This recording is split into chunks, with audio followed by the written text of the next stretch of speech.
Hello, everybody, and welcome to Sarasota, Florida, once again. Always makes me feel like an Inca when we get these strange offerings on the table. From what I hear, there's still about 20 to 25 people who are stuck at airports, on this side of the Atlantic at least, and they should be here by morning, we're hoping. Well, it's kind of funny how things like that work out, because I still don't even have the title other than it's Sliders 7 Advanced Mind Training, right? Because it's on security clearance, because something is going down ever since that accident, that happened in the middle of the Gulf of Mexico. Yeah. Just before we came down, the Beloveds gave me a bit of information on what might this workshop be about, besides the obvious in the title that we've had for 2 years, knowing that it was going to be the advanced bendel body training. And they've said some interesting things. There's some interesting things that it has to do with tomorrow night, because tomorrow night is the night that we have the permits to go on the beach from about 8 to 11 p.m. So it's the evening session, and it's not for drumming, because it would be too noisy and you won't get permits for drumming at those hours. But we're going to do a large Chandra shield. They haven't released what exactly this is about, and this is what the security clearance is about. But in going in with that is the training that they've been nudging me that they were going to begin, and I'm like, you've got to be kidding. Why that? Why now? Not yet. Nobody's ready for that yet. They're going to introduce mirror training. Mirror training is a whole set of technologies, and actually moving closer to the adept type of material as far as skills developed and those kind of things. It is usually only used after several other types of training are given first. We've been training a lot in Jade projection and bilocation, all of those things. But there's a couple other things that usually come before the mirror training. Mirror training has many levels to it, so it'll be the introductory level. But all of the mirror training has to do with something quite fascinating. They're going to teach us how to begin, and to begin now, creating the internal communications network of the Christ, in the event that if at any time the external communication networks go down, people can't call anybody, they can't get to workshops, the internet's out or whatever, where we will be able to communicate with the Guardian groups, but also with each other, and start attending these workshops in other planes with them. They're going to introduce a couple of groups of the Guardians that work over in the Aurora Earth sector, and they've given 2 of the names of the groups. One are the Shiva, and the others are the Hewa, and there's 4 other Was, they said. So they're going to introduce us to these guys. And they don't just work in the Aurora Earth area. They work from there and also on up in all of the other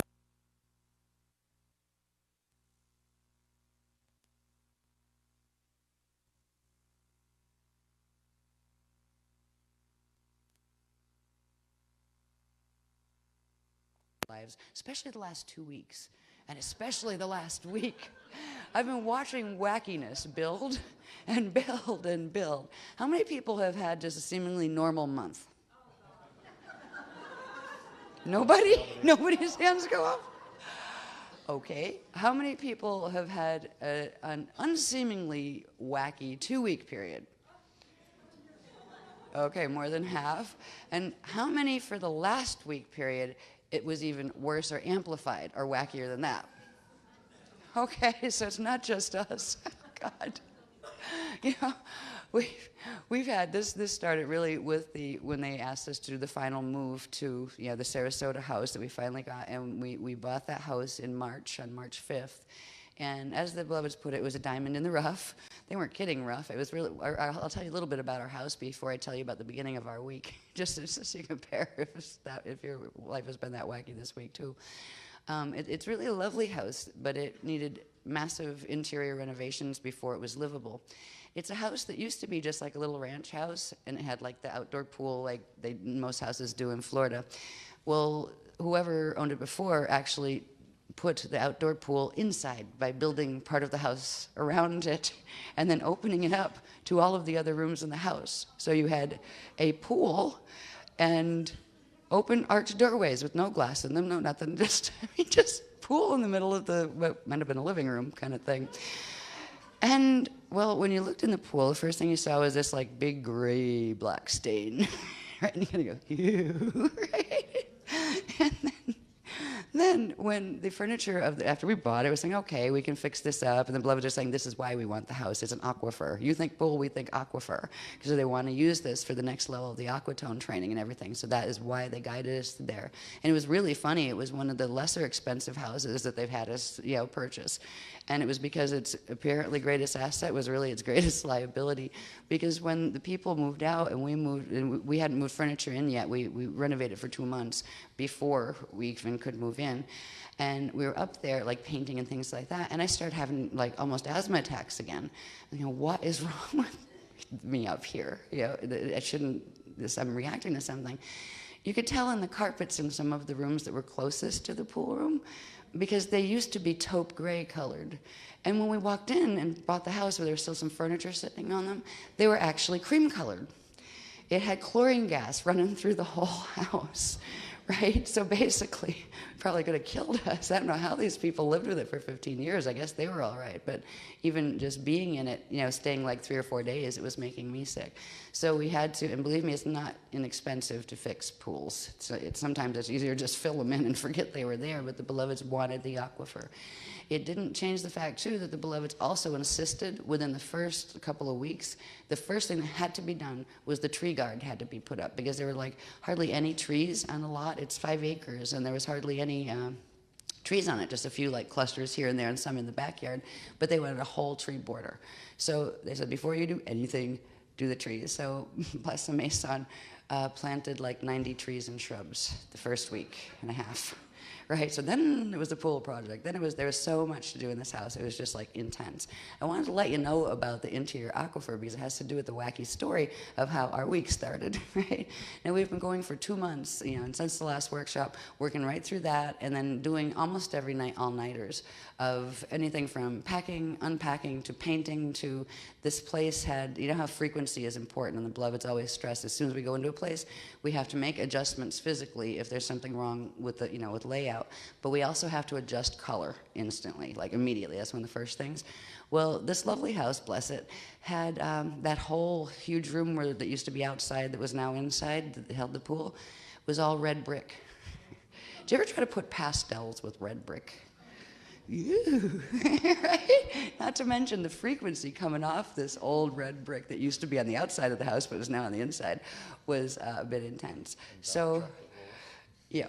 Oh, yeah. And the one bedroom had like dark, not quite mahogany colored paneling walls. Real wood though, but like paneling walls. There was so much work that had to be done. Even though we hired contractors to do the big stuff and even to do the painting most of it this time because there was just too much of it.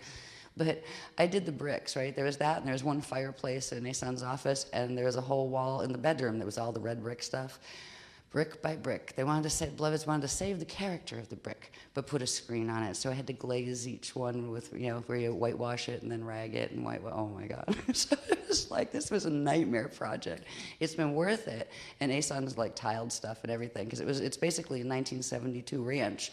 And pretty much showed it. Well, it's pretty much, we're in 1972 here. So we've had to, finally, and been totally exhausted, we finally move in on April 30th. All the contractor work's supposed to be done by April 29th. Yeah, right. Well, we had to have doors built and stuff to, like glass and wood doors for those big gaping archways that just led into every room, because we'll have cats drowning in the pool and all sorts of wacky stuff. Well, there was still no glass in the doors by the time we moved in and all that. And then there was piles of boxes everywhere. And they wanted this all done before the workshop, right? Because they're activating the site and they wanted the frequencies brought up to where it has to be. So we've just been working. And finally, just about everything is done as this week starts, right? And that was with a few things that you didn't expect, like nobody emptied the septic system in 5 years, I guess. And it started to belch over things, so that had to be handled as an extra. Once we got in, you find out those problems, right? And there was something with a nice black flame pattern up in the panel that controlled the electrical for the air conditioning and stuff like that. So of course that had to be fixed. The washer is still broken, so we haven't done laundry in about a month. I mean, this is one of those periods. So finally everything, the washer's actually going to be fixed by the time we get home. So I think they just fixed it today. Yeah, they fixed it today, right? So we didn't get to use it yet, but they just fixed it. So at the beginning of the week it was like, we're almost done. And still they're going, you're going to give me a line? Because this stops. When the line comes, they said, don't worry about it. Don't worry about it. We'll give you a line when it's ready. We're on security clearance, just so you know. I was like, oh, okay. Not one of those. So I was like, okay, everything's good. And it's like, my daughter's on and her family were still living in Pine Island, and I was not going to be, feel comfortable or relaxed until she was safely tucked into Sarasota too. They're going to be living in, there's a barn on the property that we bought, and once we can afford to do it, we're going to convert it into, and hopefully by the end of next year, we'll convert it into a guest house where her and her family, can live, so she's tucked in safely. And so we haven't even started that project, so her and her family and a roommate were going to get an apartment up here. So they finally found an apartment, and she's like, yeah, Mom, we got an apartment, we're moving up Saturday. And they had all their stuff in the U-Haul, and they moved up and tucked into the apartment. By Monday, get this call, Mom, roommate's really, really sick. There's mold in the house. She's going to the emergency care unit, right? She's there with a 5-month-old baby. Zana's here with a 5-month-old baby, our granddaughter. And I was like, oh my God. And sure enough, it's toxic mold-like poisoning that she was having. So immediately they had to all get out of the house. And the landlord was nice enough to give them the money back and get their furniture out for them and put it back in the U-Haul truck. So of course the furniture went into storage, and the people came to our house, of course. And of course, we have one guest room, and that was already promised to my other daughter, Spree, who was coming in from Georgia, right? So it's like, okay, we got full house. It was 2 days before. And right before that, a wacky thing happened. And I started to realize, after the mold, the attack of the poison mold at their house, and like just the wackiness that's been happening, what happened earlier that week, and I think it was Monday, it was either Sunday or Monday, but we had a brief like a storm, electrical storm, thunder and lightning, that kind of stuff, which is common around here. And there's a lot of lightning in the Sarasota area. There used to be rumors it's like, lightning capital of the world or something like that. There's a lot of lightning storms. Never bothered us before. Well, in our kitchen is very small and compact, like a little square with everything right there, and you can like kind of turn around and reach everything. But it has this skylight about the same size of it that goes up, and it's the old, because it's in the center of the house, and there wouldn't be any natural light in it if it wasn't for those. And it also has this like interior window that looks out onto the pool. And I remember the one afternoon, I got up I think it was like 1 or 2 in the afternoon, because I'd been up until 8 o'clock in the morning painting things and stuff. So I went to sleep for a little while, got back up, and Asan was standing on one side of the breakfast bar where like his feet were in the living room. I just had walked in and came around the corner and stopped to talk to him. And I was just standing inside the kitchen going for the coffee pot to put on the water to boil. And you hear the storm going outside. And this bolt of lightning came down through the skylight. I felt it. The hairs on my back stood up. If I'd been like a couple inches further, I probably would have been crispy. I mean, it was, and he saw it. He's facing it, right? I saw the flash and knew it came down behind me. I just leaped and I yelped and jumped out of the room, right? And we saw Arch from the kitchen, and we came through the kitchen, arched into the pool, and then out the back windows. It was like, oh my God, this is a very strange week, And then he tries to use his computer, and it's not working. So I call the computer guy, and the computer guy says, oh, the motherboard is fried. Okay, so they take the motherboard out and everything and bring it back, and the computer guy's there and says, it should be working, but it's not. And then they find out the modem is also fried. It is because of the surge. It actually did come through and hit the house, and if it hadn't jumped through the pool and back out the doors, it could have started the house on fire. So it's like, whoa, I know where not to be when there's a lightning storm in our house. Not the pool room and not the kitchen. Right? So it's just been one of those wacky type, where, when you just think it's all settled, we had the one room set up, the yoga room. Well, now it's like the baby and her mommy room and stuff. And then there's just people all over, and, it's just one of those weeks. Chaos, sure. It's what? Chaos. Just controllable chaos, basically. So still, they still don't have an apartment, is out in her family yet, and those kind of things, and her roommate, but they'll be looking after the workshop.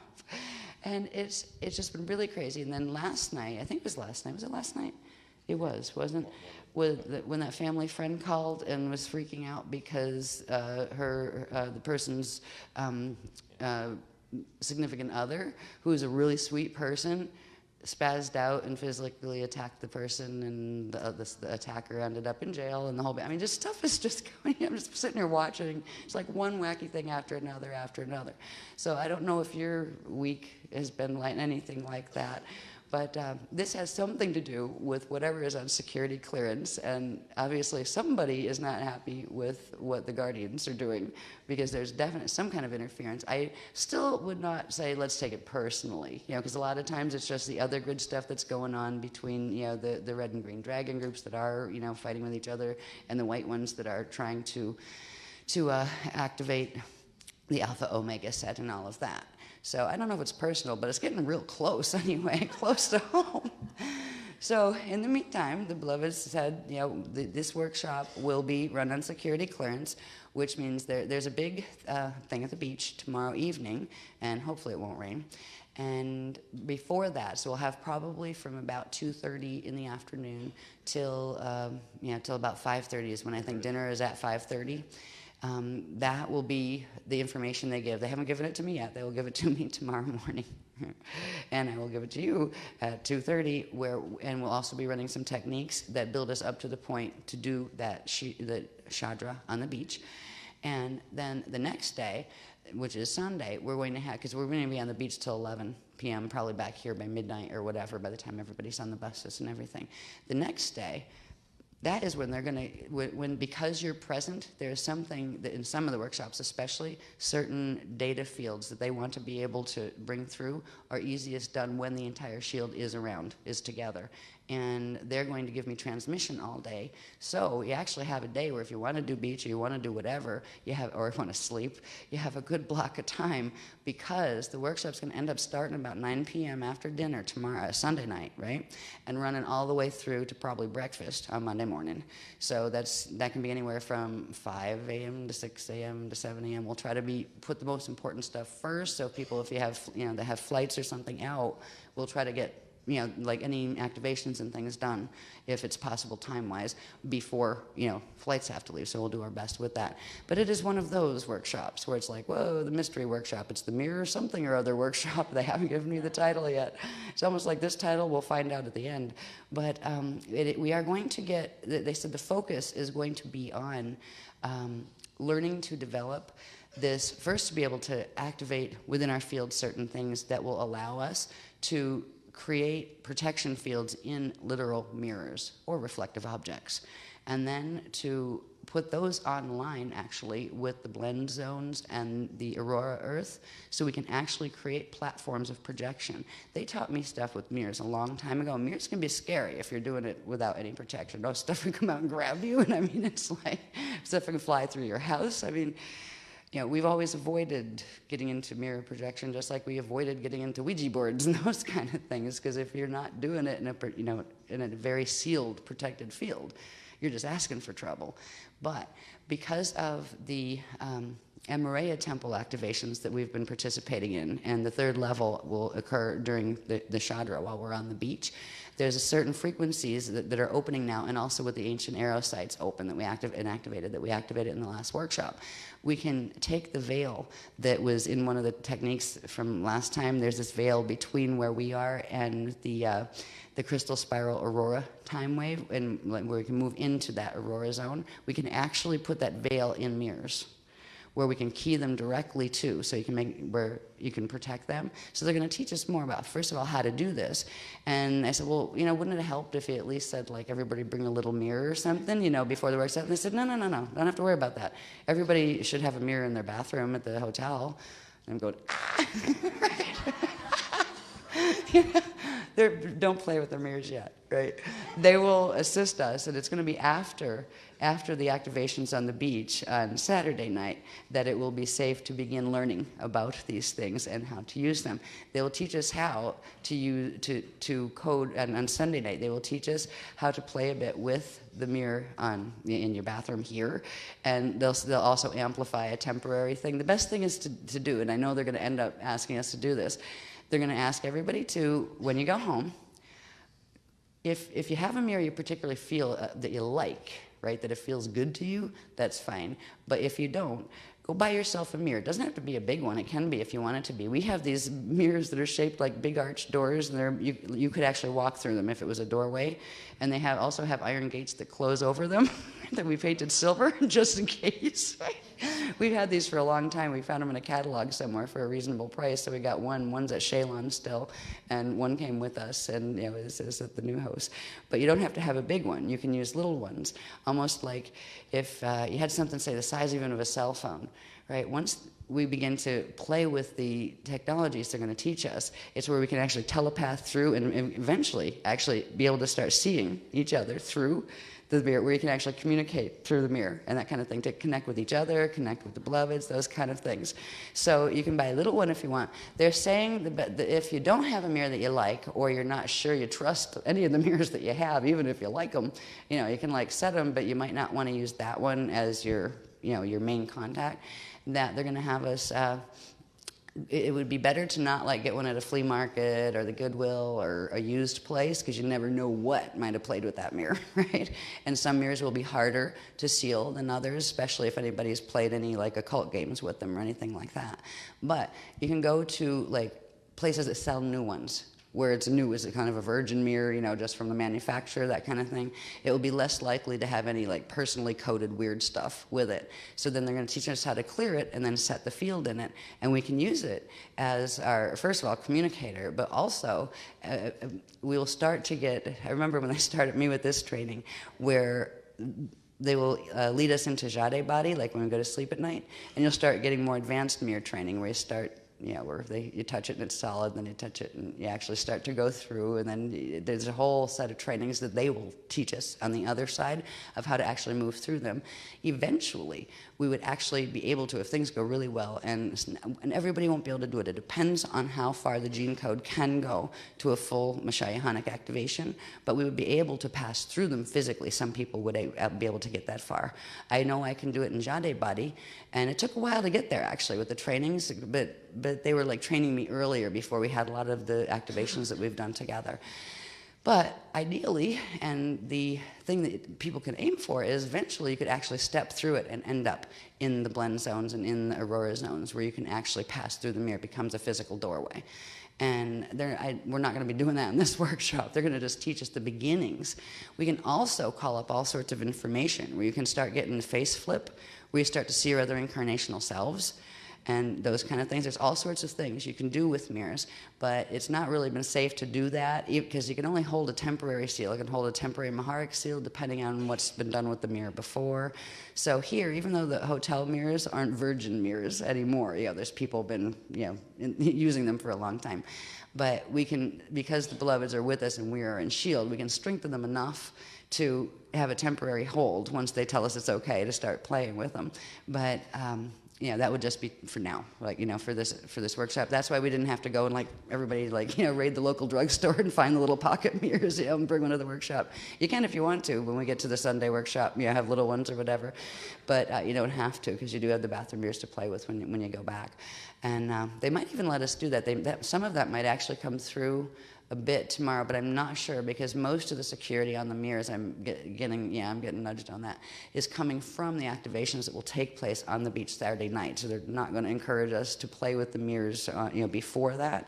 But Saturday night, once you go back to your room, it should be okay too. So they might give us a little bit of information on how to start this process with the mirrors once we get back from the beach, in private, kind of like homework or whatever. So this is interesting. I was very surprised when they told me that they were going to introduce the mirror training, and it's directly connected to the need to start getting people familiar with and getting literally the mental body beyond the Metatronic net, where we actually can meet beyond the net and beyond the biological and electronic controls that the net implies. And I'm just very surprised that they're actually going to use mirrors to help us do that. I had no idea they were going to go there. So this sometimes in workshop orientations, sometimes we have longer ones. Usually they're shorter, and I just kind of say hi. And sometimes I say, hi, this is Mystery Workshop. We'll all know by Monday, right? It's kind of almost like one of those, but we have a little bit on knowing that we're going to get the beginning of advanced mirror training. And of course, the activations that we already knew were going to occur during this workshop, they will also continue and activate. That has to do with the completion, actually, of the third level of the Silver Seed Awakening that actually started in the last workshop, where we thought it was going to start in this one. So people that weren't in the last workshop, we'll probably tomorrow, before we go to the beach, do a run through again of the main technique that was used in the April workshop to get everybody up to the activation where they can take the second level of where the end part of the Silver Seed Awakening part will come through for them if they haven't had the first one. It will also amplify the fields for those who already had that first part in the last workshop. So I know that much about the program. So tonight is one of those shorter orientations where I don't know either, but we will all know quite a lot more than we do right now about all of this by Monday. But at least we do have the heads up on, we don't have to go through the crazy, well, maybe it's at 4 o'clock, well, maybe it's at 7 o'clock, oh, no, it's going to be at 10 o'clock, that kind of thing. They're already letting us know that my job all day on Sunday is getting the program in. And I'm really hoping there's not a lot of new graphs, because to try to get some of those graphs done is brutal. It's one thing to scribble notes, it's another thing to get the new graphs. That's like, oh my God, that graph alone will take 3 hours, you know what I mean? So I don't know what to expect, but we've got the full office equipment things set up with us as usual. It does give you, the day on Saturday to sleep, to play, to do anything you'd like. I mean, I'm sure there's like some people have rental cars, some people just take cabs or whatever. You can go to the beach, and it should be a nice day. And the water, by the way, I've heard is warm now. It's kind of like bathtub warm. My daughter said, my Bree said that actually, she said it's it's really warm. In fact, it's a lot warmer than the swimming pool. It was 79 degrees in the swimming pool. Ew. But it's like 86 or something, they said, at the 84, 86 at the ocean. So it is a good time to do beach, where it was cold the other times we were there. I don't really have a lot more to share with you in regard to that. I wanted to share with you my wacky week. It might be a good time, actually. I'm just getting a nudge here, and we don't usually have time to do this, so this might be a good time to do it a little bit.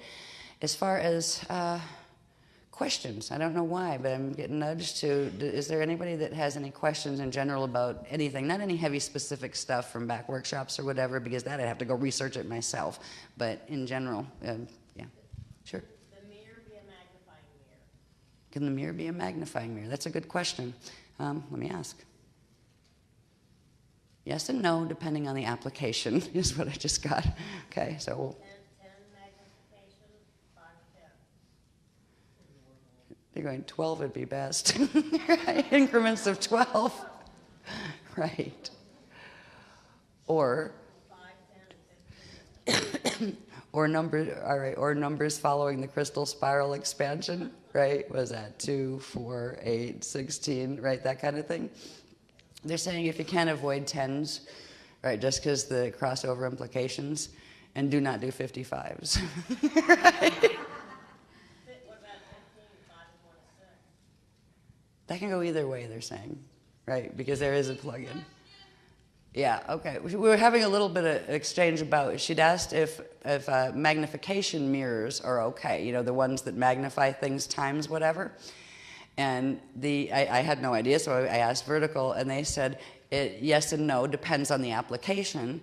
And we got into, well, is like a times 10 okay? And they said they'd rather us avoid times 10, but use like, say, a times 2 or a times 4, times 8, times 16 amplification in the mirrors using the Christic spiral expansion rates, as opposed to the 10s and things that are more associated with the Metatronic coding. So it was just a little dialogue there about whether magnification mirrors would be something we could use in these processes. They'll probably tell us more. It was a very good question. They'll probably tell us more about what applications it would be advisable or not to use magnification mirrors in. So, okay, I hope that answers that question enough. There'll be more to come on that probably. Right, okay, yes? Can you talk about the oil spill in Gulf, or is that under security clearance? The oil spill that happened? That will come out in program. All right, he asked the question of, can I talk about the oil spill in the Gulf? And that is going to, or is it on security clearance? Yes, it is on security clearance at the moment, but yes, we will be discussing it in program, probably in Sunday's program. But this is like the beginning of the wacky month on the planet. You know, now we're sitting here, we just bought our house, 13 miles away from the most beautiful beach in the world, and we're all sitting here waiting to see if it's going to turn up with black scum all over it, right? We will talk about that. This accident, of course, let's say, had some help. And they haven't told me who and why yet, but it is connected to the agenda where they're linking the whites are linking the alpha omega set into the gravitron that we've talked about ages ago that controls the planetary staff. It is connected to this. It's also somehow connected to our Mayan cruise that we're doing, which is a grid handover cruise that we're going there. We're doing the Mayan cruise and down to Roatan and stuff. That's October, isn't it?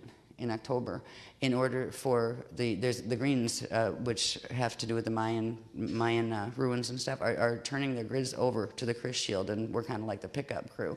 There's a connection with this too. They haven't revealed what that is to me either, but I'm sure we'll learn some more about it. I don't know how much more when we have the longer program on Sunday. Yeah. Yes.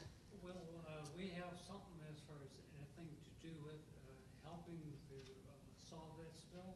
The reason why I asked that, I'm 50 miles north of the spill. Oh dear. Okay, so it's heading your way really fast, huh? Yeah, bless you. Okay, he asked the question of, is there anything we'll be doing to do something about this spill, like to try to help? And the answer to that question is yes. I know that some part of the Chandra Shield that we are going to be doing tomorrow night has to do with helping to move those currents in a certain way, and also helping to coagulate the oil, almost try to form a skin where it starts to at least slow its process, its spewing, until they can cap it. So we're going to work that. I know that's part, they did give me a little bit that, by the way, yes, we are going to try to move, use the group energy to work with the earth and do something about this. Because right now it's still just spewing. They haven't figured out how to stop it. So it's just spewing millions of gallons of oil in. Yes? Just to follow up, I don't know how much national media exposure is coming from this, but this answers a lot of the local stuff that's going on, because there's been a lot of foot dragging. There's been a lot of Foot dragging. foot dragging. Not doing anything quickly. Right, not doing That's anything why you start quickly. to get frustrated and pointing your fingers. Right. Okay. It's been a long time. Yeah. Well, it's been over a month now that it's just spewing and spewing into the Gulf. This is much worse too than this spill is much worse than it looks like. And I can't believe. I mean, the media all over the place should be jumping up and down every day. But everybody's just dragging their feet like, oh yeah, there's a gaping hole in the middle of the Gulf of Mexico and it's spewing millions of gallons of gas over, whatever. We'll fix it eventually. Hello? There is enough oil that has leaked out of there to wipe out the entire life field in the Gulf of Mexico. They have no idea. I don't care what their experts and scientists are saying. They have no idea what's out there already. And what they're throwing on top of it to try to break it up. I think dishwashing liquid at the moment. Oh God, they're using like that. I won't mention the brand name. Dishwashing liquid that breaks up grease, right? They're actually putting millions of jugs of this stuff in, oh God, to break it up. Why in the world, this question just blows my mind, why in the world does anybody give anybody permits or permission to do something like that when they don't have a very specific set of things that if this goes wrong, this is what we do. If that goes wrong, this is what we do, and this is how long it takes. They don't know what to do with it. How in the world are people letting people dig gaping holes in the middle of our waters like this when if they break, they don't know what to do to stop the gushing? That's utterly insane. Well, it didn't work. Yeah. Oh, they had little theoretical ideas of it. Yeah, right. Actual thing is in the ground that was supposed to do a job and it didn't do it. Okay. Yeah, Asa was pointing out something. And supposedly there's this thing in the ground that was supposed to shut it down, but it didn't do it. But don't you think there'd be like, and if that doesn't work, we do this, right? There is a no, if that doesn't work, we do this. There's very interesting connection, too. It's something I heard on the radio. I won't repeat the name of the company that had to do with some kind of seal that was supposed to do just that and didn't. But it's very interesting because that has to do with a certain administration and a certain person who ended up as vice president, who was actually ahead of one of the heavy Red Dragon teams that, with the puppet president in front of him. It's just interesting. I don't know any more about it, and we don't name names as far as large corporations that could come and make you disappear really fast. So it's not worth it, but there is a connection there, and part of, I guess, what failed and why this is gushing is because something went wrong with a part or something from that particular company, too. So it's very, very strange. It's also very, very strange that, what is it, BP? I'll mention them because they're all over the place because it's their spill. But there was a show on that said how many times were they already fined? They've had the 2 largest fines ever given for other types of spills that occurred because they break protocol, as far as safety protocol. After 2, why did they get the 3rd chance? There's just, it is so out of control on this planet. As far as the politics, there's a whole, the world management team's controlling that stuff. It doesn't really matter what the little people say anymore. It doesn't matter how many of us stomp up and down and link hands across the Gulf of Mexico. They're still going to drill these things, in the same place, same thing in other places. But in the meantime, there's the immediate crisis that is occurring. That stuff is still gushing. One of the things that Beloved said we can try to do with it is to interact with the orb reservoir that opened in the fields last, its core actually, last workshop. And we can work with that. And the best thing to do is attempt to coagulate it from underground to at least slow the spewing. We may not be able to, there may not be enough quantum even in the reservoir itself to actually stop, pressure-wise, to stop the thing. And if you did, where's it going to blow up otherwise? They're still going to get pressure pushing. So it's a very delicate thing. Even if you could just put an energy field on it, stop it from spewing. It's already moved its natural pressure patterns under there. As far as, you cap this end, you're going to have things shooting up in other places, and that's going to start creating geological responses in terms of pressure changes in plates and things like that. So it is quite a large thing to do, but they are going to have us in some way do something to try to coagulate, but not fully stop, because if you fully stop, you're going to have pressure issues in other plates. Even if we could generate enough quantum to actually cap it ourselves, capping it completely isn't the right solution. This has to be done slowly to balance the pressure in the grids. And I don't know if science talks about that or not, but that's what they just, were letting me know. So yes, we will, as far as that question, and help with this problem. Is there any other questions? Yes? Can you share anything on volcanic eruption in Iceland? Oh, that. Great. Yeah, she asked if we could share anything on the volcanic eruptions in Iceland. Yeah. Or how many earthquakes happened over 6 point whatever last month, or these are all linked together, okay? The volcanic eruptions are, again, linked to various things that are being activated as far as temples. They haven't told us as far as, this might be connected with an arrow site, actually. I'm getting a nudge on that. They haven't given me specifics, but it does show us something. It shows us how instantly our way of life can be instantly changed. I mean, there were people stuck in airports for days and weeks because planes couldn't fly, because not even in England and Ireland. No, this is up in Iceland. This is occurred. But the plume of ash and gas is making it so planes can't fly. Where if that kept going, all we'd have left are what, boats? Yeah, pretty much. Like, we could do boats, we could do trains, cars on the ground. So as far as across the Atlantic, it would have stopped any transit across the Atlantic that wasn't by boat. This kind of thing. There's a lot more to it. All of these events are linked.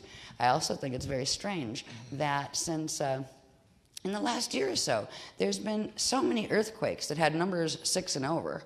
This is becoming normal, where people are going, it's only a 6.8. Huh? A couple of years ago, it was like anything over 4, and you're going, whoa, that's a big one. That's getting bigger. Wow, 6. Oh, my God, megaquake 6. Now they're like 7.8, 8.8, 9. Jeez. these are just signs of the times to come. You know, the pressure is building in the planetary grids. When they work with the mirror, when they start beginning teaching us with these mirror trainings, it will have a certain level of purpose where we create fields in the blend field where we can actually go and meet and even like pick up data streaming from each other, from meetings that, you know, we kind of do it at our lone harmonic time zone where we can actually tap in wherever we are at our time to one that has taken place before and experience it live, where we can start getting instruction and they'll show us things. They'll do the big like hologram thing where they just have these little discs like the CDD plays, so you just kind of zap them and they go, and they show you like major maps and they can spin like several different, you know, fields, and we will get training in that way. And our job is going to be to learn to stay awake during it and realize it happened, because a lot of times we're already getting that. There's a wave of workshop training that's been coming through that seems to hit somewhere between 3 and 6 p.m. Eastern Standard Time. Now, I don't know if that translates, if that's actually the time, like on the harmonic time, or that time on any, you know, in any time zone, but where it's almost like your blood sugar drops down into the floor, and it's like if you don't lay down, you're going to pass out because you're busy, right? It's like I'm learning to, all right, I'm going to go lay down kind of thing. There's part of the consciousness being taken into training sessions. But I don't remember when I come back. I just remember I have to lay down. I might have a little bit of memory left. It was something about that, right? But we are being invited into training like that, and to the point where it's affecting like how the physical body functions. There's another thing. They just wanted me to talk about this. There's another effect. And I wasn't sure for myself if it was just happening because of exhaustion, because I've been doing so many all-nighters for the last 2 months trying to get the house fixed up and all of that stuff. And I say, well, maybe it's just me because I'm exhausted. But I've been getting this effect, and it's been super amplified in the last week and especially the last 3 days. Whereas if you can imagine if you were looking at your, like the view in front of you, whatever it is, through, say, a movie camera, a TV camera, right? And you're watching it.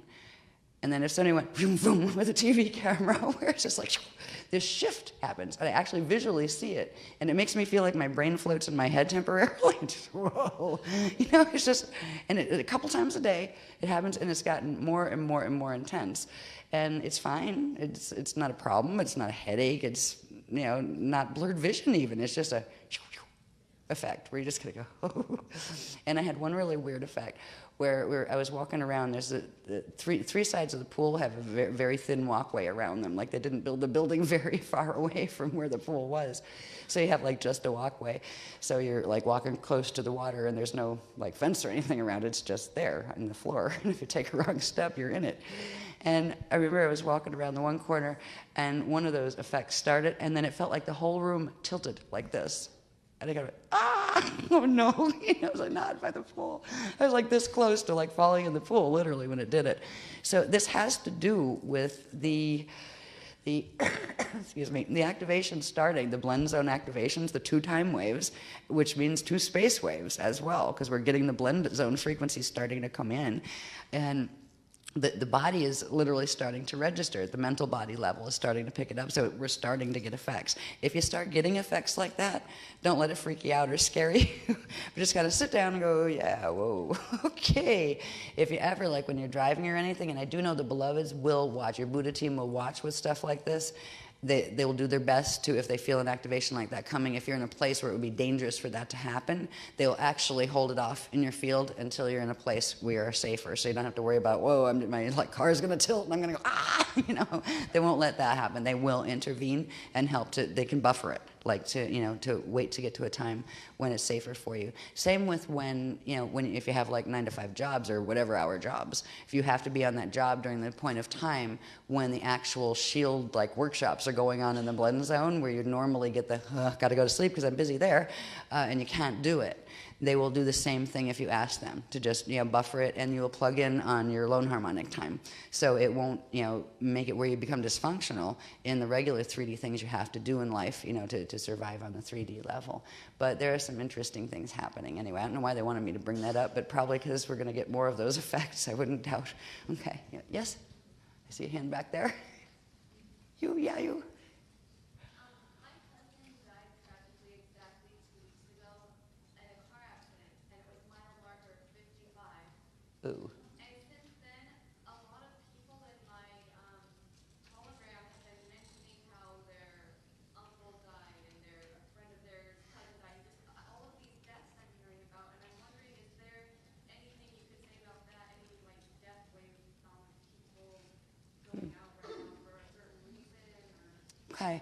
Hi. Yeah, well, they said they'll address that.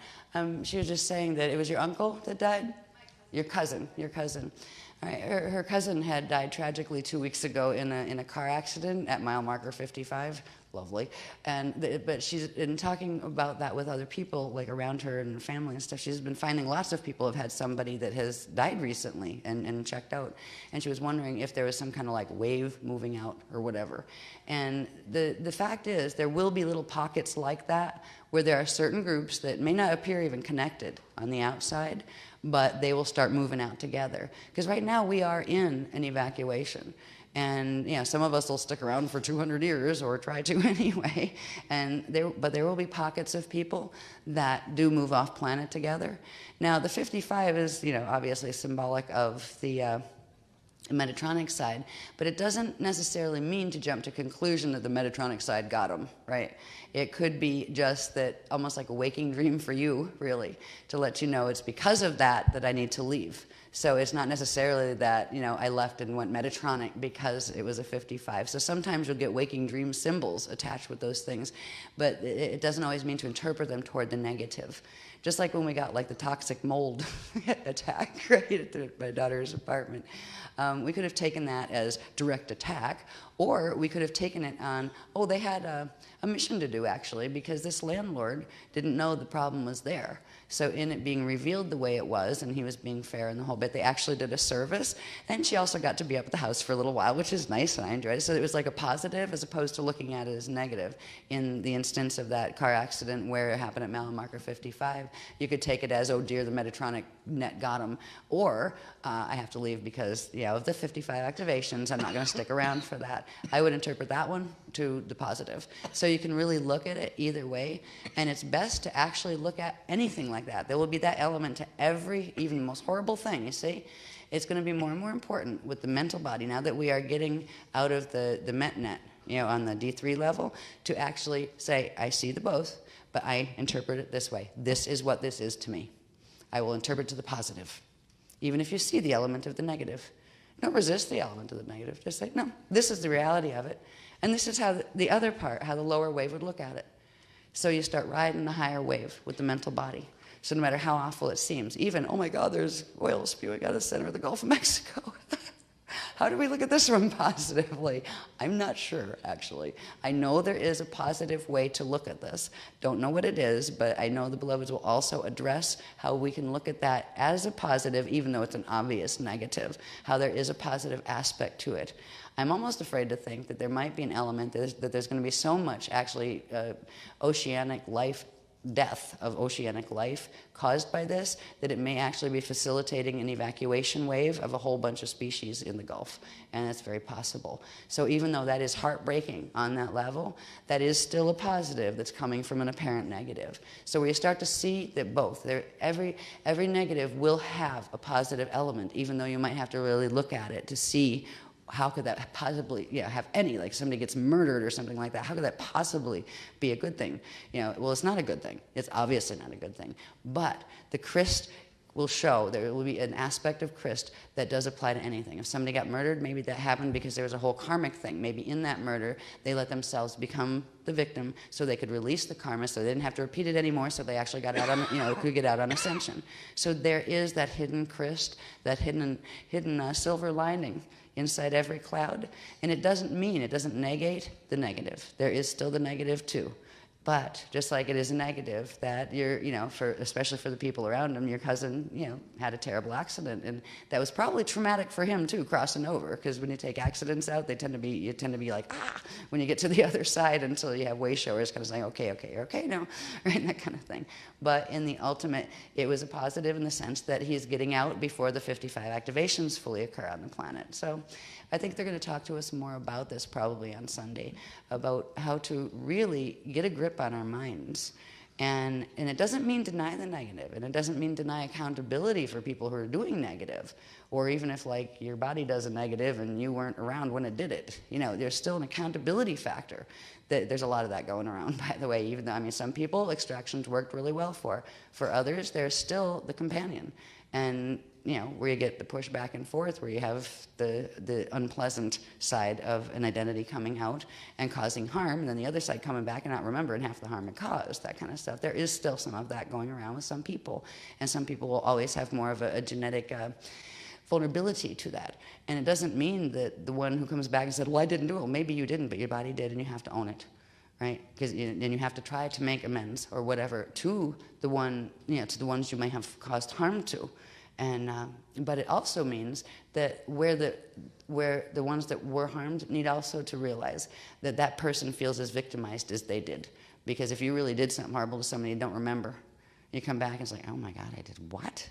The idea isn't saying, how dare you, I didn't do that, I didn't. Yeah, if you did, you did. And if they remember and you don't, sorry. They were still there to, unfortunately they do remember. But there's this whole thing, and this, because there's a wave of this again, moving a bit with some people, I've noticed, in the group, and I've seen some of the people and our friends and stuff like that, where that twist is coming. And it's not a full-on, like a possession thing, like they were before, when, before they did the extraction waves. It's more like a harassment, where the genetic vulnerability is still there. Some people carry that vulnerability, and the others will, from the Metatronic side, will ride the Metatronic codes and push. What is good, I'm just getting this now, thank you. What is good, and this is why we're seeing a bit more of this, is because the Metatronic codes are still activating on the D3, the D2, and the D1 level until we bring that Metatronic freeze that entered the density level in the last workshop progressively down. So that mental body, Metatronic activation that allows a temporary push in of a Metatronic consciousness that tends to be very, at this point, aggressive toward the Christic's consciousness, that should progressively we become immune to that after the activations of this workshop. So you still might get biological push until we get the next sliders where we get the biological level under the Metatronic freeze. Because this stuff is occurring because the Metatronic codes are activating in the grid, so it's giving more access to the consciousness again, to the negative side who's trying to mess with people directly. And this will be eased by the time we leave this workshop. So that wave will be capped, in other words, and hopefully a bit of that oil will be capped as well. All right, any other questions? 1, 2, 3. Oh, that started a lot. Okay, who's went up first there? I think I saw yours first. I don't know if yours went up first. I'll just, you might as well. Right, good. I actually had 2 questions. One of them came up from something you mentioned a few minutes ago, and you haven't talked about it much since St. Kitts or Upwell 2009, but you'd mentioned that because of a vice president with heavy red affiliation and a puppet president, is there some kind of shift of balance of power that's kind of been going on that's pertinent from when Obama got in? Is that kind of what you were referring to? No, I was trying not to name presidents that aren't trees. They're not trees, they're right?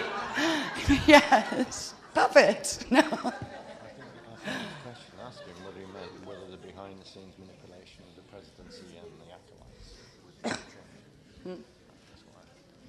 Okay. I'm trying to understand what the question was in the first place. Really, I mean, I know where you're going with this, so that I answered it that way because I felt that no, that's not what I was saying. It has nothing to do with the Obama or politics or anything with Obama right now or any of that. I wasn't making a commentary on politics right now in relation to, what was happening now. I was making a relationship to a corporation who was connected to an ex-vice president that has to do with a faulty part that was connected to this oil spill. So that's all I was referring to. I wasn't going into any of the more political stuff. I was just trying not to mention ex-presidents and vice presidents by name, or large corporations that could sue you and kill you. I've done enough of that, though. You're thinking I'm still breathing. Anyway, all right, did you want to address any more of that? You don't? Okay. All right. Next question. You had 2, didn't you? Yeah, well, the first one I wanted to ask, there was Sorry. a little confusion on my part. When the sun Bardoed, I was under the impression there was about 20 or 25 years of radiation that would pretty much render things fairly unlivable. And then I got a little confused with the 220 years that were left, and I was wondering if it was the mirror ball that would protect us from the radiation from the Bardoing sun, which extended it to 220.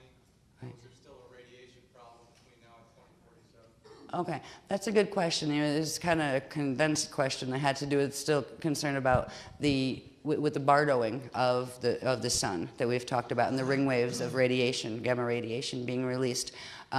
but then we're still talking about a 200-year period of loadout evac. And like, is there something that is going to, because he was under the understanding that the ring waves would progressively make it where you could not live on the planet, and earlier than 200 years from now. So what is happening? And basically that has to do with, first of all, when we started the Aquiline Sun activations that actually put a buffer field both around the sun and around the planet that helps transmute those gamma transmissions before they go live. That was the beginning. The mirror ball stuff that we did in the last workshop, or started in the last workshop, is the beginning part of building what's called the mirror in the sky.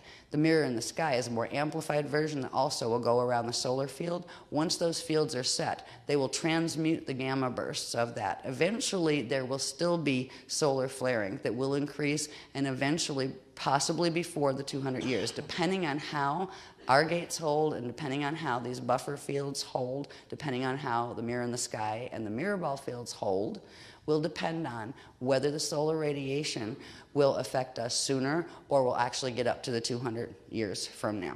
All right, so, but we will get through the initial, like the 50, I mean, there's 15 ring waves, one a year, and they progressively build. So far, so good. There hasn't been any major, solar whack, solar flare stuff knocking satellites out or anything, and this is a good sign, which means it's the Aquiline buffer field is holding so far, and that will be amplified by the mirror in the sky. But there still is a chance. It depends on how our grids hold between, say, once we make it through 2012 and all the mess and the Metatronic activation, and we hold that field. Once we get there, then from 2013, to the end of the 200-year loadout period, a lot will depend on how strong we can hold these grids and how stable we can keep the planetary grids. The other side's going to do what they do, which they're trying to flip the place. They're not going to be happy that they're not going to succeed in 2012, and they're still going to try to do it, and they're still messing with the solar gates and those kind of things. But we should be able to get to at least 2047. We should be able to get into that period, but it may get weird. This is why they're starting the mirror communication network now, because if there comes a time where those flares start, forget cell phones and stuff, forget TV reception. Once if some of that radiation can't be transmuted and the sun starts to spew, the life we know right now, where we can jump in cars, we can call on phones, we have TVs, we have radios, all that stuff, that'll be gone in an instant. The volcano ash showed us that. I mean, planes just couldn't fly, period. Because of one little volcano in Iceland, it totally knocked out the European grids. They couldn't get out of Europe, right? So this is why they're starting us now, in case it gets strange as we move along, where we have an alternative way that we can communicate that does not rely on electrical function in the usual way down here on the Caduceus grid electrical function. So that was a good question. I hope that it helps you understand a little bit more. It's because of first the Aquiline Sun, next the mirror ball, which is an amplification of the Aquiline Sun plus a lot more, and then the mirror in the sky, which is an amplification, which goes up for 2012. That is the amplification of the mirror ball. Those things can theoretically, if the others weren't doing other stuff to keep messing things up, that would hold with no problem till for the rest of the 200 years. But because we know the other side is going to keep trying to flip the planet, keep trying to do what they're doing, it's really a war of attrition frequency-wise. As long as we can hold, and the planet holds, and we help the planet to hold against the other pull of the Metatronic mess, that we can still theoretically reach that 200-year point. If not, there will be earlier evacs. And that's another purpose that mirrors can be very useful for. They would try to get us to the point where we could, if we had to, we didn't need to wait for a spaceship in the yard. No, we just walk through the mirror. That kind of thing. And theoretically, might be able to take some people with you if, depending on how strong your field was, you could actually create a temporary buffer capsule around somebody who couldn't actually do that by themselves, so like your children or something like that. So this is the beginning of that kind of training. If it gets weird, when those things with the sun, continue to happen, when the things with the gravitron that they're getting a hold of continue to happen, if it goes into faster than 200 years, we have to get out of here. The mirror training is the beginning of what will be the most important thing we've ever learned. It will be how to get out of here. So anyway, they was all connected. It was interesting how that set a little bit of question you asked there really put a bunch of pieces together, actually, including the mirror training. Okay, so a couple other questions. Oop, yeah, I already got you once. Let me get somebody back here. There's somebody back here. Hi, Mary. Hi. I'm wondering what's up with the biosphere. The biosphere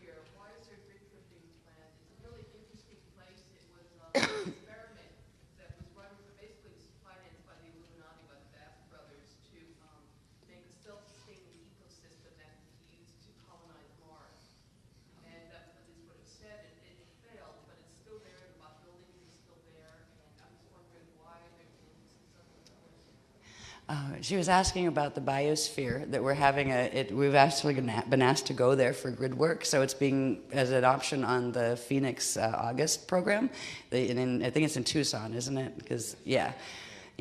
And we've been asked to go there. The answer to the question is why the biosphere? I don't know why the biosphere. They want us to go there, first of all, for grid work, but they also want us to see something and learn something that has something to do with what they're planning to teach us in the Phoenix period workshop, which is Sliders 8, I think. Right, so they haven't given me the program. I don't have the program here for Sliders 7 yet, and we're here, right? But it's connected to whatever some of the subject matter on the next Sliders is. And the next Sliders 8, will be the advanced level on the body, the emotional body, the D2 emotional body and physical body. So this has something to do with it. The biosphere is like I said, it was an experiment to try to create a sustainable, self-sustaining life field, like for Mars, where you could actually have kind of like biodomes and things like that, and you can grow your own plants and have your own like water system recycles and all of that. There's something in there that they would like us to see, as well as just go and stomp on the place to run frequency. So that's as much as I know about it at this time. But I feel a little giggle about it. I don't know why. Like, this is going to be neat, even though, yes, it's Illuminati built, right? Just like the big one they have over in England. That is the Eden Project. There's amazing, biomes with trees of all sorts and lots of Metatronic trees and things. Yes, the buckyballs by the million, Ason said, right? Which are the Buckminster-Fullerene configuration, where you see those geodesic dome-type buildings. They're very much connected to Metatronic sacred geometry, actually. But it's fascinating to see these places, and there's something they want us to learn about the one in Phoenix. And I'm not sure what the connection to the program is, but they've also said that the grid work is very important. So that's as much as they have on the biomes and why. So they say, would you please do this? And we say, sure, we'll put it on the program. So that's that. Next one. Yes, please. Is that you, Rick? Yeah. Yeah, okay.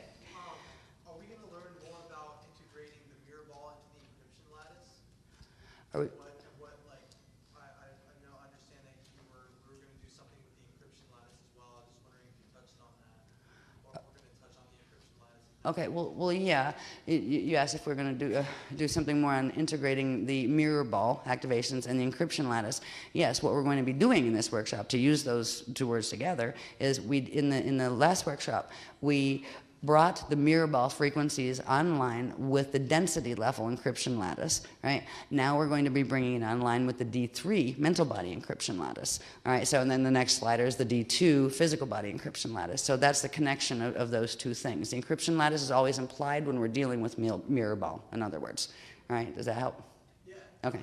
What level of We're on D3 this time, advanced mental body training, which means the D3 level of the of the encryption lattice is what we will be working with. Which explains the crazy things. Yeah, I've been wondering that. Yeah, mental body. Yeah, if you don't go mental by the time you get to this workshop because of the crazy stuff. Anyway, I think that answered that question. Any more? We have a couple. Well, excuse me. Okay. Yeah, we'll just do one or two more because this is an orientation. Gosh, we haven't had time to ask questions in ages. We could probably go here all night anyway, but I have to go back and get the program. Yes.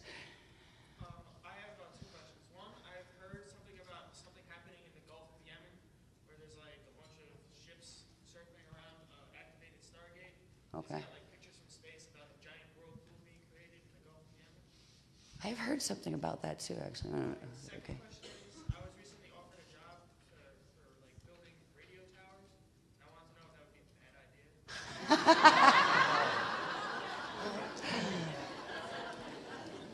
That was really cute.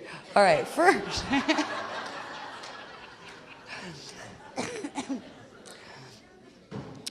All right, first question of that, what the gentleman asked, was about, he's heard something about that from space, that you can see that in the Gulf of Yemen, there's a whole bunch of ships circling around because there's something that opened up that kind of is like a Stargate or a vortex or something.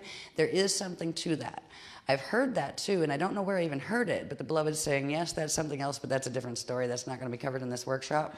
But yes, and there's more than just that one. There are 3 active, whatever they are, and they're not saying what they are on the planet. As far as whatever's in the Gulf of Yemen, yes, there is one, and there's 2 other ones, and they are known. Actually, they're actually they're trying to keep it quiet militarily and those kind of things, but they're not getting into that right now because that would put us in danger. Okay. Yeah, we're on a need-to-know basis. I mean, it's certain stuff that they could really entertain us all with what is really going on with the Illuminati on the planet, but it would get us in trouble to the point where they would shut us up. You know, so that is kind of like in a security clearance level that when it's time to talk about that, they will make reference to it. As far as you just got a job building radio towers, and just wondering if it's a good idea to take it.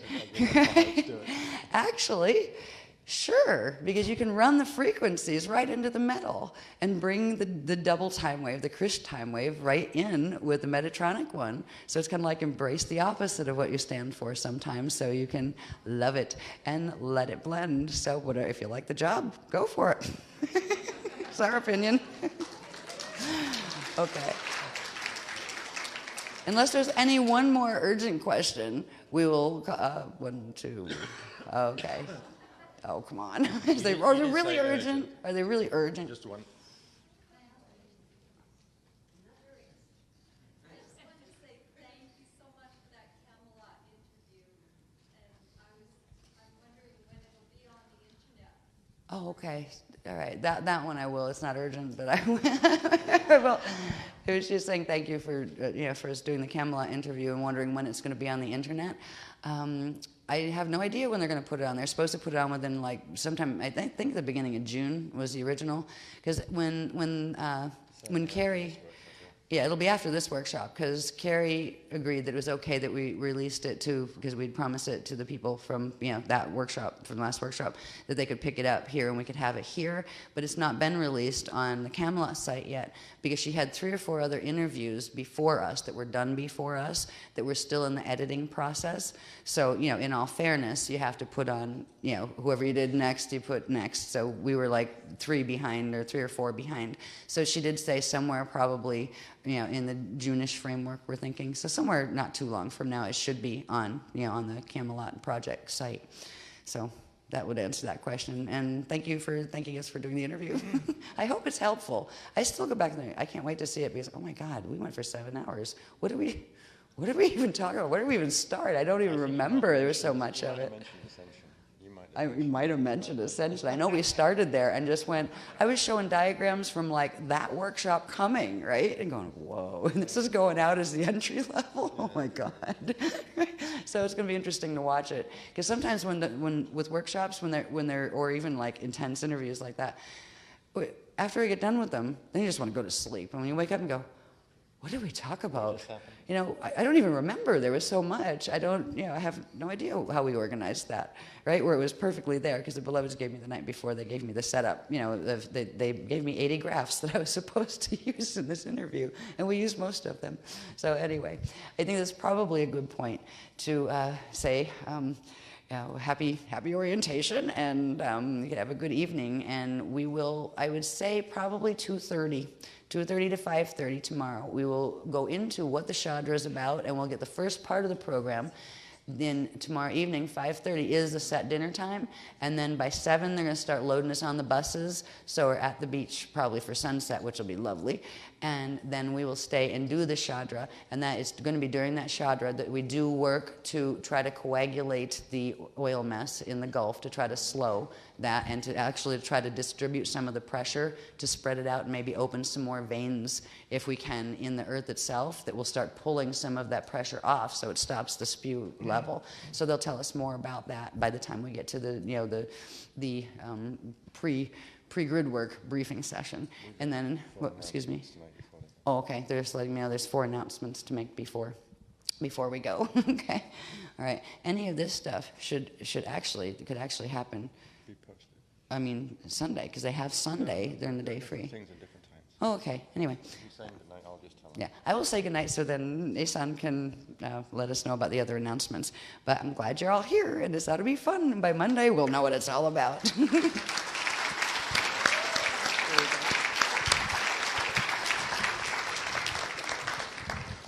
Just 2 minutes, please. I've been asked to read these for you. Next, immediately after our leaving now, in preparation for level 1 and 2, Melchizedek Cloister Emerald Ordination, that will follow this, the Emerald and Amethyst Awakening activation. Yeah, that's supposed to be done before. Yeah, it is, yes, I said so. Tomorrow, Saturday at 1 p.m., level 1 and 2 ordinations.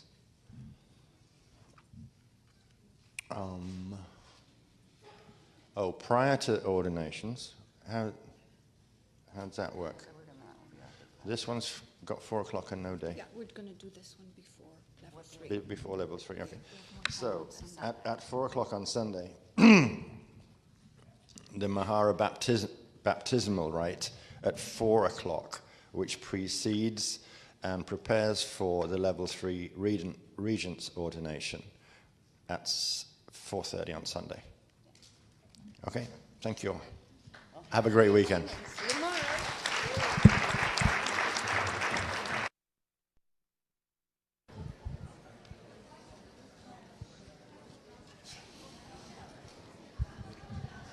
Good day, boys and girls. Good day, grown-ups. Good day, would-bees, wannabes, and already are being.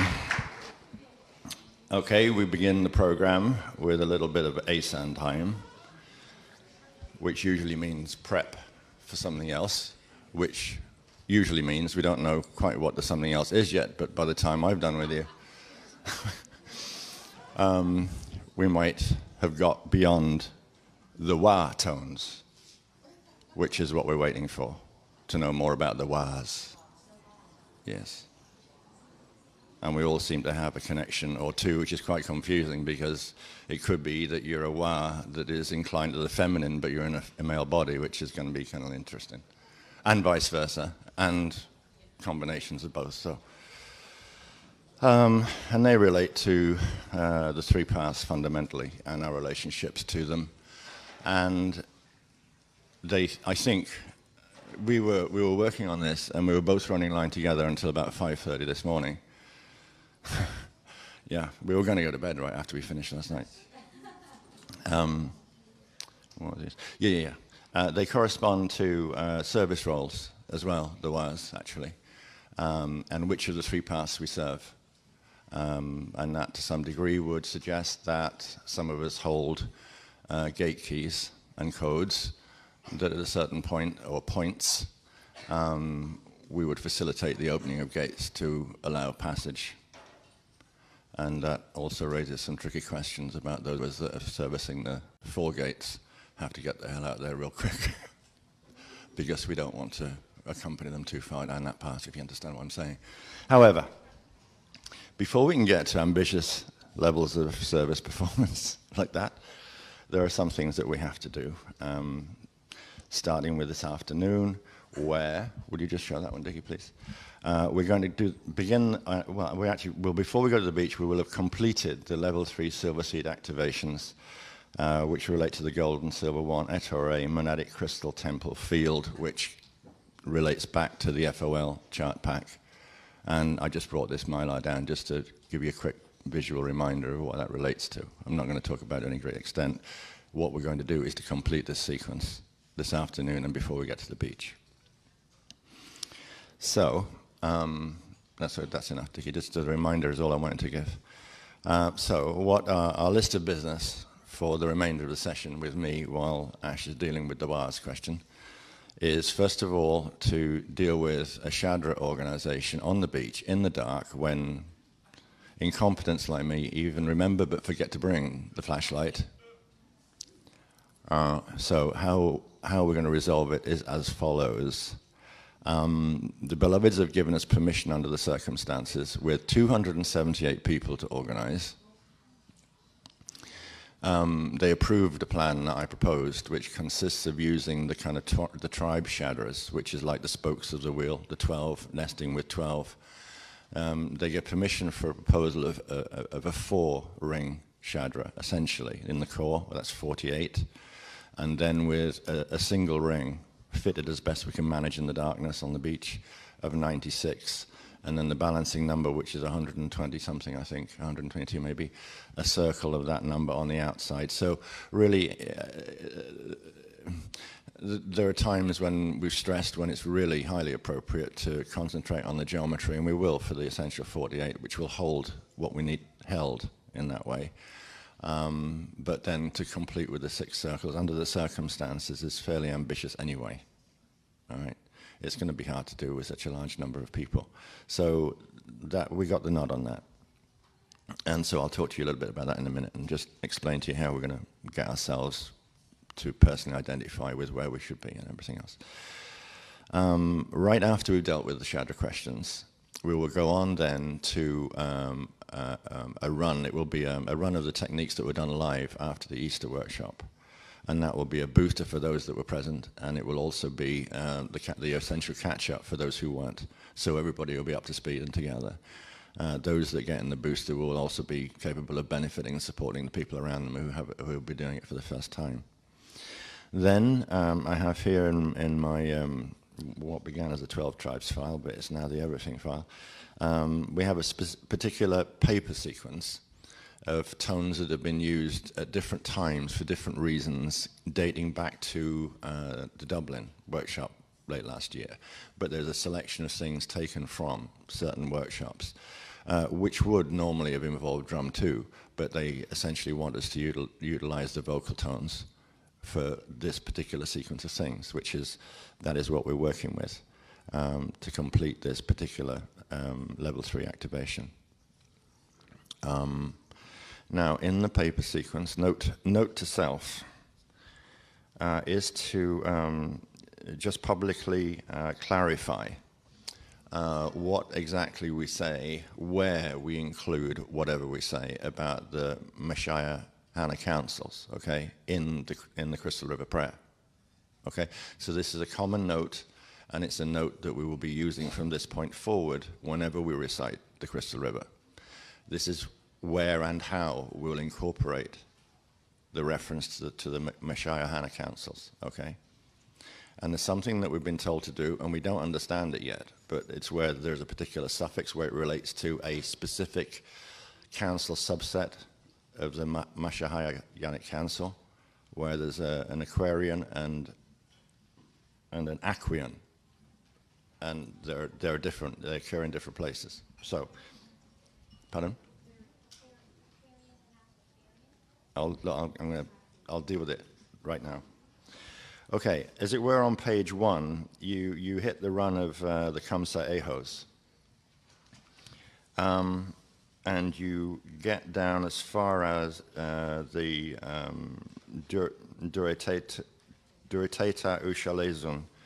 Right after that, you would add Kamsa Eho Duriteta Mashayahana Aquian.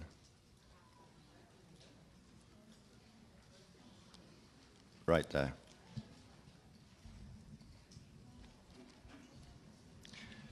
And that's the only time we use the Acrian suffix. There are 2 more plates, pardon? No. I could only do it phonetically because we haven't even got as far. We just wrote it down. I mean, Asher doesn't know how to spell it at the moment. A-Q-U-A. E, what? All of it. Where it goes. Okay.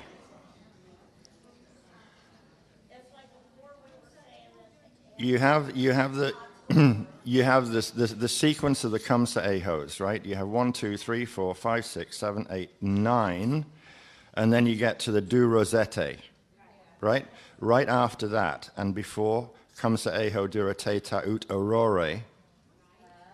In between those 2, you put the Kamsa Eho Durateta Mashayana Aquion. Mashayahana Aquion.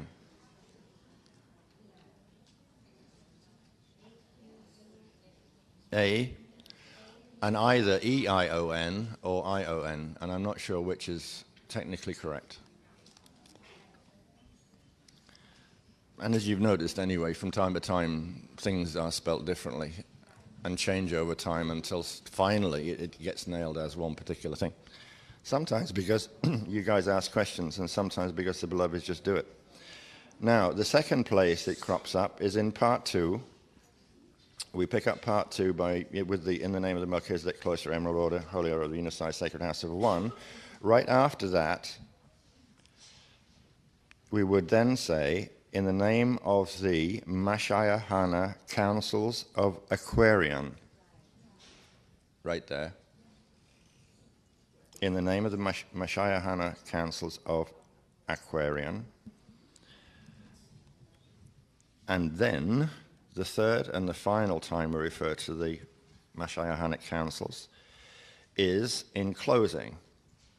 And we close with, in the name of the councils of, in the name of the councils of, in the name of the councils of, Crystal Lake, Crystal River, and Aurora. Before those three, we say, in the name of the Mashayahanic councils of Aquarian, right there, and then go on, councils of Crystal Lake, councils of Crystal River, councils of Aurora. Okay? We all good? Is that in a different place than where we were doing that before? Yeah, we were aware that it was coming up in inconsistent places. So we forget the other ones. Yes, yeah. I mean, we're aware of that we're clarifying that as we do this, as well as how we should be utilizing the correct council references in the appropriate places too. So it's different from the latest song? Yes? Sorry? The very first reference? I wish I'd brought a mylar of this. I could show you. Just give me a second. I'll see if I can find a mylar.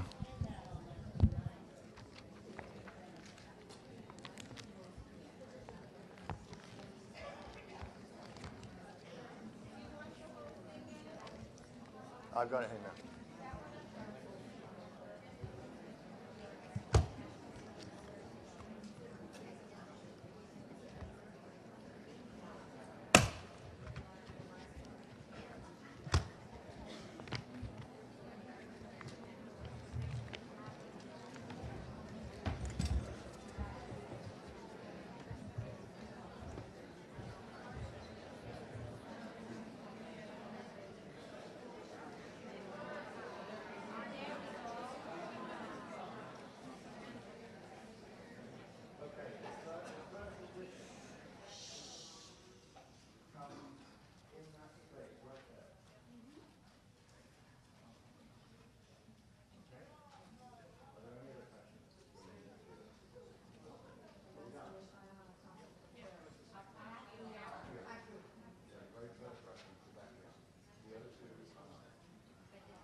In a couple of minutes, if you're not quite yet.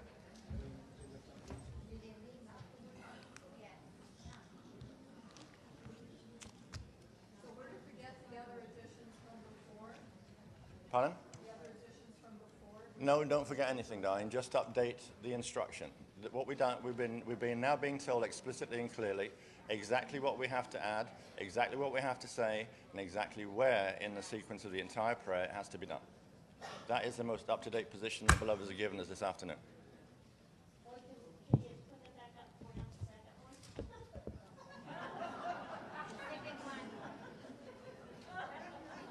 Why?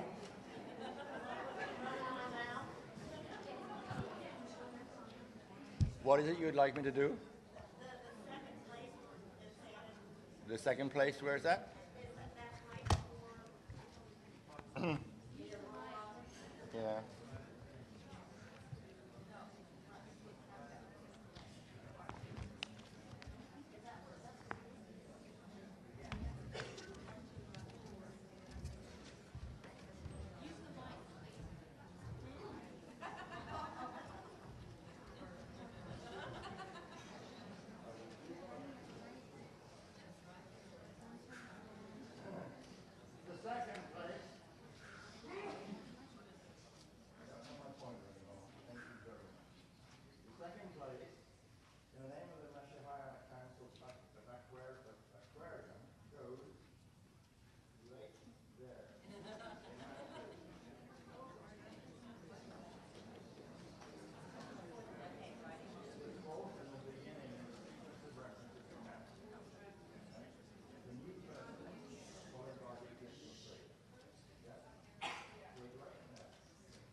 And before we go into the Shadra business, I will just tell you, in case any of you would like to, ruffle through any of your files or notes that you may keep or bring with you,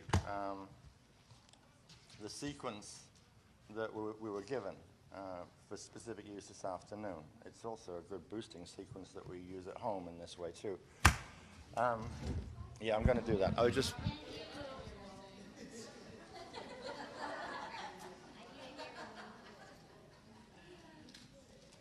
All right, so I'm not going to tell you what the sequence is anymore.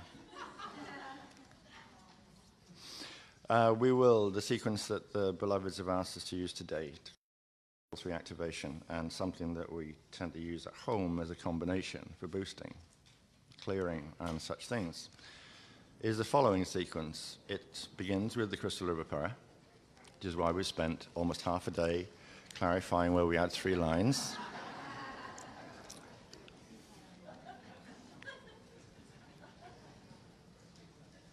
I know we've got no right to speak about consuming time in irresponsible ways. I know. And then we finish the Crystal River with the usual song, the B2.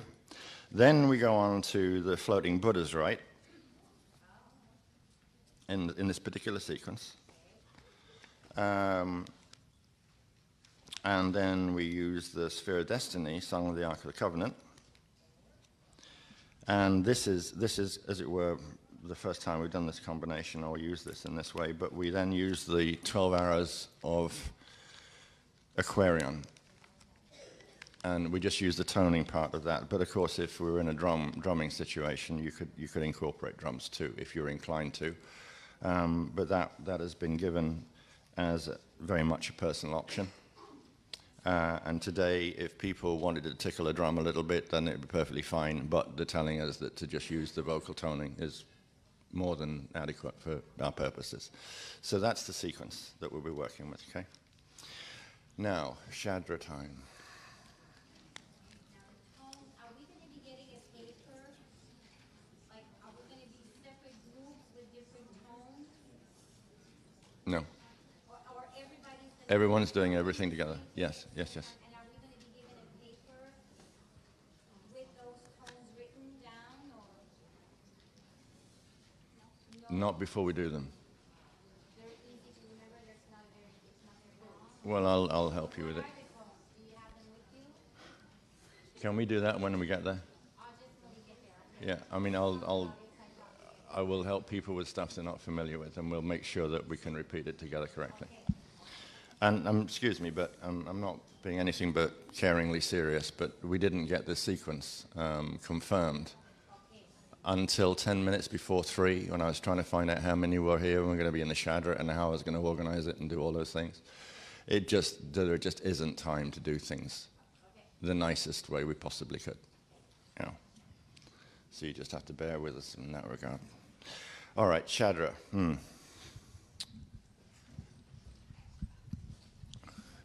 This is something that I roughed out for the first time we did it at the 12th tribe. And what we're going to do is set up the first 48. So we're calling this circle 1, this circle 2, okay?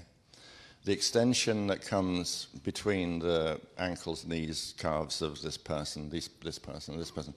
So there'll be an extension to make circle 3, okay? From the same position between the ankles to knees of this person, there'll be an extension that makes circle 4, okay?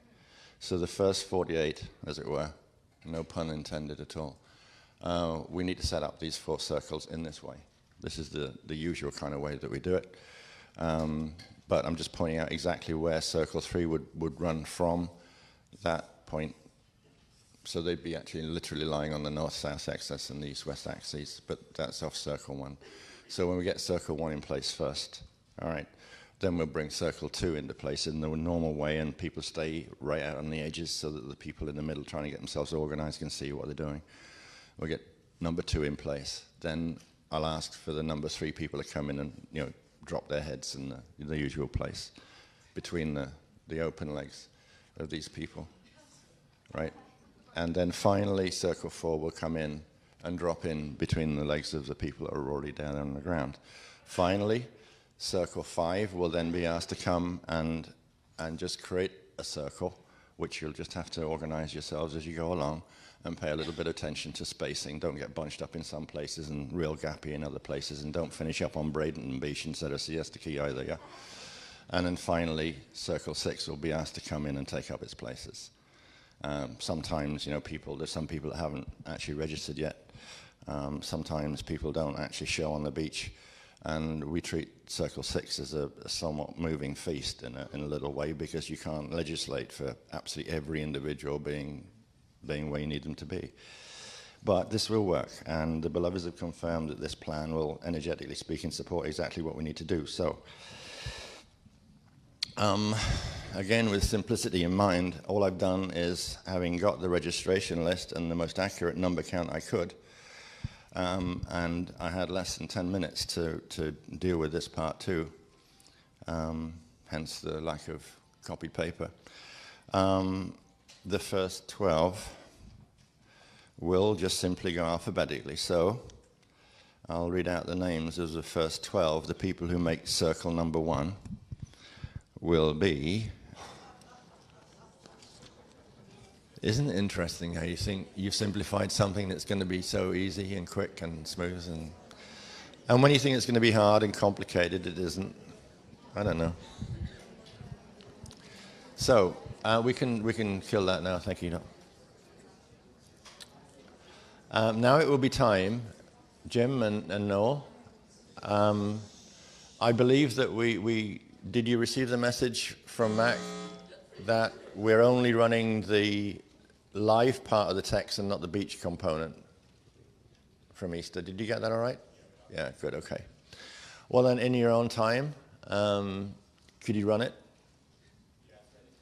Are people in need of a potty or anything before we do this? It's not very long. You do want to? Okay, well, scuttle then. Go as quickly as you can. Get back quickly as you can, because you've got dinner at 5:30 and it's already 4 o'clock.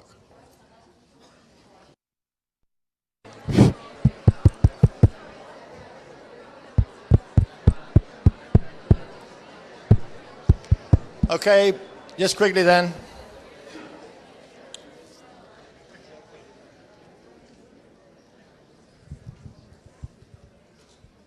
A brief moment to explain some simple things again. I get that. For people who are as old as me, you would remember a terrific disco song called Ball of Confusion. Ball of Confusion. Circle 1. These are little feet, and those are little heads. Pictographically. I remember this from my lifetime in the caves. And archaeologists have been in touch wanting to know what I meant. So they traced it to me. I started the whole caveman movement, don't you know that? All on my own, without a woman, you know, it's from a rib. Yeah, right. Well, by the way, have you ever tried making love to a rib anyway? More inflexible than a woman can be. Now, so circle 1 is this one, in here. Heads facing the center, okay? Not too tight, because there'll be 6 people in here, in the middle, all right? You know how we do this. So heads facing in, right? Feet pointing out this way. Ankles spread apart, because eventually a circle will form by a person coming and laying in between this point. But circle 2, using circle 1 as a little blueprint, these guys will come along and they will lay down with their heads pointing inwards, with their head positioned more or less at calf level of the first circle. So that forms circle 2, right? Now, circle 3 then is looking at all of this and goes, I'm a circle 3 person. I'm going to connect with the appropriate parts of a circle 1 person. So circle 3 targets this position here with their feet pointing out like that. And then finally circle 4 comes in, seeing where these guys are. You can see the the wiggly shape that goes on, because this person, circle 3 person, will be in here sticking out. Circle 4 then goes in to these positions, okay, all the way around, so circle 4 forms. Is that clear to everyone now? Yes. Right, now then, once those circles are formed in sequence, and we keep out of everyone's way while circle 1 are doing it, while circle 2 are doing it, then circle 3 people come, and then circle 4 people come.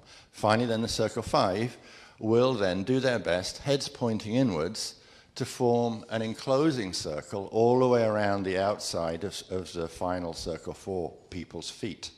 All right? So that the heads of circle 5 will form, if you like, a perfect circle. And when they have done their thing like that, and they've done their best to make what will represent as a circle, then the circle 6 people can see where they need to be, and they will distribute themselves around the outside edge, heads facing inwards, yep, all the way around the outside of 5, and then we'll be done. How much distance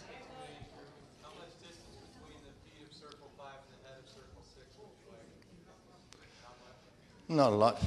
A couple of feet, probably 1 to 2 feet.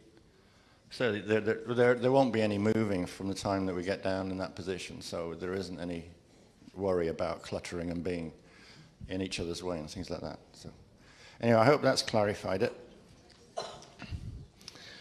And now we can go on to the Live Techniques stage.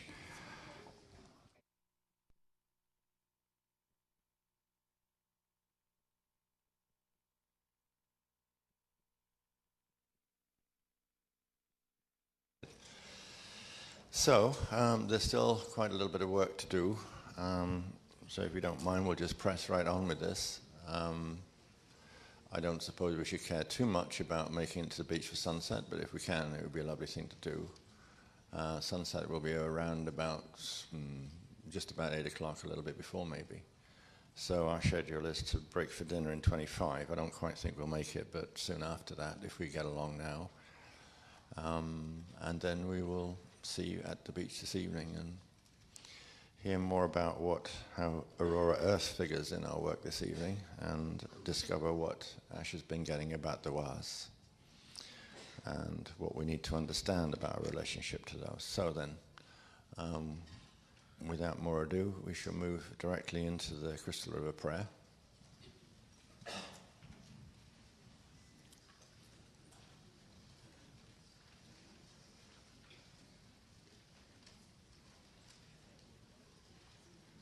We ready? Okay. Diva Entura.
3 breaths.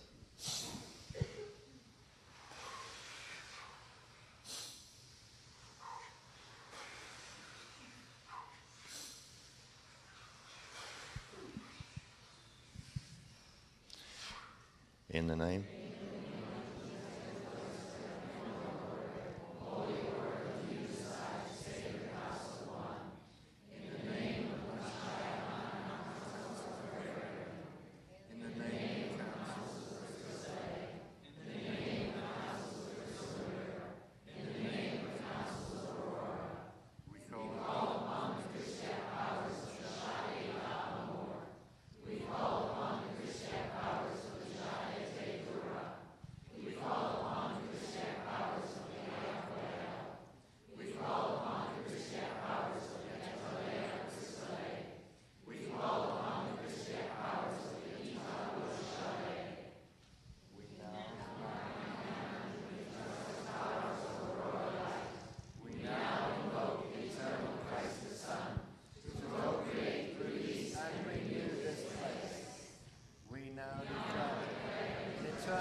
And just one round of B2, both verses.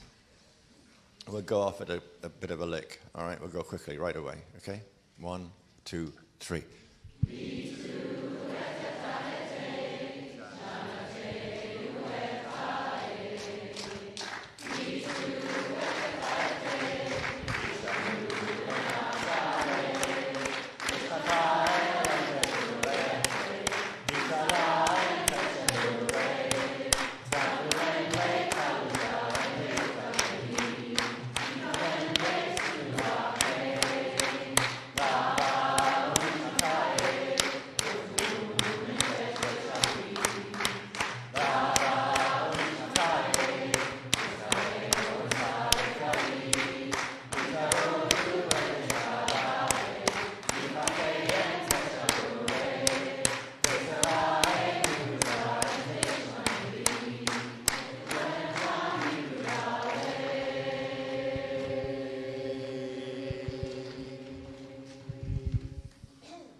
I think it would be better if I just run this as a repeat after me thing now. We're going into the floating Buddhas, right? And so just take 3 quick Cry-Star breaths.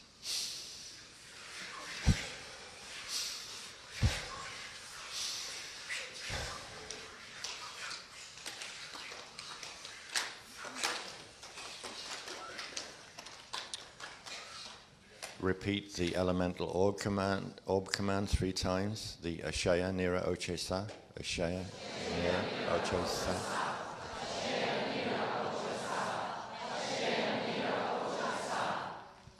We next use the calling command just once to bring in the 6 Shade cloister members who will orb in to their usual positions around you. And so we say just one time through.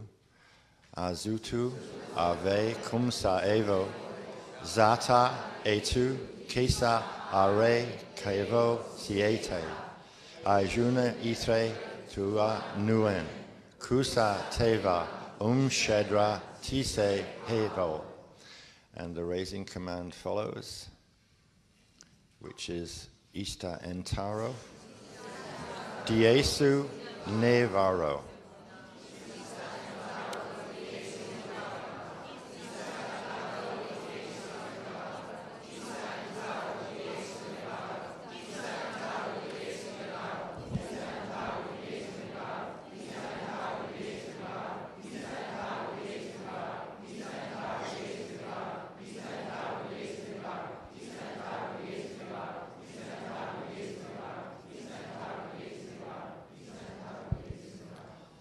Should do it. And now we bilocate the self to become the 7th Buddha with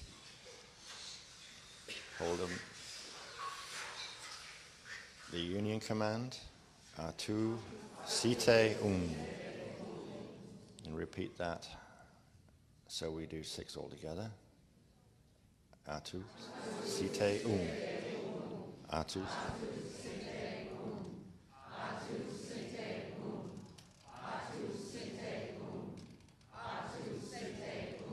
Good. Now the Sphere of Destiny, son of the Ark of the Covenant. Both stands once through. So we do, as in stands 1 once through, we do the first 2 lines once and the second 2 lines 3 times. In stands 2, we do 3 lines once through and 3 lines 3 times through. And they are, after me, 1 time through. Earo te idone epra ile su ejun eta. That's it 1 time. And I'll say this to you, don't follow me, and we do this 3 times. Isan distaro in ishtae. 3 times. Isan distaro in ishtae. Isan distaro in ishtae. Isan distaro in ishtae. Fine. And I'll do the 3 lines, and then we do this once. I'll say it to you first, though, and perhaps we'll handle this 1 line at a time, but I'll do all 3 straight away. Septa ene shua re. Acum saevo etone. Brihem di asalo ajem. That's that. Now there are 3 lines to do 3 times, and they are these. I'll say them to you. Dista enta. Epe sira. Ajune ajune. Dista enta. Epe sira. Ajune ajune. Dista enta. Epe sira. Ajune ajune. And now we move on to the tonal parts, not the drum rhythms sequences, but just the tonal parts of the 12 arrows of Aquarian, the planetary mirror ball drum circle technique as was given. And this is the final stage of what they're having us do in prep for our time together on the beach. So we do 1 round as the following, which I will read to you, and then we will do it once together. Drea Niram, Drea Ze, Sosha Do you want me to read it all to you, or just one line at a time? I'll do it one line at a time then, okay? So I understand how you'd like to do it. Okay, this line will be, we'll start over, okay? Drea nirum drea ze. Sosha ek turon jada tu mu evte. Sosha ek turon jada tu mu evte. That's that one. Next line is Drea mu evte nirum jada tu. Drea mu evte nirum jada tu. And the last line is Drea ek turon sosha ze. Drea ek turon sosha ze. Cool. Now, the next components are, again, a combination of 4. The first one, and we have to do this through, oh, it says here at home. Let's pretend we're at home. We'll do it 3 times through. Okay, the first element is abre onte isawaru. Abre onte isawaru. Second one is eleshaen saetavu. Eleshaen saetavu. The third is dalan tila. Ore humka. Dae shiwa ja entu alise ha. Perhaps we're not at home. Okay, we'll do it again then. Abre onte is esiwaru.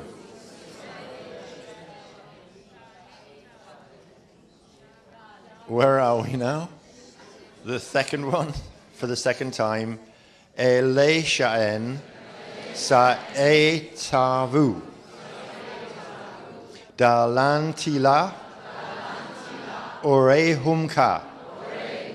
Dae shiwa jaentu aliseha.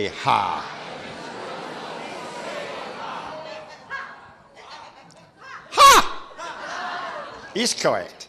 And the final time through, abre onte esiwaru. Eleshaen saetavu.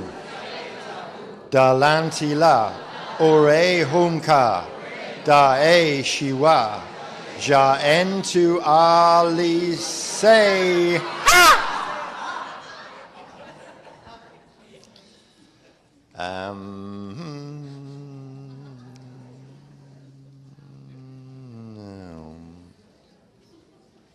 Okay, 12 times through. Ashaya nira ochesa. Ashaya nira ochesa.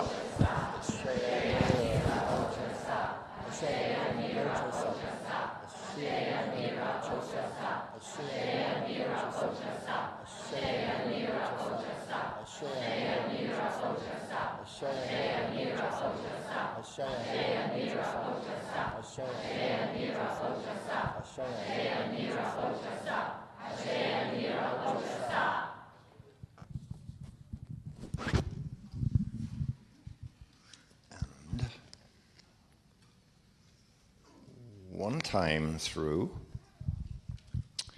the following, this is the one that's in a different sequence than times other. This is the fairy, sieta, kevo, are, kisa, etu, zata. That's the sequence, and we'll do that 3 times through. Okay? Fairy, sieta, kevo, are, kisa, etu, zata.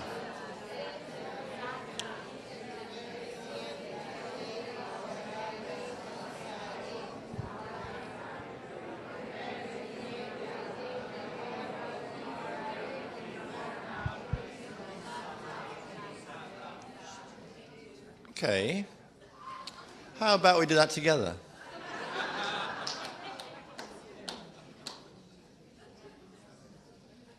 That was the closest I've ever heard us do to something called punk rock, you know. It just didn't do it for us, you know.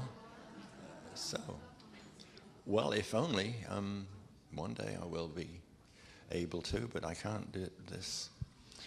What we have to work with are the following. Fairy, sieta, kevo, are, kisa, etu, zata. Feri, sieta, kevo, are, kisa, etu, zata.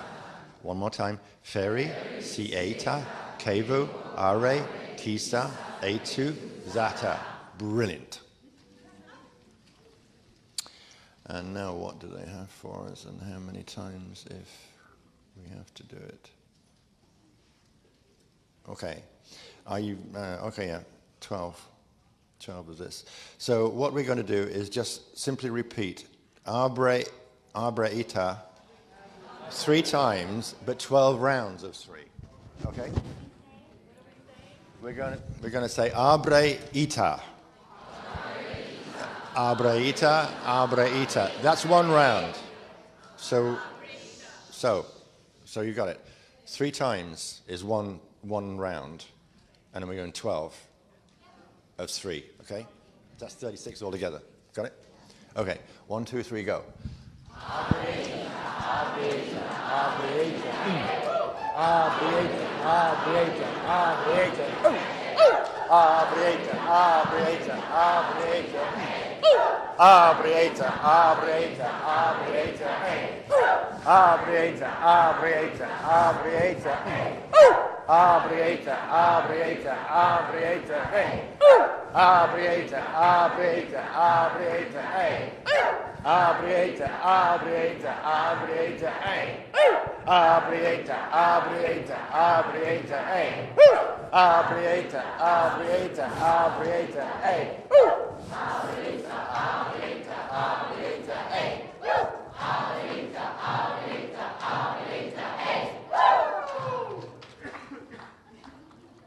You're there.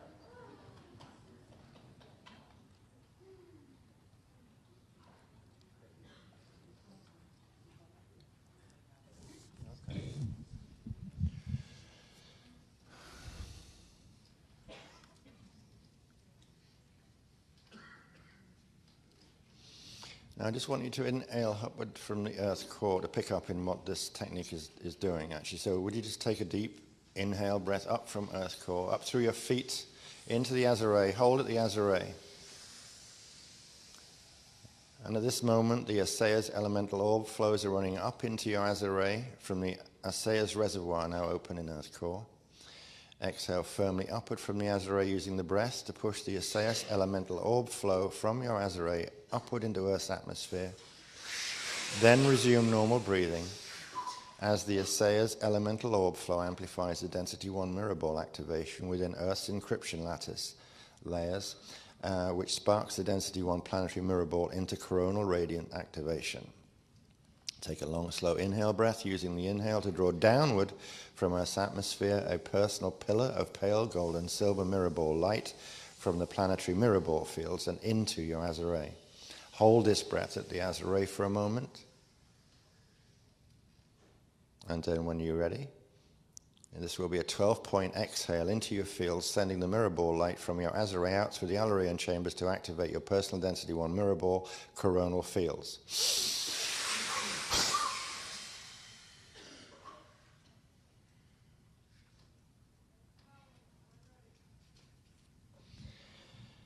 Almost concluded. We return, though, to close this with Abrieta another 36 times. 1, 2, 3, go. Abrieta, Abrieta, Abrieta, hey. Abrieta, Abrieta, Abrieta, hey. Abrieta, Abrieta, Abrieta, hey. Abrieta, Abrieta, Abrieta, hey. Abrieta, Abrieta, Abrieta, hey. Abrieta, Abrieta, Abrieta, hey. Abrieta, Abrieta, Abrieta, hey. Abrieta, Abrieta, Abrieta, hey. Abrieta, Abrieta, Abrieta, hey. Abrieta, Abrieta, Abrieta, hey. Abrieta, Abrieta, Abrieta, hey. Abrieta, Abrieta, Abrieta, hey. Woo! Sweet. And finally, the very last thing to do. You said 36, that wasn't 37. How many was it then? It was 12 rounds of 3. Are you sure you? It's 48 that I get wrong. I was listening to these two and I was just verbalizing. I know, just you having a good time, weren't you? That's fine. We're all good. We're all good. We're all good. So we are going to close this. Repeat telling the elemental orb call with the Sade Buddha team elemental calling tone sequence, which goes the way of Ashaya Nira Oche Sa, Feri Si Eta Kevo Are Kisa Etu Zata, which we did a little while ago, except we didn't incorporate the Ashaya Nira Oche Sa. 3 rounds of that. And then we finish with 3 of Ta'eja Intadoe, and then we finished. Okay? So 3 times Ashaya, Nera Oche Sa, Feri, Sieta, Kevo, Are, Kisa, Etu, Zata. Ashaya, Nera Oche Sa, Feri, Sieta, Kevo, Are, Kisa, Etu, Zata. Ashaya, Nera Oche Sa, Feri, Sieta, Kevo, Are, Ta'eja Intadoe. Ta'eja Intadoe. Ta'eja Intadoe.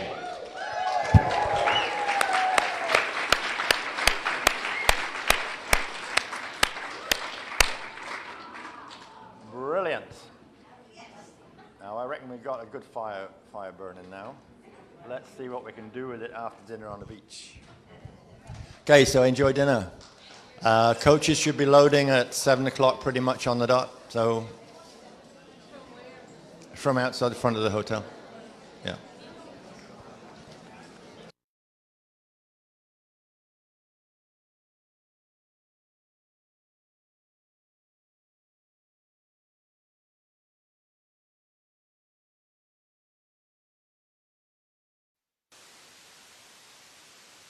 Okay, well, tonight's Shadra Shield projection is going to accomplish a few things. Before we go into discussing the shield more, I'll just describe a bit about what they gave me this afternoon in pertaining to this. There's 2 levels of activations that were scheduled to start at other workshops. They're actually going to be compiled with the ones in this workshop. So we're getting an expedited activation set. So it's not just the things we were expecting to be activated during this workshop, but also what would have been on the next 2. And with that, I wanted to show you, by the time we were all done, by the time I had this little bit of compiling information from various graphs from before that they wanted me to do, to be able to show you some of these things, I was hoping to come down and show a few graphs and start from there before we went into this. But there was no time. By the time you guys had got done what you were done, it was the same time I got done writing down the information myself, and it was time to get on buses and that kind of stuff. So it's all right. We can go over those as the beginning of when we start tomorrow evening at 9. But some of the things I would like you to just understand a bit of what we're going to be doing with the Shadra Shield. The first thing that we've known it was going to do was this is the level 3 of the transharmonic time wave activations. It'll activate the mirror ball blend fields that correspond to certain levels, and I'll talk about that. I would have showed that on the graph, but I'll show you that when we do the in-house thing. But the first thing that we have known is that it's going to do the level 3 of the monadic activation, the Mashayahana Amareya Silver Seed, Golden Silver One temple, the crystal temple. So by the end of the Shadra, that will have been accomplished. But there are several other things that are going to happen too. Another thing that was supposed to occur during this one was complementary to some of the mirror ball activations that we began in the last workshop. In the last workshop's mirror ball activation set, we activated what was called mirror ball number 3 and number 5 out of 5 mirror ball fields. And that began a process of bringing the protection fields into the protection fields of the Aurora Earth fields and the blend fields into our density 1 level encryption lattice, and going through all of the correspondences that were on the charts from the last workshop. That means that we began to download the protection frequencies of the transharmonic time wave into our, I believe, our D1 etheric body and our D3 mental body. So our mental body activations and etheric body activations actually started in the last workshop, and they will complete as we complete this Shadra. So what completion of those mirror ball activations means is that from this point forward, there's a complete Metatronic freeze on the D1 etheric body and the D3 mental body. That means in simple terms that with whatever the gene code you're working with, be it, High Christic or Illuminati, it means that on the D3 level, they won't be able to push into your head anymore, your mind, and, from the astral. And great. Finally, yes, finally, yes. And what's been interesting is whatever is happening, is they're going to talk about what the other, the FA groups are doing. It's really kicked stuff up in the last month, but particularly in the last week. And even though we have been activating the protection field in the D3 level and the D1 level in our bodies, our D2 level is still not protected, and that's our biochemical interface, literally our DNA and our biochemical processes in the body, and they have still been vulnerable until that level of mirror ball activation takes place. Now, that begins in this workshop, and it completes in the Sliders 8, which is in August. So at that point, they cannot push into the physical bodies, where you get that switch, that Jekyll and Hyde effect, where a person's one person at one moment, and then the other thing pushes them out temporarily and gets in and does nasty stuff to their body. So that will block that from actually August, when the Sliders 8, when it completes forward. So we are progressively building the protection fields here. So we will be doing this time, finishing the level 3 and 5, number 3 and 5 mirror ball activation levels, and we'll be initiating or starting the level 2 and the not level, it's number, they call these numbers, not levels, number 2 and number 4 mirror ball activation. So that will be beginning while we were in Shadra. Now, there's some other interesting things happening in the Shadra shield that weren't going to be done yet. They were going to be done at a future time when certain other sets of gates would need to be opened. And I don't know a lot about the gates yet, but they called them the Gates of Wa, W-H-A. And the group that has to do with these gates, and they interface with Aurora Earth, with our Earth, and with some other things too. I think they're probably going to let us know about within the Aurora Continuum. I have a feeling maybe on the Adore side. But these gates are going to be activated early because of something that's taking place in the planetary grids from the FA group's activities. And because of that, we are getting an early invitation to meet the, what do they call them? We just call them the WAS for short, but it's actually the YAS. They're referred to as the YAS. There are 6 groups of different race lines of the YAS.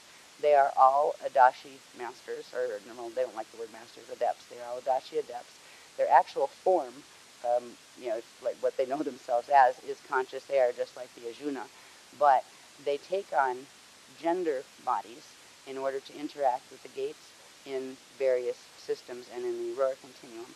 So they're out of the 6 groups, and they all have the name Wa at the end. There are 6 groups of them, and 3 of them are female, and 3 of them are male. Now, their consciousness is androsh, so it's not like, or some might be a little more female or a little more male, but their orientation is androsh, and they take on a gender body for the purpose of each gender body has certain specialties and frequency that it can do that the other can't do as well, and it's very equally balanced. The women can do certain things, women's body can do certain things that men's can't, and vice versa. So that's why they take on the gender forms, to be able to run the polarity gates in this system. And so we are going to have an opportunity to meet them. In order to do this, we're going to go on an interesting journey, which they're going to bring the bow ship back in, but they're going to bring it in from under. So it's not going to come down from the sky, it's actually going to come up under the shield. And we're going to use the bow ship that came in and activated the last workshop. It's a plasma ship. It's going to create the field within and around our Shadra that will allow us to go back into Amayasan, where we went in the projection in the last workshop, and that is the control ancient arrow site.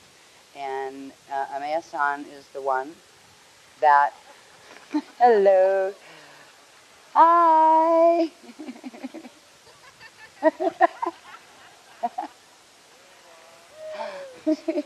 Oh boy, we have a permit. Anybody know how to say we have a permit in Morse code? Are they gonna land on the beach and then harass us?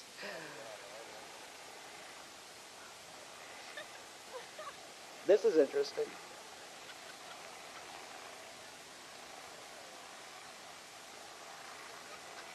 Hi. Good time to cough.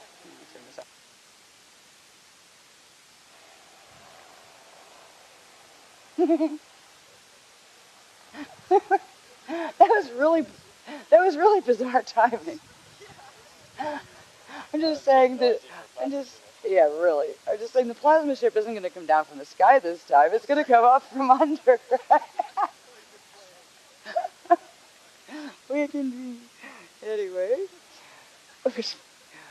When we project, we're going to, do a Jade projection by location through the plasma ship frequencies back into Amaya-san, which is the huge hidden city, one of the huge hidden cities on Aurora Earth, that is literally underneath the area that we are in here, and it's centered out on in the area of Myakka Lake, where Myakka River Park is, whatever they call that. That's right up by where they had us by the house, and so it's a huge city, but Aurora Earth city. So we're going to go back there, and it's at that place that we will meet the Shiwas. First we'll meet the Shiwas because they were the ones that introduced themselves first, but we'll meet the Wayas. Sorry, I'm learning them too. When we meet them, they're going to take us through some kind of little identification exercise. And first of all, you've got your Buddhas with you because of the techniques that you did before you came here. So when you go there, you will also receive one of each of the Wayas to go with you, one of each group. And so you'll have the 6 Buddhas, and you'll have 6 of the Wayas to be with you in the journey that we're going to go on from there. But there will be a 7th Wayas that will stay with you, and this one is actually given to you by your Rishi because they have direct commission relationships with your Rishi. Everybody has a Rishi on the Density 5 level, and all of the Rishis have particular service commissions with one of the 6 groups of the Wayas. So there is a home family of Wayas that you will, it will be introduced to you. It'll be one of the 6, and we'll let you know the names of the whole bunch of them. When you go into that part, they'll probably ask, to try to feel for what is the name of the one, what name of the 6 is this one from, the one that will stay with you, and that is the 7th, and that one will stand with you when we start to do, shield projection and configuration. It will stand with you in the center, and you'll have your 6 Buddhas, and the other 6 Wayas will be like 12 around you. All right, so we're each going to fly, that's what each of our bodies where they are here will turn into that configuration. And then there's a couple other things they're going to have us do in general that have to do with activating the Mishayahana Amaraya temple that we were going to do anyway. But then they're going to take us, and they said, we'll tell you when we get there. In other words, they're going to run it live, and I won't see the wave. I'll see it unfold, and I'll narrate as we go. But we are going to go into the reservoirs, into the orb reservoirs that were opened last workshop in the Earth core, and we're going to do some kind of elemental command communion and work with the Asayas elemental orb force that is there, and then we are going to go visit the gushing hole in the center, or not the center, but in the Gulf of Mexico, and we are going to work with them, and they're going to just lead us of how to do this to begin trying to, as they put it, coagulate some of the oil that is coming through there, coming up and out of there, to hopefully help to slow, but not tap, so you don't build up too much pressure and create earthquakes elsewhere, but to slow that and to start stretching it out and stretching out the planetary axial lines, which are the magnetic lines. And then I do believe, I'm not sure if they're going to put that in this journey today or in some of the techniques that will be done after when we start at 9 p.m. tomorrow night and go through into Monday morning. There's going to be another one. I've already seen what they want us to do, and I think they're going to start it tonight and probably amplify it tomorrow. but we're right. I think it's right at the end of the Shadra. They're going to have us come up out of the water around where that pipe is, and it doesn't matter. Like they didn't have us go, Google the location and all of that. We know there's a pipe gushing oil in the Gulf of Mexico, and just aim for that. So we'll get there. We'll come up around it, and come up out of the water, and we're actually going to form both clockwise and counterclockwise spinning vortice around it, and try to start pulling it in, so it stops going towards shores. And what we're going to try to do is also create a protection barrier for starting with Siesta Key and the Grual here, trying to push it back out to sea. And what they're really going to do is try to draw as much of it back in, like into open outer water like that, and then start to try to break it up using the elemental orb force to come up and actually try to transmute some of it out of the water.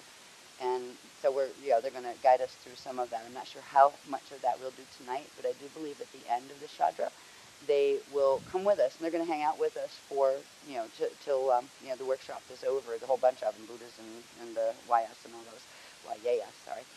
And I do believe right at the end, when it's time to break up the Shadra, they just want us, we don't have to do it all at once, but because if we'd be making a line from Bradenton all the way down to Naples or whatever, but to stand in the water just for a minute or two, not wet, not go swimming, because we're not allowed to swim at night, but just standing at the water's edge, with the feet, or the waves are, picking up frequency from your feet, and just, breathe a few, Christic breaths out to send more of the orb frequencies, the orb reservoir frequencies out directly. And it's literally going to form an energy barrier, a current, that kind of like a standing wave current, that will try to move some of the currents, the ocean currents, gently enough that if that slick starts moving up this way, it will actually try to push it back in the direction of where they're trying to harness it, which is closer to the source of where it's erupting from. So that is the plan that they have in motion now.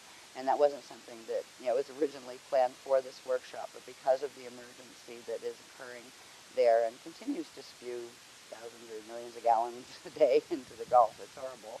So this is our first live intervention posse, really, that we are doing something directly to try to affect in a positive way something, in a natural disaster on the planet.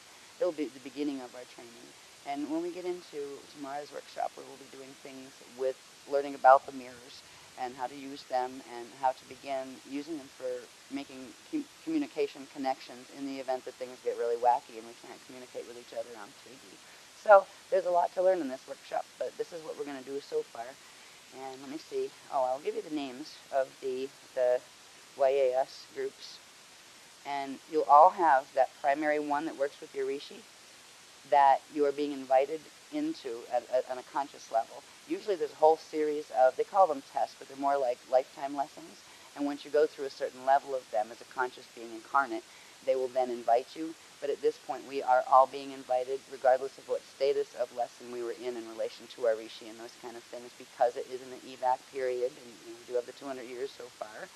But, they need to wake us up, and we do need their assistance. We'll learn more about that when, more about their missions and what they do. But they are one of the highest level intervention teams. So one will be the family of YAS that you are connected to through your Rishi. And in the, as we go through the live wave meditation with the Shadra, just keep that in mind and try to remember when you come out which one. You can work with all of them, but there will be one specific that you have a contract with, actually, because it has a contract with your Rishi self. And the Rishi is part of the identity that you need, that you will eventually integrate all of those frequencies of your own consciousness. There's also something that they just hinted a little bit about with the YAS and working with the Rishi. They can actually help what's called bringing together the four faces of the avatar. And in bringing together the resolute twin set of the avatar, your own avatars, it will actually bring you into, full Rishi integration consciousness. And doing that will actually allow you to pull all of the other 20,736 incarnates that you as Rishi have in the space-time fields, regardless of whether they're risen or fallen. You will be able to pull them up and out when, ascension time comes. So it's a very special level of activation, which it literally clears the karma of the others. And so they'll be helping us work toward that. That's all they've told me on it so far. But there's a lot of things, both like in the mass drama, that the YAS will work with us on, but also personal things as well. So let me find the names here of the other YAS. Okay. Trying to keep this low so as not to disturb nesting turtles. This light.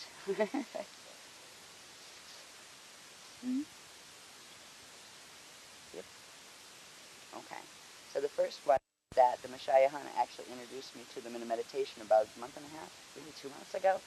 I was hanging out in the Crystal River, the crystal wave, this crystal spiral wave, on the other side of the veil, on that technique that they introduced last time, and I was just hanging there, kind of like for healing, right? And the Mashayahana came up to me and said, "Excuse me, but there's somebody who would like to speak with you." And I'm like, "Do I have to right now? Please, just let me hang here and heal." And they said, "Well, it's kind of important." I said, "Okay, well, if it's important, here we go." So I went with them. Here we go. Where we got please now or what? Headlights. Anyway, they introduced me to them. They said, and they were these really beautiful females. Most of them actually didn't have hair, but some of them did. And they were in various colors, and some of them were that very, very translucent white color where it's like they're not quite fully solid. And they introduced themselves as the Shiva. And I just felt an immediate kinship with the Shiva, like I'd known them forever. And they told me that a couple of people, including my daughter, was one of my daughters was actually an incarnate of them. So some people are actually incarnates right now of those groups, but they don't know it or remember, have it unconscious level. And some people are just moving into, being a part of those families. And that's when I met the Shiva, and they've worked with me a little bit, and I had them on like file 13 for a while to make sure they checked out with every council in the Guardian Alliance and every council that I work with, right? Because I always ball through that. They expect it too, just to make sure there's not some weird group coming in pretending something. So they passed all those tests, and they said, "Oh, we're all females, by the way. We all take on female body, and we work with people in female bodies only. It doesn't matter if you're a guy consciousness in a girl body. If your body's girl, that you would work with the ones that have the girl gender, right? And same with the boys. They're male ones. They didn't introduce them. I didn't meet any of them yet, but they said, because I'm a girl, and they said the ones in male bodies they're like complements are referred to as the Hewa, and they were the first two. I only thought there were two until coming up to this workshop where they let me know there were 4 others. And so we had the Shivas and the Hewas, and now the ones they have recently introduced that are of those other 4, there's a group of females called the Tewas, and their corresponding male group is called the Iyurwas, E-U-R-WHAS, and then there's another female group called the Sewas, and their complementary male group called the Ilewas. So the Shiwas, Hewas, Tewas, Iyurwas, Sewas, and Ilewas. They are the 6 groups of YAS that that hold these gates of Wa and all of the things we're going to learn more about tomorrow. So one of those groups will be, now if you are a female in this lifetime, your rishi will have a contract that's connected with you and with one of the female groups, and it can be any one of them, and they all do different things and have different specializations, and they're all equal. They're all they're all Adashi adepts, and actually are conscious air. They just take on those body forms for specific tasks in relation to the materialized densities. So just we've heard the names. Feel them out a little bit when we go into the meditation, and reach that point where we do the meet and greet where we get visuals on it. Just try to feel which one, because you'll meet 6 first that are the ones that are just going to hang out with you, and then there'll be one more that is one that's working directly with the commission. But try when we reach the 6th first before the other one, the 7th one that comes and stands with you, is not, and with you, I mean like next to you. It doesn't matter what side, but not inside of you, okay? They're not trying to get in your body or anything like that. But just try to feel out before the fact, which one of those names. If you're a guy, it's going to be one of the ones, the Hewas, or one of the other 2, the Yurwas or the Ilewas. And if you're body, it will be either a Shiva, Tewa, or a Sewa. So just try to feel it out before, and then one of that group will come forward. If you can't feel it out, that's okay. One of the group will come forward and give you the, the imprint. Most people will be able to, will get the information. If for some reason you see, when you feel Chandra, that you feel a bit confused, right? You're like, which why am I? There will be more techniques to refine tomorrow, and you will know by then. And some of them may even say, you're a direct incarnate of us. Like, that would mean that in your last life, whatever that was, the last life closest in time to this one, going backwards, which means in a slower vibration than you had, that would appear as time, time behind you on a timeline. It means you finished the testing cycle and the lesson cycle that goes with these, and they haven't told me a lot about what they are, in that life, and you would have been born as one in this life. And if in this life you're just, finishing the testing cycle, that would mean like in your next life or in this body, if you, transfigure this body, you would be one then. So some people are already directly considered incarnate, incarnate members of them, and some are just being invited back into the family so they can, reestablish that reshape connection of themselves. So, because we've got quite a bit to do, I will get going because we do have a time limit when we have to leave. And let me see if I've used a little bit of light. And then I think I'm going to just lay down and let it run because they'll show me it once I close my eyes. But I just have to get, there's like 3 or 4 points they wanted me to look at to remember what we're going to do.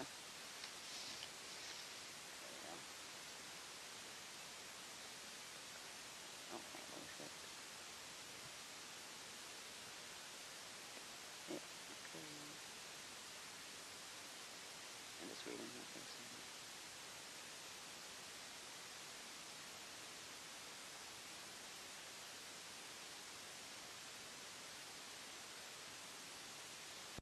Okay, at a certain point, when we go in, once we get into the Boship and go to Amayasan, before we meet the Waz, then the first thing we're going to do is we are going to activate the mirror ball number 2 and number 4 frequency sets and blend fields, and they're what do they call them? The communion planes that go with them. So we will be activating those.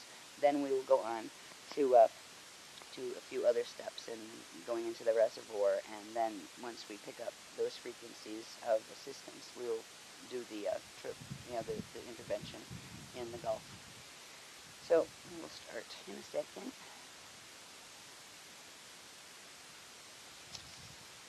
I just got to get myself laying down here for a second.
All right, I'll just try to sit up for this. Is that helping? Okay.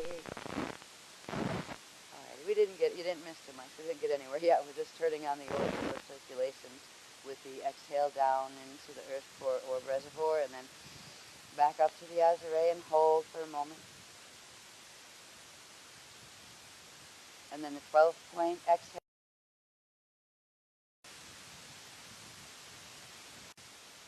And the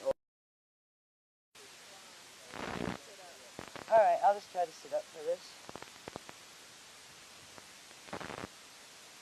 Is that helping? Okay. All right, you didn't miss too much. We didn't get anywhere. Yeah, we're just turning on the orbital circulation with the exhale down into the earth core orb reservoir, and then back up to the azure and hold for a moment. And then the 12-point exhale. And the orb flow goes out into your field, out into your spirit body, out into your life body, out into circulation. Just breathe gently for a few moments.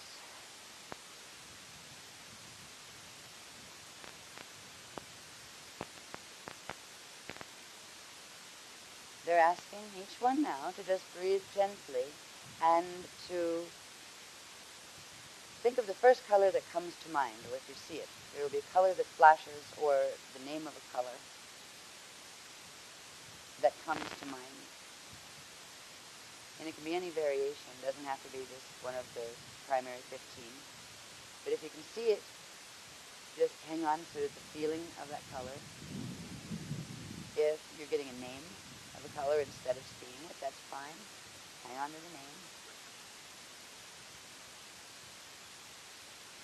Now, with the color, that is the frequency that is opening in your mind's eye. Imagine now that you're going to create a small little crystal of that color, a crystal shaped like the Christ Star vehicle.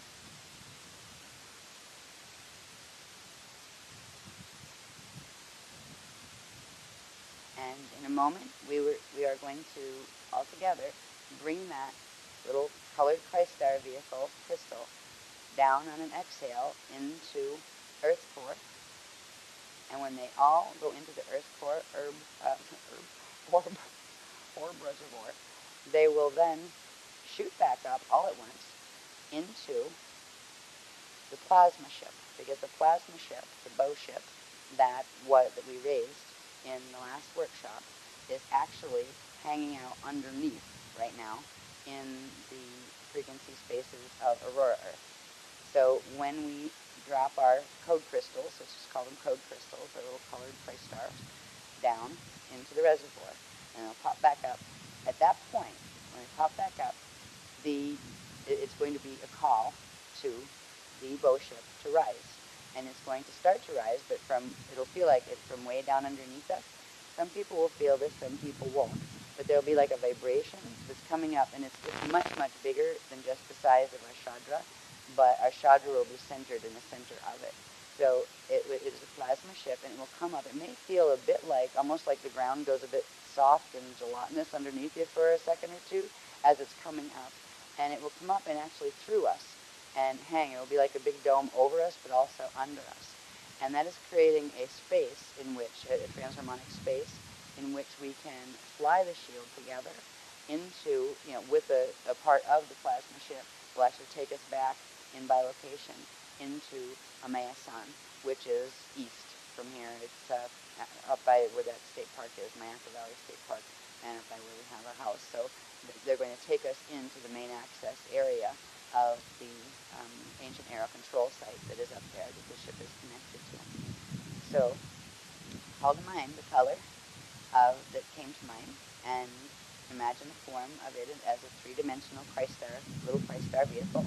And then inhale upward into your pineal and into the image and hold for a moment.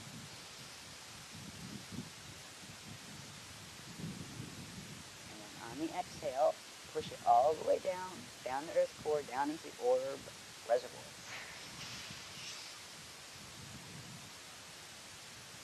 Hold at the bottom of the exhale for a moment. And then just breathe normally and easily. And in a moment, they will all trigger in like a little firework burst. They will shoot up into the plasma ship and call it into awakening. idle part at the moment. All right, they're getting ready. So in a moment, I'm going to ask you to just inhale upward into the azure and hold while it sparks. So when I say go, all right, 1, 2, 3. All right, now. There it goes. And right now, I'm hearing the tones where it's almost like one of those, I forget what it was, Close Encounters movie where you hear, the ship is responding to the tones. You can exhale out horizontally, out your rod.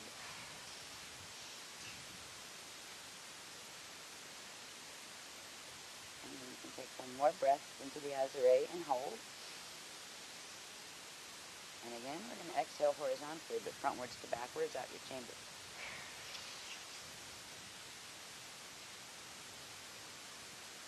Okay, now just breathe gently, and the vibration is beginning of the plasma ship, which means it's beginning to start its rise.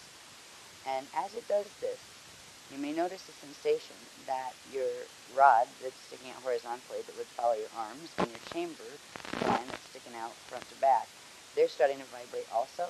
And in a moment, they're actually going to, both of them split, where you have part of each one going clockwise and part going counterclockwise, where they form like a spinning set of, one going front back, one going side to side.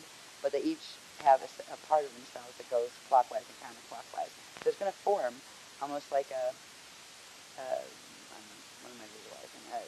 Kind of like a fan blade around you, right? Where it's activating the interior set of portions of our Merkabah structure that we haven't even talked about yet, they said. So as the plasma ship rises, that's going to go faster and faster and faster. And you're going to feel a bit of an expansion in the size of your Christ-Star vehicle around you. And it may even like pop out really, really far, where you can feel it like go out and touch the water or even further. And just let that be. Also try to sense underneath your body a bit of a gentle rumble that's coming up as the plasma ship is rising. It's not too far from reaching up, where it will press the surface and actually come through the sand and up over us. But its bottom, it's thick enough where its bottom will still be deep down into the mantle. But it's at that point that you may feel a little bit of a sloshing of the sand sensation underneath you, where it's just like, kind of like a little bit like a waterbed effect, where you're laying on a waterbed. Okay, it's beginning to crest the sand.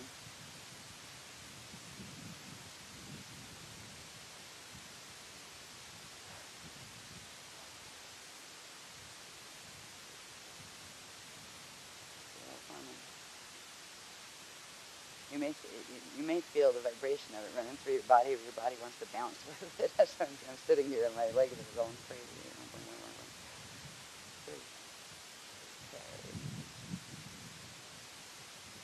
All right, now that seems to be easing as it's cresting, and it's actually going up now, and it's creating like a, not quite a spherical dome, but more like an oval dome, a large one that spans all across us.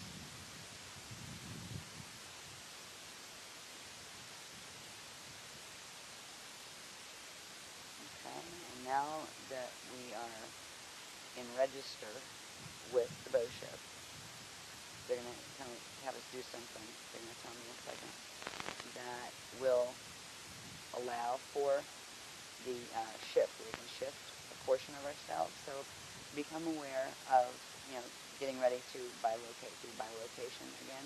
If you bilocated in the techniques that you did before in the last one on the plasma ship in general, then you can just put some more of your consciousness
And with that, I wanted to show you, by the time we were all done, by the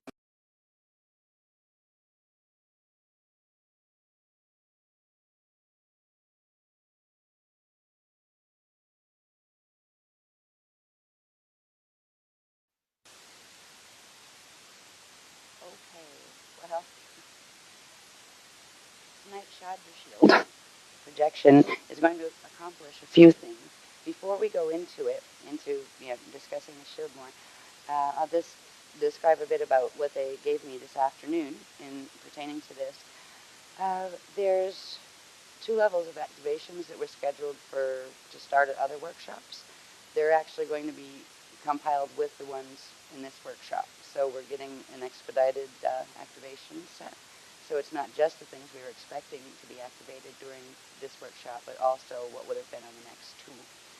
And with that, I wanted to show you, by the time we were all done, by the time I had this little bit of compiling information from various graphs from before that they wanted me to do, to be able to show you some of these things, I was hoping to come down and show a few graphs and start from there before we went into this.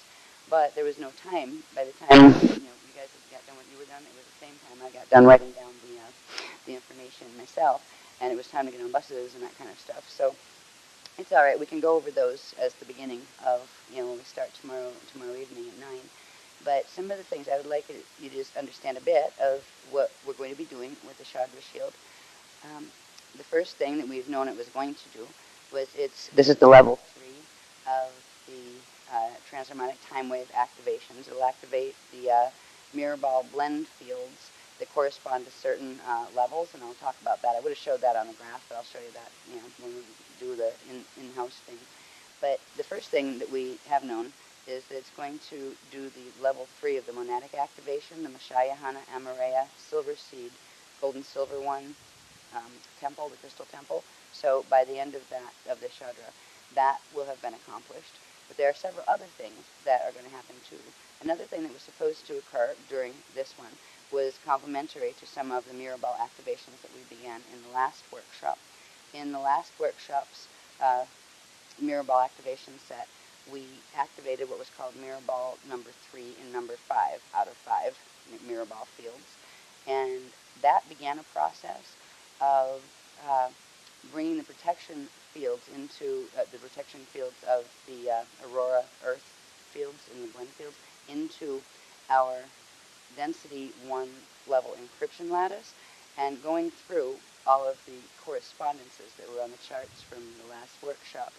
That means that we began to download the protection frequencies of the transharmonic time wave into our, I believe, our D1 etheric body and our D3 mental body. So our mental body activations and etheric body activations actually started in the last workshop, and they will complete as we complete this Chandra. So what completion of those mirror ball activations means is that from this point forward, there's a complete Metatronic freeze on the D1 etheric body and the D3 mental body. That means in simple terms that with whatever the gene code you're working with, be it High Christic or Illuminati, it means that on the D3 level they won't be able to push into your head anymore, your mind, and from the astral. And great. Finally, yes. Finally, yes. And what's been interesting is whatever is happening is they're going to talk about what the other, the FA groups are doing. It's really kicked stuff up in the last month, but particularly in the last week. And even though we have been activating the protection field in the D3 level and the D1 level in our bodies, our D2 level is still not protected, and that's our biochemical interface, literally our DNA and our biochemical processes in the body, and they have still been vulnerable until that level of mirror ball activation takes place. Now, that begins in this workshop, and it completes in the Sliders 8, which is in August. So at that point, they cannot push into the physical bodies where you get that switch, that Jekyll and Hyde effect, where a person's one person at one moment and then the other thing pushes them out temporarily and gets in and does nasty stuff to their body. So that will block that from actually August when the Sliders 8, when it completes forward. So we are progressively building the protection fields here. So we will be doing this time, finishing the level 3 and 5, number 3 and 5 mirror ball activation levels, and we'll be initiating or starting the level 2 and the not level, it's number. They call these numbers, not levels. Number 2 and number 4 mirror ball activation. So that will be beginning while we were in Shadra. Now, there's some other interesting things happening in the Shadra Shield that weren't going to be done yet. They were going to be done at a future time when certain other sets of gates would need to be opened. And I don't know a lot about the gates yet, but they called them the Gates of Wa, W-H-A. And the group that has to do with these gates, and they interface with Aurora Earth, with our Earth, and with some other things too. I think they're probably going to let us know about within the Aurora Continuum. I have a feeling maybe on the Adore side. But these gates are going to be activated early because of something that's taking place in the planetary grids from the FA group's activities. And because of that, we are getting an early invitation to meet the, what do they call them? We just call them the WAS for short, but it's actually the YAS. They're referred to as the YAS. There are 6 groups of different race lines of the YAS. They are all Adashi masters, or no, they don't like the word masters, adepts. They are all Adashi adepts. Their actual form, like what they know themselves as, is conscious air, just like the Ajuna. But they take on gender bodies in order to interact with the gates in various systems and in the Aurora Continuum. So they're out of the 6 groups, and they all have the name Wa at the end. There are 6 groups of them, and 3 of them are female, and 3 of them are male. Now, their consciousness is androsh. So it's not like, or some might be a little more female or a little more male, but their orientation is androsh, and they take on a gender body for the purpose of each gender body has certain specialties and frequency that it can do that the other can't do as well, and it's very equally balanced. The women can do certain things, women's body can do certain things that men's can't, and vice versa. So that's why they take on the gender forms, to be able to run the polarity gates in this system. And so we are going to have an opportunity to meet them. In order to do this, we're going to go on an interesting journey, which they're going to bring the bow ship back in, but they're going to bring it in from under. So it's not going to come down from the sky. It's actually going to come up under the shield. And we're going to use the bow ship that came in and activated the last workshop. It's a plasma ship. It's going to create the field within and around our Shadra that will allow us to go back into Amayasan, where we went in the projection in the last workshop, and that is the control ancient arrow site. And Amayasan is the one that. Hello. Hi.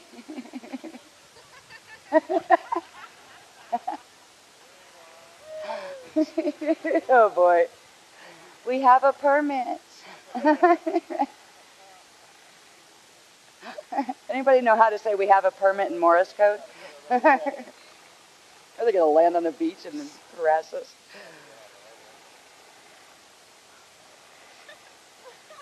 This is interesting.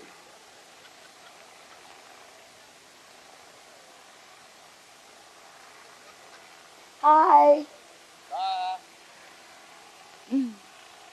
Good time to cough.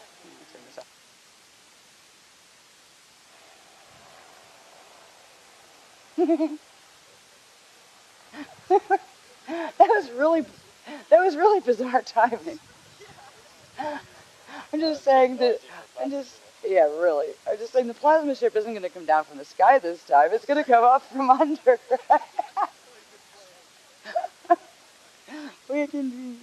Anyway. When we project, we're going to do a Jade projection by location through the plasma ship frequencies back into Amayasan, which is the huge hidden city, one of the huge hidden cities on Aurora Earth that is literally underneath the area that we're in here, and it's centered out on in the area of Mayaka Lake, where Mayaka River Park is, whatever they call that. That's right up by where they had us by the house, and so it's a huge city, but Aurora Earth city. So we're going to go back there, and it's at that place that we will meet the Shiwas. First we'll meet the Shiwas because they were the ones that introduced themselves first, but we'll meet the Wayas. sorry, I'm learning them too. When we meet them, they're going to take us through some kind of little identification exercise. And first of all, you've got your Buddhas with you because of the techniques that you did before you came here. So when you go there, you will also receive one of each of the YAS to go with you, one of each group. And so you'll have the 6 Buddhas, and you'll have 6 of the YAS to be with you in the journey that we're going to go on from there. But there will be a 7th YAS that will stay with you, and this one is actually given to you by your Rishi, because they have direct commission relationships with your Rishi. Everybody has a Rishi on the Density 5 level, and all of the Rishis have particular service commissions with one of the 6 groups of the YAS. So there is a home family of YAS that you will, it will be introduced to you. It'll be one of the 6, and we'll let you know the names of the whole bunch of them. When you go into that part, they'll probably ask, like, to try to feel for what is the name of the one, what name of the 6 is this one from, the one that will stay with you, and that is the 7th, and that one will stand with you when we start to do, shield projection and configuration. It will stand with you in the center, and you'll have your 6 Buddhas, and the other 6 YAS will be like 12 around you. All right, so we're each going to fly, that's what each of our bodies where they are here will turn into that configuration. And then there's a couple other things they're going to have us do in general that have to do with activating the Mishayahana Amaraya temple that we were going to do anyway. But then they're going to take us, and they said, we'll tell you when we get there. In other words, they're going to run it live, and I won't see the wave, I'll see it unfold, and I'll narrate as we go. But we are going to go into the reservoirs, into the orb reservoirs that were opened last workshop in the Earth core, and we're going to do some kind of elemental command communion and work with the Asayas elemental orb force that is there, and then we are going to go visit the gushing hole in the center, or not the center, but in the Gulf of Mexico, and we are going to work with them, and they're going to just lead us of how to do this, to begin trying to, as they put it, coagulate some of the oil that is coming through there, coming up and out of there, to hopefully help to slow, but not tap, so you don't build up too much pressure and create earthquakes elsewhere, but to slow that and to start stretching it out and stretching out the planetary tonal lines, which are the magnetic lines.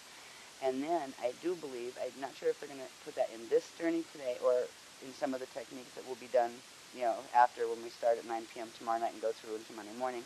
There's going to be another one. I've already seen what they want us to do, and I think they're going to start it tonight and probably amplify it tomorrow. But I think it's right at the end of the Shadra. They're going to have us come up out of the water around where that pipe is, and it doesn't matter. Like they didn't have us go, Google the location and all of that. We know there's a pipe gushing oil in the Gulf of Mexico, and just aim for that. So we'll get there. We'll come up around it and come up out of the water, and we're actually going to form both clockwise and counterclockwise spinning vortice around it, and try to start pulling it in so it stops going towards shores. And what we're going to try to do is also create a protection barrier for starting with Siesta Key and the Grual here, trying to push it back out to sea. And what they're really going to do is try to draw as much of it back into open outer water like that, and then start to try to break it up using the elemental orb force to come up and actually try to transmute some of it out of the water. And so they're going to guide us through some of that. I'm not sure how much of that we'll do tonight, but I do believe at the end of the Shadra, they will come with us, and they're going to hang out with us for, till the workshop is over. There's a whole bunch of them, Buddhas and the YAS and all those, YAS, sorry. And I do believe right at the end, when it's time to break up the Shadra, they just want us, we don't have to do it all at once, but because if we'd be making a line from Bradenton all the way down to Naples or whatever, but to stand in the water just for a minute or two, not wet, not go swimming, because we're not allowed to swim at night, but just standing at the water's edge, with the feet, or the waves are, picking up frequency from your feet, and just, breathe a few, Christic breaths out to send more of the orb frequencies, the orb reservoir frequencies out directly. And it's literally going to form an energy barrier, a current, that kind of like a standing wave current that will try to move some of the currents, the ocean currents, gently enough that if that slick starts moving up this way, it will actually try to push it back in the direction of where they're trying to harness it, which is closer to the source of where it's erupting from. So that is the plan that they have in motion now. And that wasn't something that, was originally planned for this workshop, but because of the emergency that is occurring there and continues to spew thousands or millions of gallons a day into the Gulf, it's horrible. So this is our first live intervention posse, really, that we are doing something directly to try to affect in a positive way something, like a natural disaster on the planet. It'll be the beginning of our training. And when we get into tomorrow's workshop, we will be doing things with learning about the mirrors and how to use them and how to begin using them for making communication connections in the event that things get really wacky and we can't communicate with each other on 3D. So there's a lot to learn in this workshop, but this is what we're going to do so far.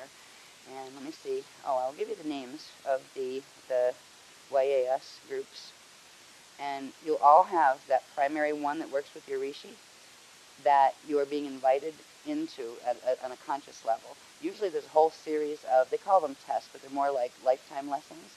And once you go through a certain level of them as a conscious being incarnate, they will then invite you. But at this point, we are all being invited, regardless of what status of lesson we were in relation to our Rishi and those kind of things, because it is an evac period, and we do have the 200 years so far. But, they need to wake us up, and we do need their assistance. We'll learn more about that when, more about their missions and what they do. But they are one of the highest level intervention teams. So one will be the family of YAS that you are connected to through your Rishi. And in the, as we go through the live wave meditation with the Shadra, just keep that in mind and try to remember when you come out which one. You can work with all of them, but there will be one specific that you have a contract with, actually, because it has a contract with your Rishi self. And the Rishi is part of the identity that you need, that you will eventually integrate all of those frequencies of your own consciousness. There's also something that they just hinted a little bit about with the YAS and working with the Rishi. They can actually help what's called bringing together the 4 faces of the avatar. And in bringing together the resolute twin set of the avatar, your own avatars, it will actually bring you into, full Rishi integration consciousness. And doing that will actually allow you to pull all of the other 20,736 incarnates that you as Rishi have in the space-time fields, regardless of whether they're risen or fallen. You'll be able to pull them up and out when, ascension time comes. So it's a very special level of activation, which it literally clears the karma of the others. And so they'll be helping us work toward that. That's all they've told me on it so far.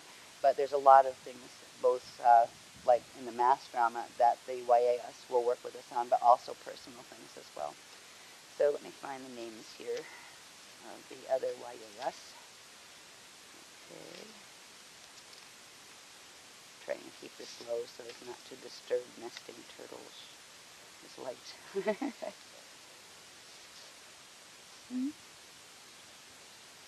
Yep. Okay. So the first one that the Mashayahana actually introduced me to them in a meditation about a month and a half, maybe 2 months ago. I was hanging out in the Crystal River, the crystal wave, this crystal spiral wave, on the other side of the veil, on that technique that they introduced last time, and I was just hanging there, kind of like for healing, right? And then Shayana came up to me and said, "Excuse me, but there's somebody who would like to speak with you." And I'm like, "Do I have to right now? Please, just let me hang here and heal." And they said, "Well, it's kind of important." I said, "Okay, well, if it's important, here we go." So I went with them. Here we go. Where are you guys? Please, now or what? Lights.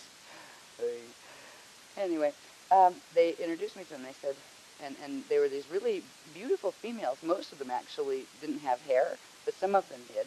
And they were in various colors, and some of them were that very, very translucent white color where it's like they're not quite fully solid.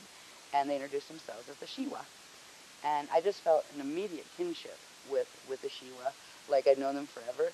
And they told me that a couple of people, including my daughter, one of my daughters, was actually an incarnate of them. So some people are actually incarnates right now of those groups, but they don't know it or remember, have it unconscious level. And some people are just moving into, being a part of those families. And that's when I met the Shiwa, and they've worked with me a little bit, and I had them on like file 13 for a while to make sure they checked out with every council in the Guardian Alliance and every council that I work with, right? Because I always football through that. They expect it too, just to make sure there's not some weird group coming in pretending something. So they passed all those tests, and they said, "Oh, we're all females, by the way. We all take on female body, and we work with people in female bodies only. It doesn't matter if you're a guy consciousness in a girl body. If your body's girl, that you would work with the ones that have the girl gender, right? And same with the boys. They're male ones. They didn't introduce them. I didn't meet any of them yet, but they said, because I'm a girl, and they said the ones in male bodies they're like complements are referred to as the Hewa, and they were the first two. I only thought there were two until coming up to this workshop where they let me know there were four others. So we had the Shiwas and the Hewas, and now the ones they have recently introduced that are of those other four, there's a group of females called the Tewas, and their corresponding male group is called the Iyurwas, E-U-R-W-H-A-S, and then there's another female group called the Sewas, and their complementary male group called the Ilewas. So the Shiwas, Hewas, Tewas, Iyurwas, Sewas, and Ilewas. They are the six groups of YAS that, that hold these gates of Wa and all of the things we're going to learn more about tomorrow. So one of those groups will be, now if you are a female in this lifetime, your Rishi will have a contract that's connected with you and with one of the female groups. And it can be any one of them, and they all do different things and have different specializations, and they're all equal. They're all they're all Adashi adepts, and actually are conscious air. They just take on those body forms for specific tasks in relation to the materialized densities. So just we've heard the names. Feel them out a little bit when we go into the meditation. Then and reach that point where we do the meet and greet, where we get visuals on it. Just try to feel which one, because you'll meet six first that are the ones that are just going to hang out with you, and then there'll be one more that is one that's working directly with the commission. But try when we reach the sixth first, before the other one, the seventh one that comes and stands with you, is not, and with you I mean like next to you. It doesn't matter what side, but not inside of you. All right, they're not trying to get in your body or anything like that. But just try to feel out before the fact, which one of those names. If you're a guy, it's going to be one of the ones, the Hewas, or one of the other two, the Yurwas or the Ilewas. And if you're a body, it will be either a Shiwa, Tewa, or a Sewa. So just try to feel it out before, and then one of that group will come forward. If you can't feel it out, that's okay. One of the group will come forward and give you the imprint. Most people will be able to, get the information. If for some reason when you feel Shadra that you feel a bit confused, right? You're like, why am I? There will be more techniques to refine tomorrow, and you will know by then. And some of them may even say, you're a direct incarnate of us. Like that would mean that in your last life, whatever that was, the last life closest in time to this one, going backwards, which means in a slower vibration than you had, that would appear as time, time behind you on a timeline. That means you finished the testing cycle and the lesson cycle that goes with these, and they haven't told me a lot about what they are, in that life, and you would have been born as one in this life. And if in this life you're just, finishing the testing cycle, that would mean like in your next life or in this body, if you, transfigure this body, you would be one then. So some people are already directly considered incarnate, incarnate members of them, and some are just being invited back into the family so they can, reestablish that reshape connection of themselves. So, because we got quite a bit to do, I will get going, because we do have a time limit when we have to leave. And let me see if I use a little bit of light. And then I think I'm going to just lay down and let it run, because they'll show me it once I close my eyes. But I just have to there's like 3 or 4 points they wanted me to look at to remember what we're going to do.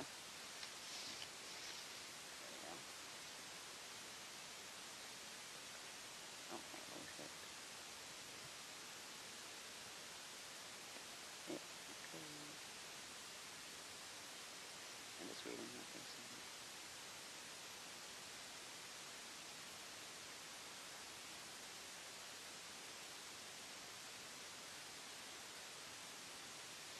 Okay, at a certain point, when we go in, once we get into the Boship and go to Amayasan, before we meet the Waz, then the first thing we're going to do is we are going to activate the mirror ball number 2 and number 4 frequency sets and blend fields, and they're what do they call them? The communion planes that go with them. So we will be activating those. Then we will go on to a few other steps in going into the reservoir, and then once we pick up those frequencies of assistance, we will do the the intervention in the Gulf. So we'll start in a second.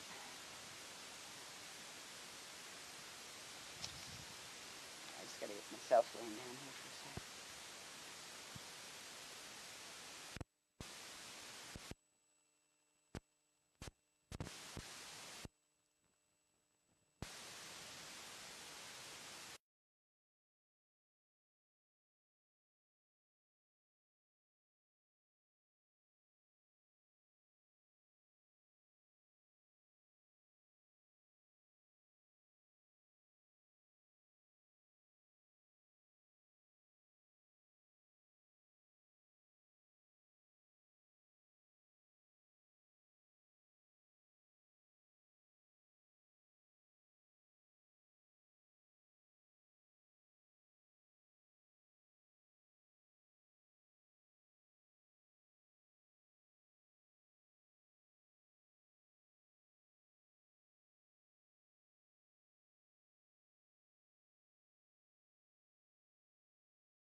All right, I'll just try to sit up for this. Is that helping? Okay. All right, you didn't miss too much. We didn't get anywhere yet. We're just turning on the auricular circulation with the exhale down into the earth core orb reservoir, and then back up to the azure and hold for a moment. And then the 12th point exhale.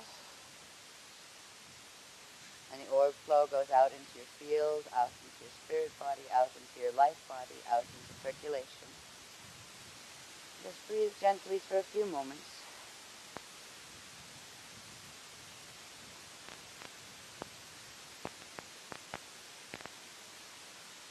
They're asking each one now to just breathe gently and to think of the first color that comes to mind, or if you see it. There will be a color that flashes, or the name of a color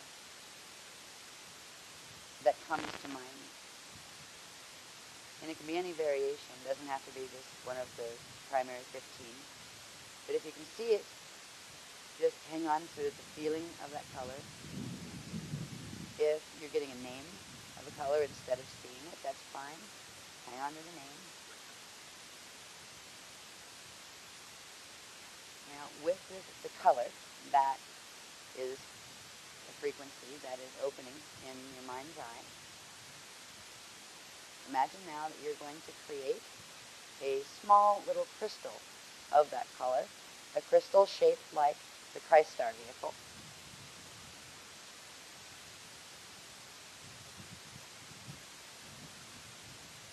And in a moment, we are going to, all together, bring that little colored Christ Star vehicle crystal down on an exhale into Earth when they all go into the Earth core orb reservoir, they will then shoot back up all at once into the plasma ship, because the plasma ship, the bow ship that we raised in the last workshop, is actually hanging out underneath right now in the frequency spaces of Aurora Earth. So when we drop our code crystals, let's just call them code crystals, our little colored Tri-stars, down into the reservoir, and they'll pop back up. At that point, when they pop back up, it's going to be a call to the bow ship to rise. And it's going to start to rise, but it'll feel like it's from way down underneath us. Some people will feel this, some people won't.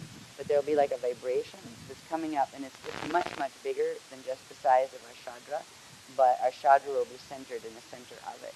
So it is a plasma ship, and it will come up. It may feel a bit like, almost like the ground goes a bit soft and gelatinous underneath you for a second or two as it's coming up. And it will come up and actually through us and hang. It will be like a big dome over us, but also under us. And that is creating a space in which, a transharmonic space, in which we can fly the shield together into, with a part of the plasma ship, will actually take us back in bilocation into Amayasan, which is east from here. It's up by where that state park is, Mayantha Valley State Park, and up by where we have our house. So they're going to take us into the main access area of the ancient aero control site that is up there that the ship is connected to. So call to mind the color that came to mind, and imagine the form of it as a three-dimensional little Christ-star vehicle, and then inhale upward into your pineal and into the image and hold for a moment.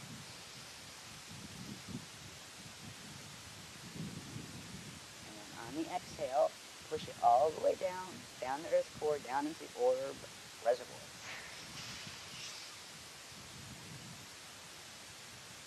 Hold at the bottom of the exhale for a moment.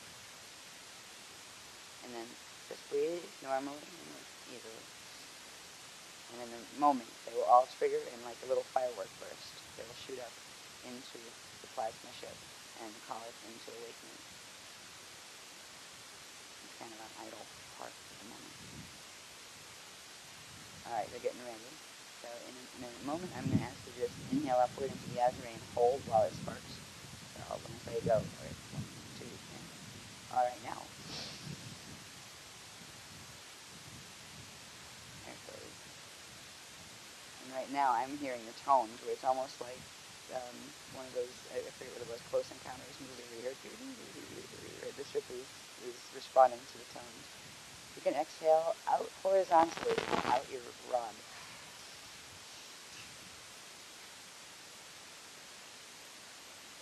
And you can take one more breath into the Azure and hold. And again, we're going to exhale horizontally, but frontwards to backwards out your chamber.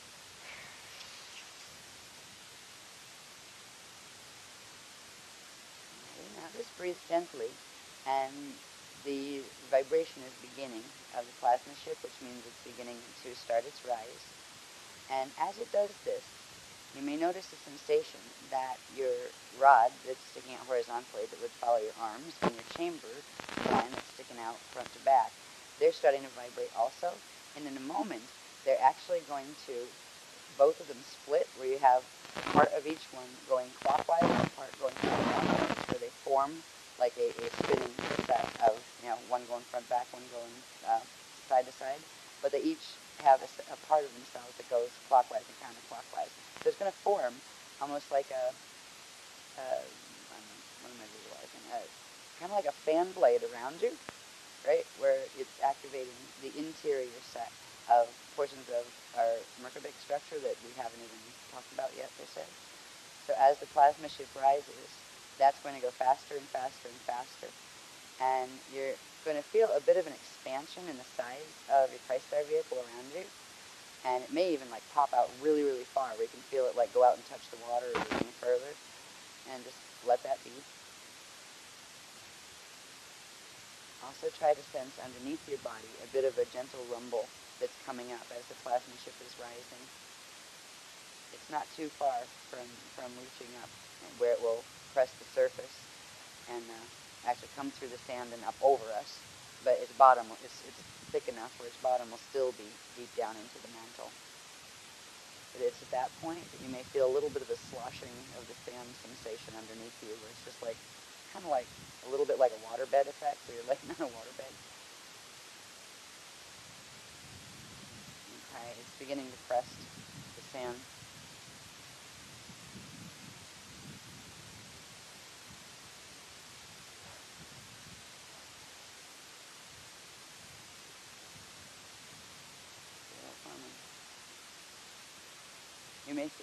You may feel the vibration of it running through your body, or your body wants to bounce with it. That's why I'm sitting here and my legs are going crazy.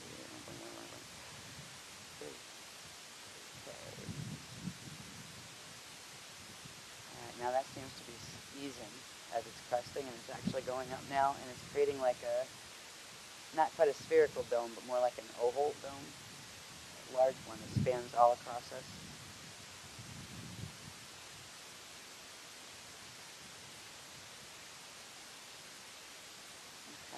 Now that we are in register with the bow ship, they're going to have us do something. They're going to tell me in a second that will allow for the shift. We can shift a portion of ourselves. So become aware of, getting ready to bilocate, do bilocation again. If you bilocated in the techniques that you did before in the left one, on the plasma ship in general, then you can just put some more of your consciousness in with that. If you haven't, then, just create or bilocate yourself. Do it with the easiest way is to do the mini-me, where you imagine a little version of yourself exactly as you are. And that self, in a minute, there's going to be what they call, goes into a snap wave, where it's just going to be a wave that kind of snaps and ripples really fast through, it's a transharmonic snap wave. And it will actually loosen up the field that will allow for the blend field to open. It will also begin the process of the activations that I've been going through just for like a week or two, where I was starting to really notice it and didn't know what it was. But this is where it starts to loosen up also, the biochemical lock of the juice.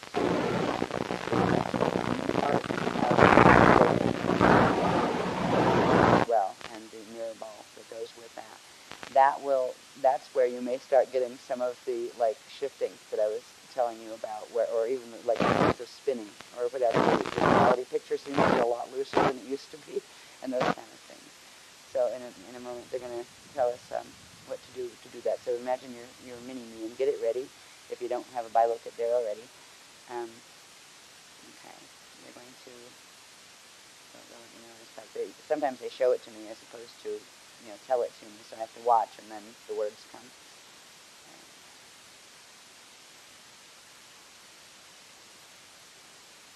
Okay, holding our mini-me in mind, or just holding our consciousness in mind, we're going to inhale into the azure, push forcefully upward as far as you can, just where it disappears, where energy disappears. And they're all going to hit the top of the bow ship and kind of arc together and form a big, sapphire blue, gorgeous starburst. It almost looks like a chandelier, a sapphire-colored chandelier hanging down from the inside of the top of the inside of the dome of the bow ship that's over us. Okay, just breathe naturally now.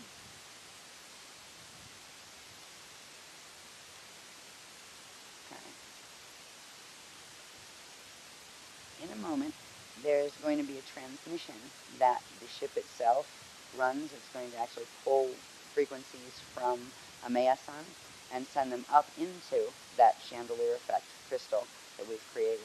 And then the crystal will shine little pulsy lights of really pale heliotalic pastel little energy bursts. And they're going to come down. They're actually going to shower down on us and on our bodies here. And just lay with your hands, with your palms up, and they will seek to go into the palms, both palms, just a little bit. You might even feel some of it. You don't have to lift your hands up, just just have them laying with the palms, the back of the hand on the sand, and the palms facing up. And again, try to sense a pickup in speed of the rod and chamber spinning, around your, sticking out from your azure level of your body. Okay. And they're saying now, if you feel just a little, even just a little bit of a tickle, that you've received some of the rainbow light pulses coming downward from the blue crystal chandelier, then bring your hands together where the palms are together. And place them area. And just try to sense that there's like a buzzing energy as the bits of the rainbow light in your palms actually start to interact with each other and make more and bounce more. Almost as if there's a rainbow star starting to pulse in your hand.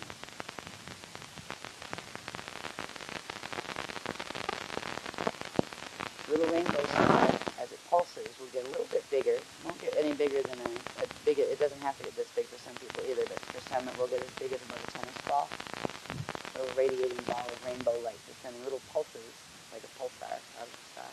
Little starlight. How it pastels out. Imagine you can see it glowing through your fingers, and if you look at your neighbors, you can see a little bit of that light glowing in your palms. Now, once you can feel it there a little bit, you're going to take that glowing star and put it up over your head into your crown chakra, and just let it go out of your palms into your crown chakra. And then just inhale and pull it downward to your azure. And then a little bit more inhale and pull it just a little further down and back into the carinatosteel area at the base, behind the base of the breastbone. And exhale it there. Try to feel the ripple and tremor that will go up your back. It should go up your back and down. If it doesn't, it's all right, because some people will feel it instantly. Okay. And remember, you have a little mini-me in mind still if you're going to, put more of the consciousness into the bioliquid state. And now what we're going to do is that little rainbow star in the carinatosteel is going to send a message to the various layers of our anatomy, of our body, of our D3 level, our mental body, of our etheric body, D1 level, and also to our D2 level, the physical body, physical emotional body level. And it's going to create a separation where the mini-me actually becomes as large as you and is like right inside of you now, not just a little version of yourself in your head. But let's do one inhale and hold up into the mini-me image. And then exhale just down to the azure and push outward. And feel that other part of you, like a W is there. Not a W, but two of you. And it's your own self. This is just more of your own consciousness, but you're putting together a Jade travel body.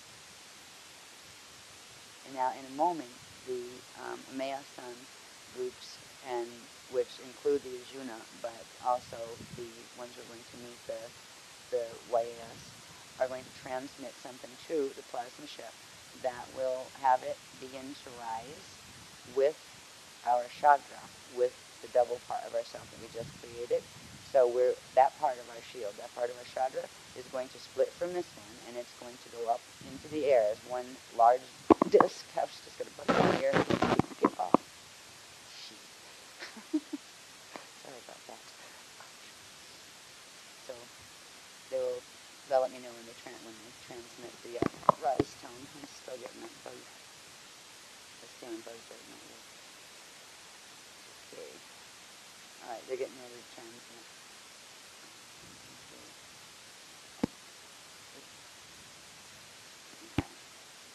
Alright, you transmitted the pulses. This is neat. I'm seeing like way deep down in like we're not really in the center part. We're in like the upper center part of this plasma ship. It's like way below it, still somewhere in the mantle, and even below that is where the perimeter of it is. So like it's almost like, reminds me of the engine room. This big, massive, gorgeous aqua and sapphire blue ball just turned on, like somebody fired up the engines or something. It's the plasma ship is going to transmit to us now certain sets of undulating tones. You may or may not hear them, you may feel them instead, or you may start to see flickering colors on the inside of your eyelids or something like that. Depends, everybody perceives it differently, does images differently. Okay, it's beginning to transmit. And just breathe a little bit more slowly and deeply, and you start to either hear some of the tones or feel a bit of the vibration or get any of the flickering colors. Start to just breathe a little slower and more deeply, as if you're breathing the colors or the sounds right through your whole atomic structure.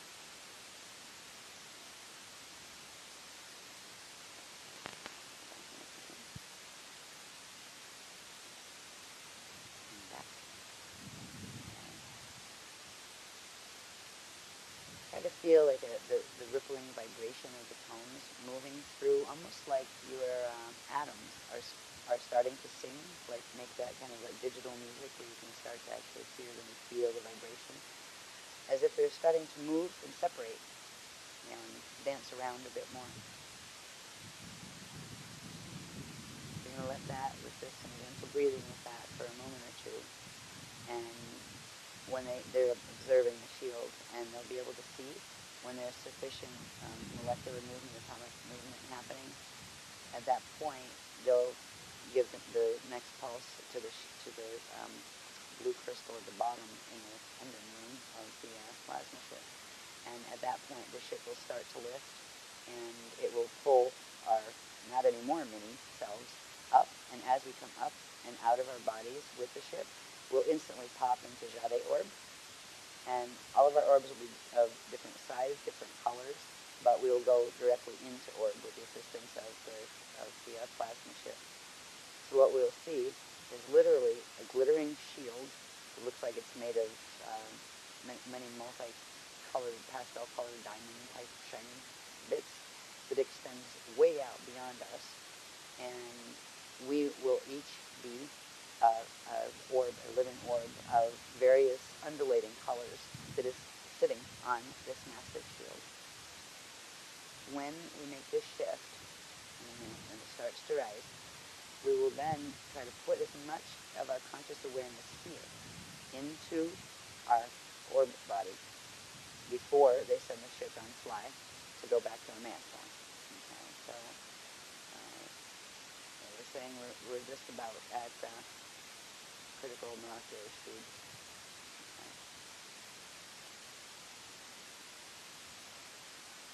Okay, so the last pulse for lift, and the plasma ship is lifting now. All right, so inhale,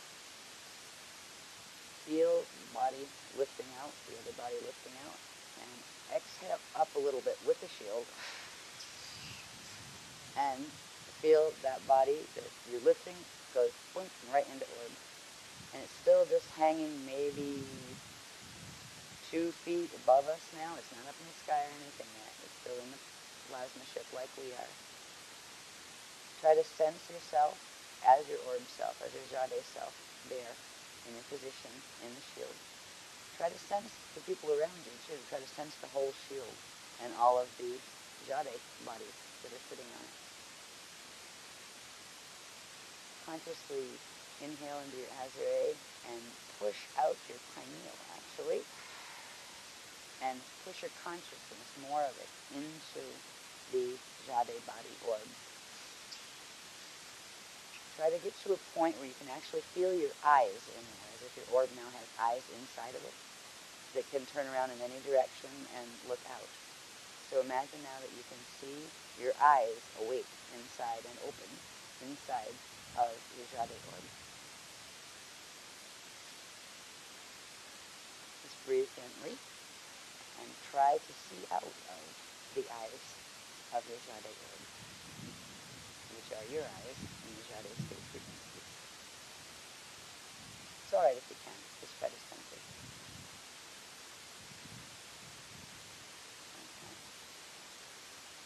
They're now going to raise the ship a bit more, and we're going to assist with simple inhale and exhale upward and push all at the same time and just lift. It'll take about 3 of those breaths, and we'll get it to where the entire ship rises. Actually, the rest of it comes up through us.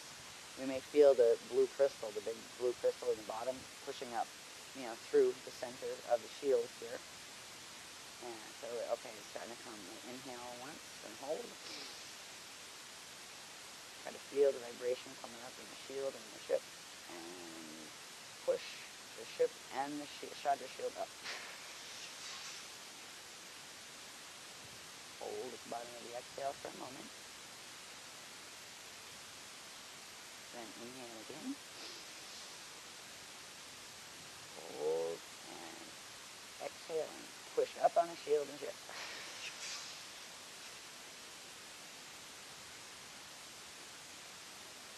And one more time. Inhale. And exhale and push up on the ship and shield.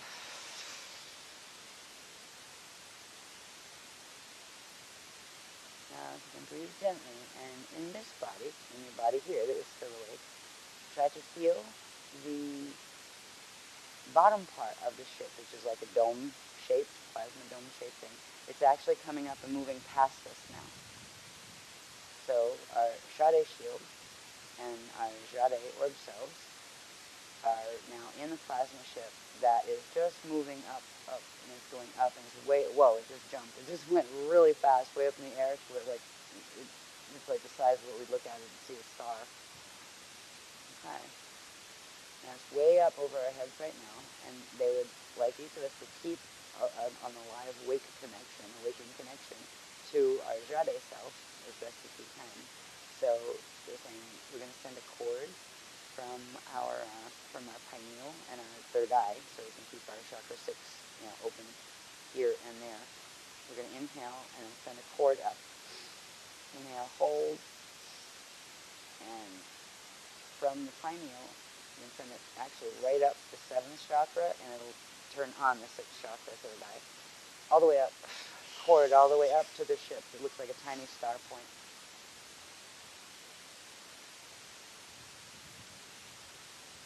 Now we can just breathe gently for a moment, and in a moment it's just going to be like a hyper jump where the low ship with our Chandra shield is going to pop back into Amayasan. So that's known as her. It did. There we go. I jumped on that one. Ouch. Now in a moment, it's going through actually a veil barrier and going into the crystal spiral stream. It's almost like it's going through a car wash. It's funny. You can't see the visual on it. And now it'll come out into the other side, into Amayasan on Aurora Earth. And it's pulling into it's just that large white greeting room that they have. I think of it, it's almost like an airport. I don't know what it is for sure. But it's at a temple. And that is where the ship with our bilocates is now. And in a moment, it's almost like it has to cool off or slow down to become more solid there. Okay? And it's doing that. And when it hits a certain point of solidification, our Jade selves will actually turn back into bodies just like us, but over there. So we'll have our bilocate bodies back, where they'll just pop in an out-of-orb state and back into actual physical form. Okay, that's going to happen in a minute. It hasn't happened yet. It's funny. It's like changing colors and getting more dense. Like they're letting me see the visual. When it reaches that densification point and we pop back into just our physical bodies over there, at that point we will have available to us the visuals that are occurring, that our bilocate body is seeing. Not everybody gets visuals right away, and that's okay. And that's why they will lead us through the describing what we are seeing. Okay, they're just about to go now. Yeah, there it is, coming solid. Okay, right there, they just snapped, and everybody's like laying there. And it's funny because some people are like rubbing their eyes. It's really funny. Not here, but I can see the shield over there, and it's like almost as if maybe they went to sleep really quick when they went through the veil, and they're just waking back up. Okay. Now, interestingly, they're being spoken to already by somebody that you can't see yet, but that's coming in, into this area, and it's in where the shield is parked now, and the ship actually went completely translucent, so you can't see the ship anymore. So now you just see our shield with us laying our Shadra, just like this, but in the middle of this huge white space with the big white arches that lead to like tunnels and different passageways. And somebody is speaking. I think actually the place is speaking because the crystal that it's made of is alive and conscious, and it's telepathing to us there, and it's telling that part of ourselves that it's okay, you can get up and stretch, but while we're supposed to stay down here, right? Our cells are getting up and standing at this point over there, and this is where we're going to get ready to meet the YAS groups. Okay, so imagine yourself there. Try to link with yourself there is what's actually occurring. Link with yourself there and feel yourself standing in the same position in shield, but you're standing now. And try to sense the presence of still in orb form, your 6 Buddhas of your team around you. Just hanging around you. It doesn't matter if they're above your head or around your shoulders or wherever you feel most comfortable. But just sense them there, and they are there with you. And there's, as you can see in one of the tunnels, there's a group of people. I think the first one is actually in Ajuna again, just like when we went in the last time in the last workshop. The Ajuna will bring in the YAS to meet us. Seeing over, it's like to the left, to the right of where I am actually in the shield, and they're chattering, actually using. They are using external language, but it's not. It sounds more like tones or singing, actually, but it's actually the language they're using. And they're just communicating with this group. There's a group of 6, 1 representative of each of the YAS groups. And the rest of them are there, their collectives are there, but the Ajuna are first going to bring in the 6 representatives just to introduce the groups. And they're going to make this easy, that they decided that they would just take on translucent light being form. So it completely transcends, gender or racial affiliations, or, well, not gender, but racial affiliations. They will have their gender affiliation, but they're actually presenting as none of them, the boys or the girls, have no hair. They're choosing to present themselves with no hair. There's something about the girls. It's a feel, like to tell the difference between the males and the females. Interesting. And I'm just seeing this. They're just showing this to me, so I'm letting you know what I see. Okay. They're going to, right, because they look so much the same. They're both very much like the Ajuna like to present. In fact, that's really what they're doing. They're taking on the image that the Ajuna like to use, which is the completely androgynous, light being that's almost like whitish, translucent skin that can change any color and any hue depending on what it feels and those kind of things. They're taking on that gender. They're also taking on more human-looking faces because they like to create as close a vibrational rapport with whoever it is they're communicating with and working with, because that just makes communication simpler and and easier. All right. The Ajuna is bringing out the first one to meet the shield. Oh boy, they're coming in here too. All right, they're going to come in where? Center shield. Okay, they said they're the first 6. When they bring them out in the by location station there and the shield there, they'll actually be kind of like, I'm saying, in front of the shield from where I'm sitting. So that would be kind of like to the east of where we are. So that's where they would be coming in a doorway over there. But they're going to really quickly pop up in the center of the shield, which is here where I'm transmitting from. So they'll enter the doorway that's literally, there's an archway that's going to open outside of the Shadra here. That's over a bit east of me, which means toward the parking lot area and those buildings as opposed to toward the ocean or anything. So there's a doorway that's going to open there. You may see a little flash or like a movement of something moving, and then it will pop up right over here. And they're going to go one by one, and they're going to let us see the colors of the robes.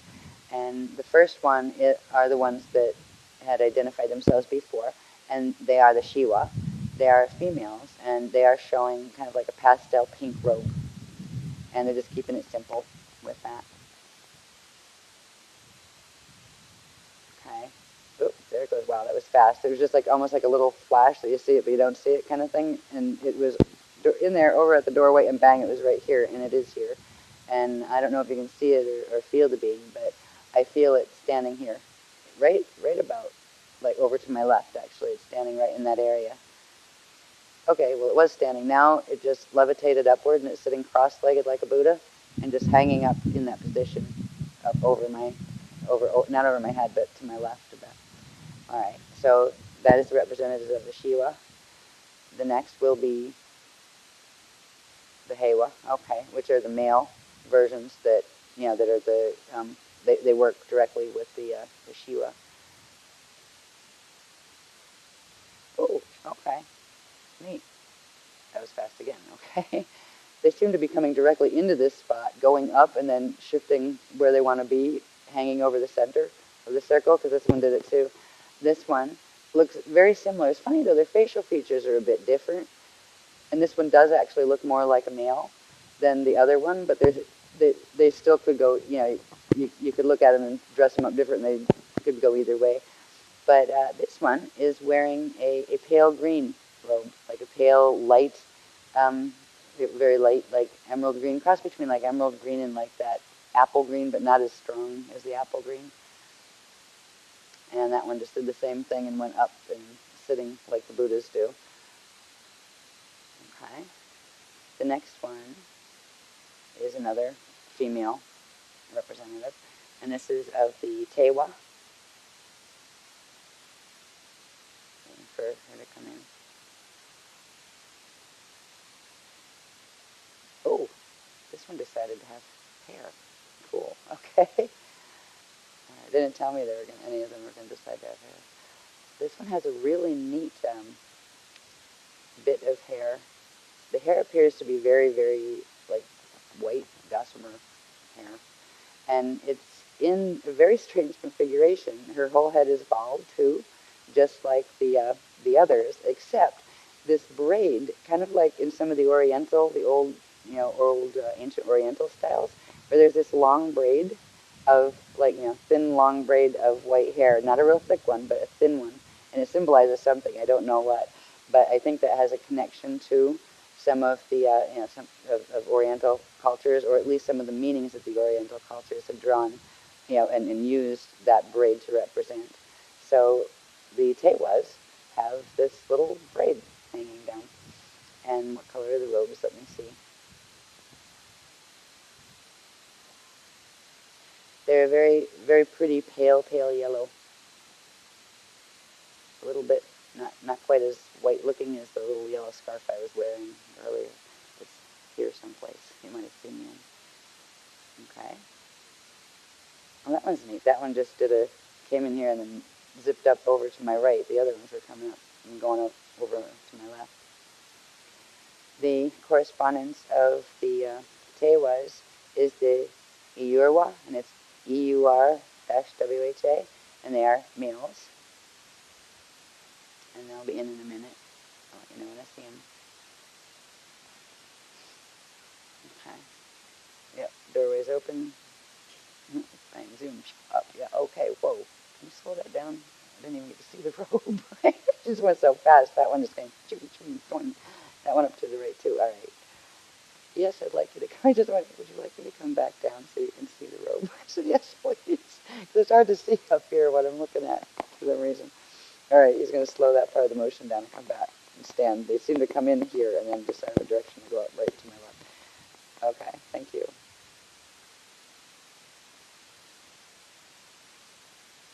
Oh, okay. You decided on hair too. For some reason, these two guys like the hair, or guys and gals like the hair. This one has a little bit of hair too. Still has the very, very translucent, like powder white skin that can, turn any color depending on emotion. And it's got this little mohawk of hair. And it's very pretty red, like carrot top red hair, running just that right down the middle of his head. I had no idea they were going to do the hair. hair things is funny. The Shivas and the Hevas were bald. All right, let me see the robe. Let me see, focus.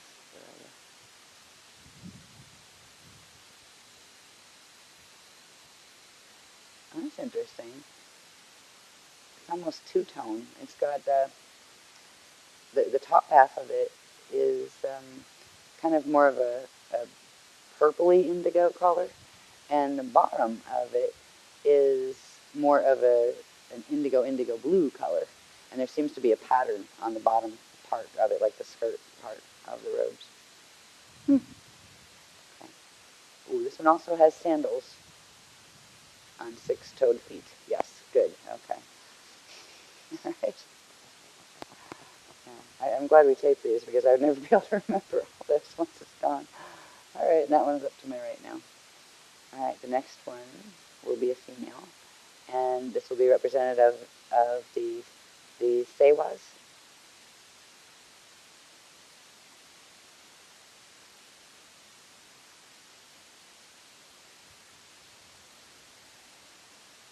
Oh wow, she's huge. I mean, tall, like really, really tall compared to the other ones. Um, hmm. Okay, she's like swooped in, standing here. Wow. I mean, the others were, because they do try to take on a form that will be comparable to our sizes, so it's easier to, to interface with us and interact with us.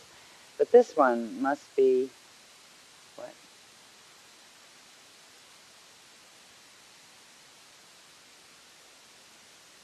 "6 foot 11.5 inches tall." Okay. There we go. Where the others are kind of like, some of them are maybe 5'7" to maybe 6 foot, that kind of stuff. Nobody has been doing the 12-foot things, but they could, but they don't because they're trying to keep proportionate to us. And this one has a whole head of hair. In fact, it has a whole head of long white hair, wavy long white hair, that goes down to about the hip bones, actually. Neat. And trying to see the robe color.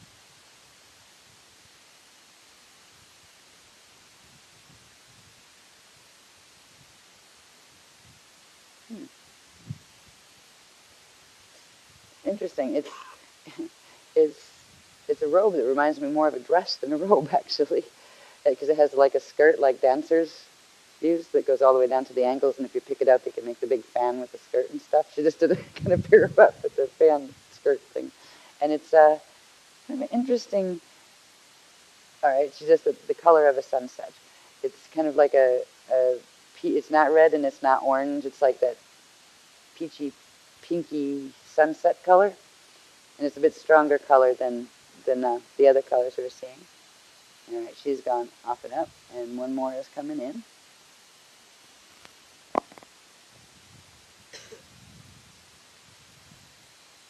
Okay, where are you? And this will be a male representative, and it will be Inilewa. Okay.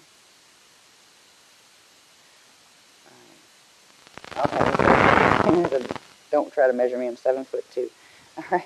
So these two are a little bit bigger, in height than the others. I'm trying to size it up because I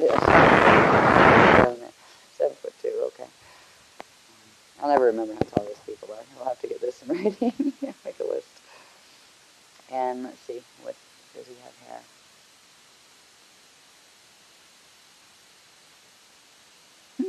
This male one has hair too, and it's jet black and very straight, but only down to about the shoulders. And it's very reminiscent. It's almost like that blue-black hair that you might see on Native American people or also Oriental people. It's that kind of color, just down to the shoulders.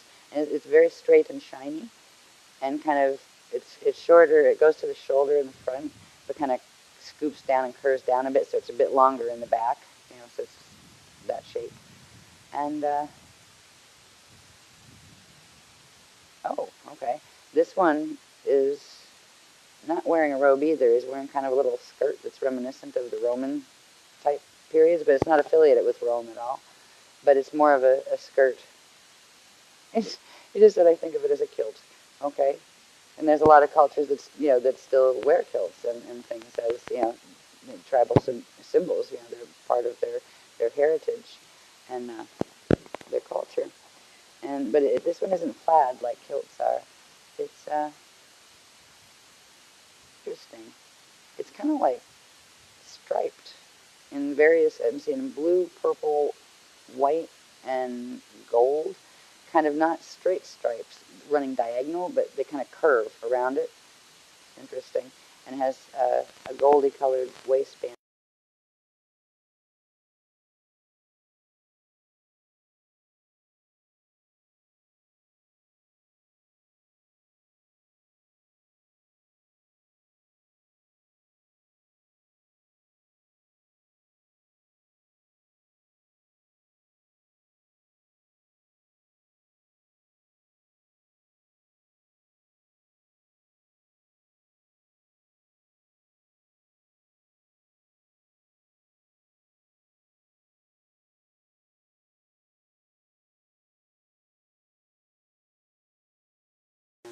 And then there's something else he's got on. I'm trying to see if it's a shirt or it's not a. It's only covering part of it.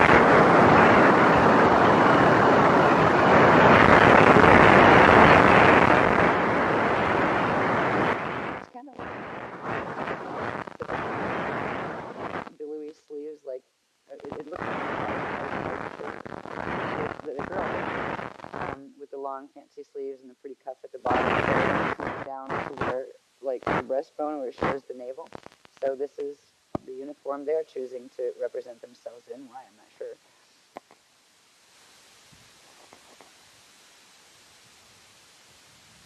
Okay, so that's the 6 of them introducing.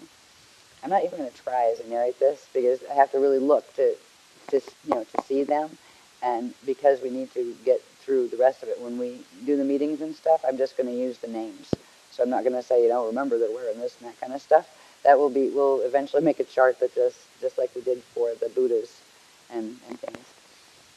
Okay, so they've got the representatives there. Now try to bring our attention to ourselves that are standing in our positions in the shield there in Amaya-san. Try to feel yourself standing there. And they're going to come in as a group of 6 light balls, one of each of them.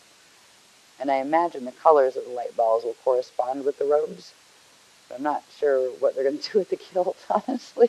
Like it's striped. It's got lots of colors. So maybe you'll have a striped orb that will represent the Ilewa.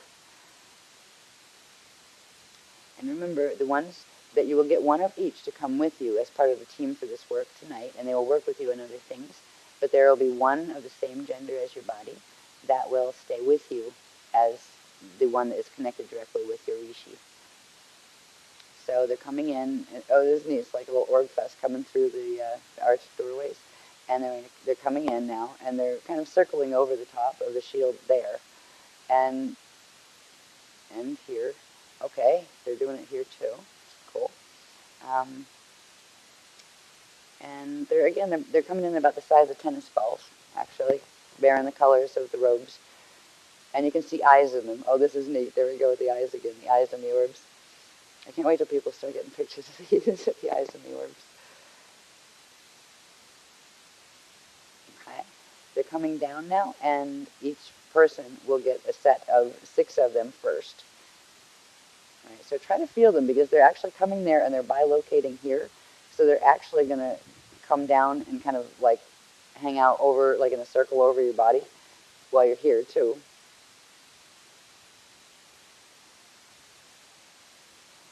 Try to sense them and feel the colors and know that there will be one of these that you will get another one of that is the one that will stay by you, kind of like as your a friend, mentor, advisor, your wa, right?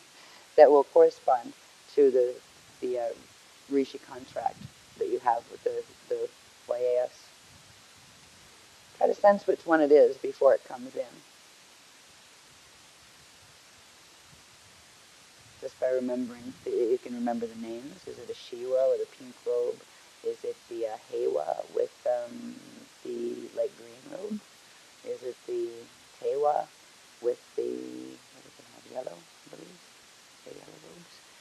Is it the Yurwa with the, what did they have? Do you remember?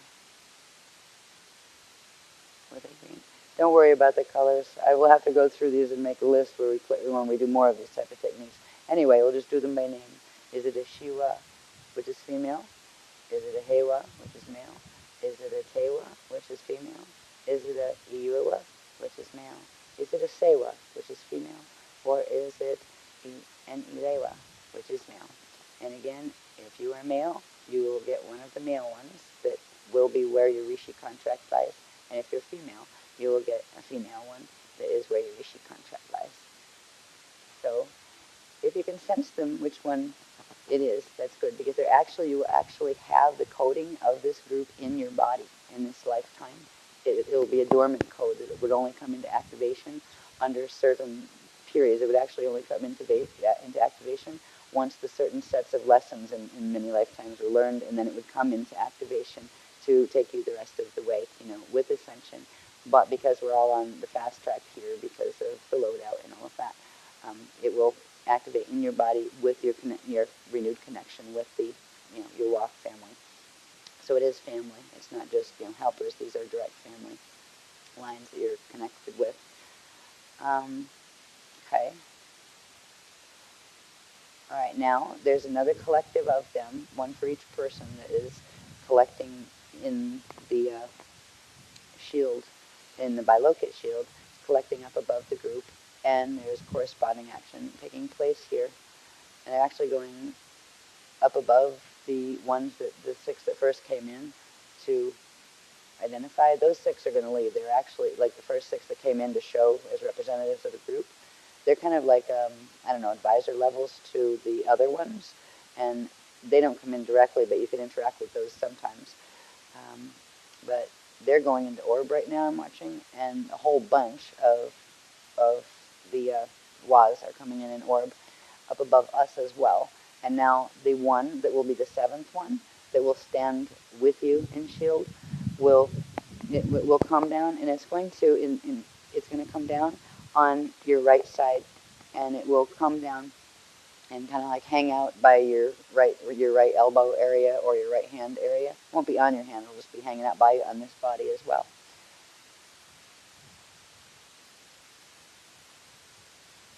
Okay, and now that we have met our Waz, and we're going to have other techniques that we will be able to use where we start communicating directly with them, and actually some of the mirror techniques will be about meeting them in the mirror, and that's going to be a first level of interesting blend field journey. Okay. All right, now they're getting ready because they would like to take us through the rest of the activations. This is where we're going into the planetary missions that we have to do here. And the group of 6 of the Waz that are just going to hang out and help with this particular mission. They'll also help you with other things, but they're not going to stay with you all the time. Where they're like kind of like angel on your shoulder kind of thing. You have to call them like they do the Buddhas. So they're taking configuration around you, around each one of us. It's almost as if space just expanded between each one of us, and the shield got huge over there, where you have now 12 orbs around you. Each one of us, we're standing up in that shield over there, and we have 12 orbs around each one of us. And then there is the one Wa that will stand right next to us in full form, not in orb form yet. Try to sense the feeling of their bilocate configuration, where you literally have a circle of 12 orbs kind of hanging over your body right now, centered over your body. And there is one kind of floating in the air above you. That one, if you were standing up, it would be standing next to you. And that one is still in its body form as opposed to orb form.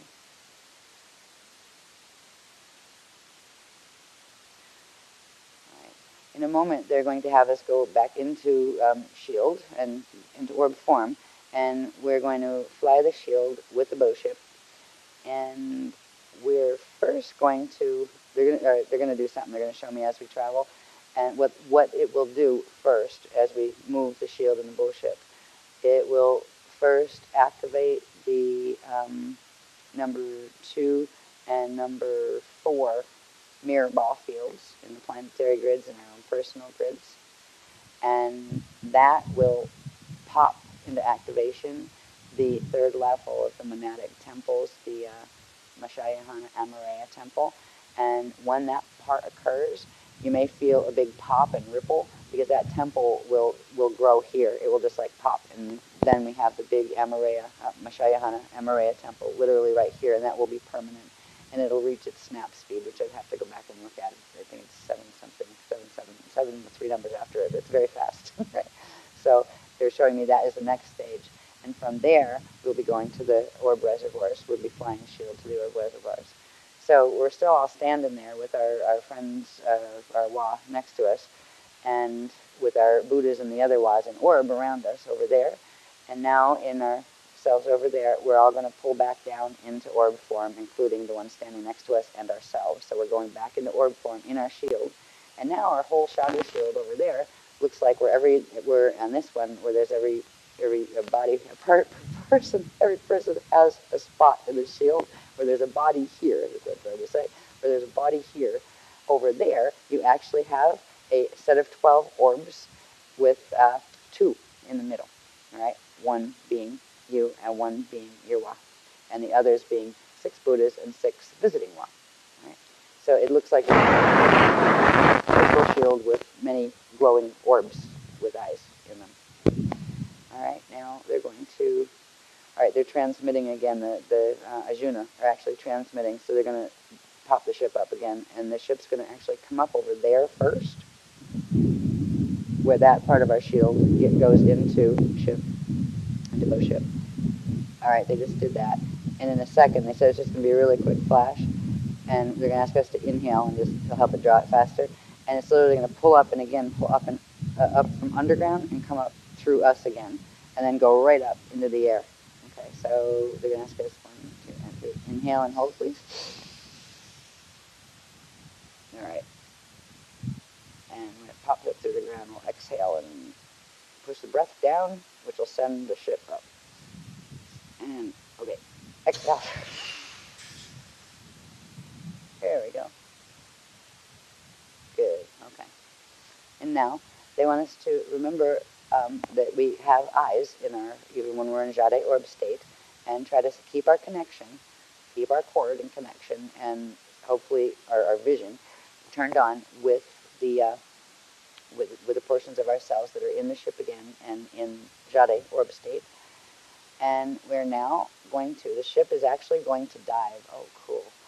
It's going to, it's actually, I can hear it. It's actually picking up like momentum as if it's revving or something. It's like a vibration that's picking up and getting faster.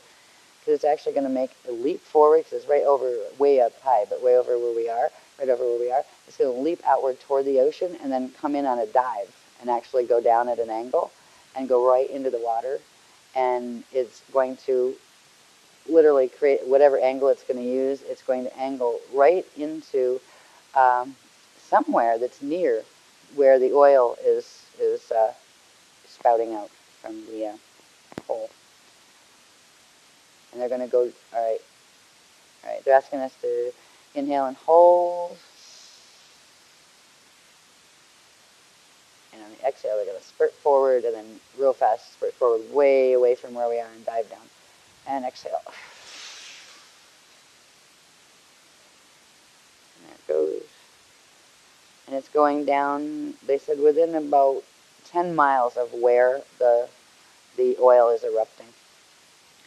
And they're going to go down, and they're doing the hyperdimensional thing where they're literally going through the Earth's crust and down into Earth core and into the Aseus orb reservoir. So the next place, when we open shield, we'll find ourselves is in the orb reservoir, in ship. And the ship will go translucent, where you can see through it, but it's still like a protective bubble around us, so we're not like floating away amongst the orbs. And it's kind of wet down there. I can already feel it's like being underground. It's like almost like jelly orbs. They feel kind of wet. These are the Abeus orbs. Okay, they're asking us to inhale and hold. Exhale. And at that exhale, they just enter the orb reservoir and pop the ship open. So here we are again standing, where we have our little orbs around us. We're standing in the middle, and we have our Wa standing with us. So we're in body form, open again there. Now over here, we're going to be doing something, but you're going to show me in a minute. Something that needs to be done.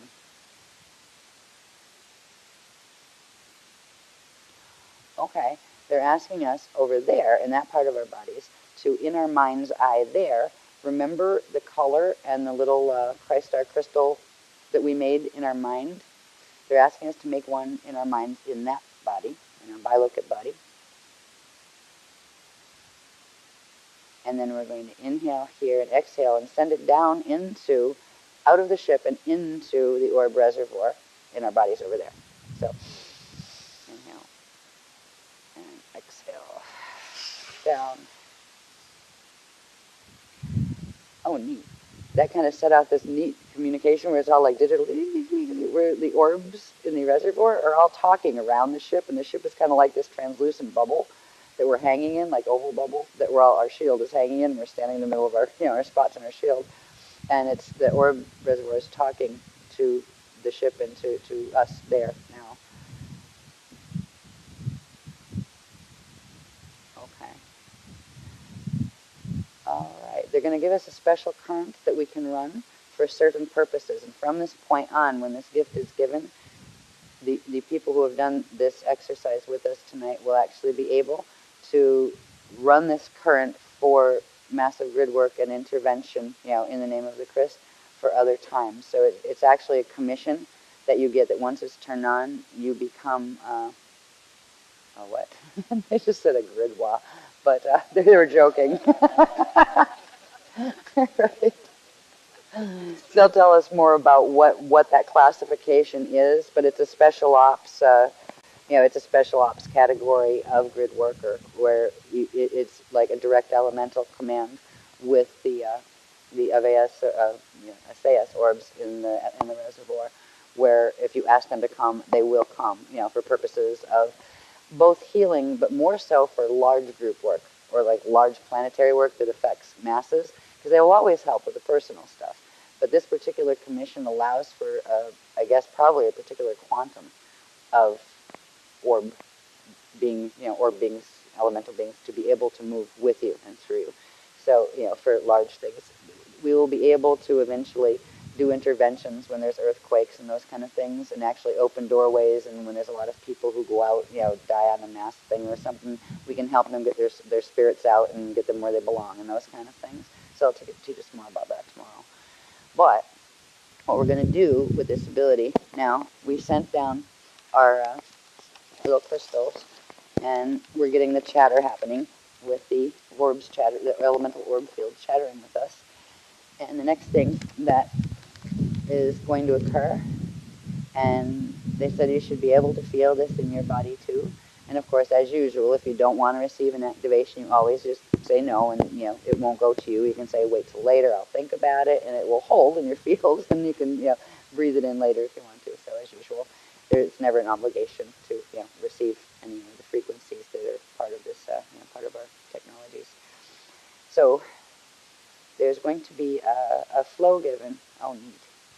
Okay, I'm watching this, these millions of orbs all around this translucent ship that we're standing inside of, and they're all starting to just go less solid and turn more into light and flash and pulse. And they're going to do like a blast of frequency, to us into the carinatus seal, which is that thing behind the base of the not tailbone, sorry, the breastbone. It's right behind the base of the breastbone, the carinatus seal. So they would like us, and they're having us in both bodies, they would like us to inhale and hold if we want to receive this transmission from the elemental orb field.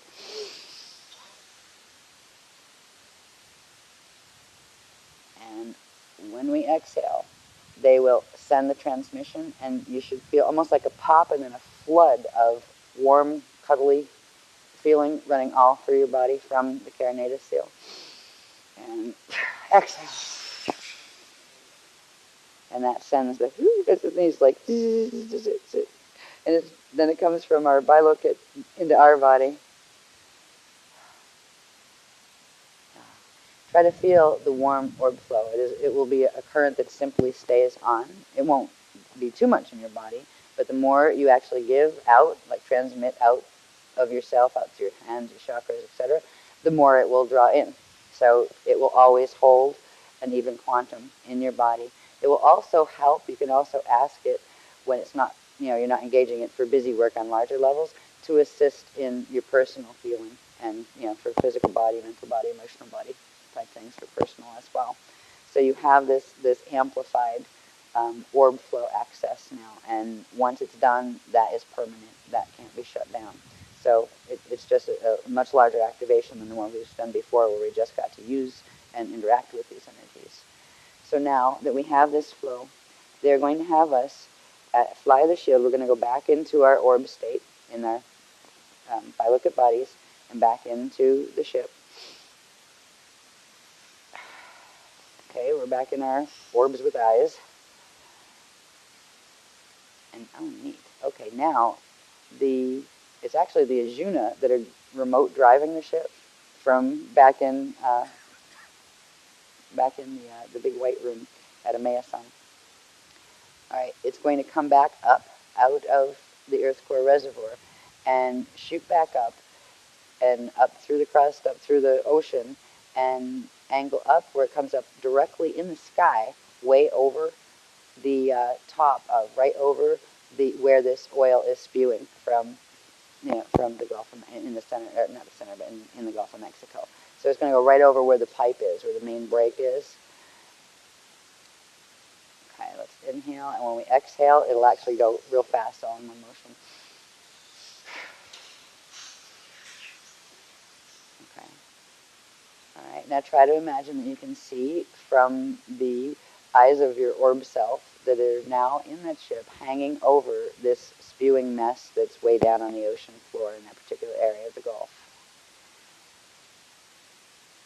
Oh, cool. What we're going to do is inhale. When we exhale, we're actually going to spread into, like, take our consciousness all together, and we still have our own, orb integrity, but we're going to multiply it. This is where the orb, the extra orb current that we were just given the ability to run, comes in, and we're going to make billions and billions and billions, a circle of billions and billions and billions of little glowing orbs in the sky, right up above it, and we're going to start to spin half of them clockwise and half counterclockwise, and we're going to make a big vortex that's going to start to call in and try to draw back some of the energy that's spreading outward, or the not energy, but oil that's spreading outward.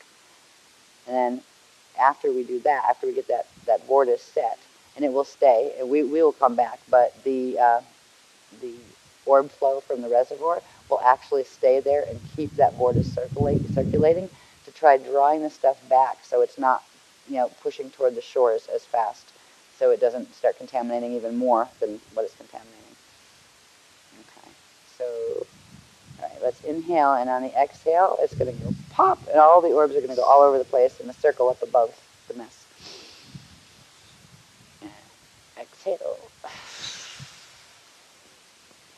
Try to imagine it and feel it. There's this, like, energy that's just running through. I felt it in my body over here, too.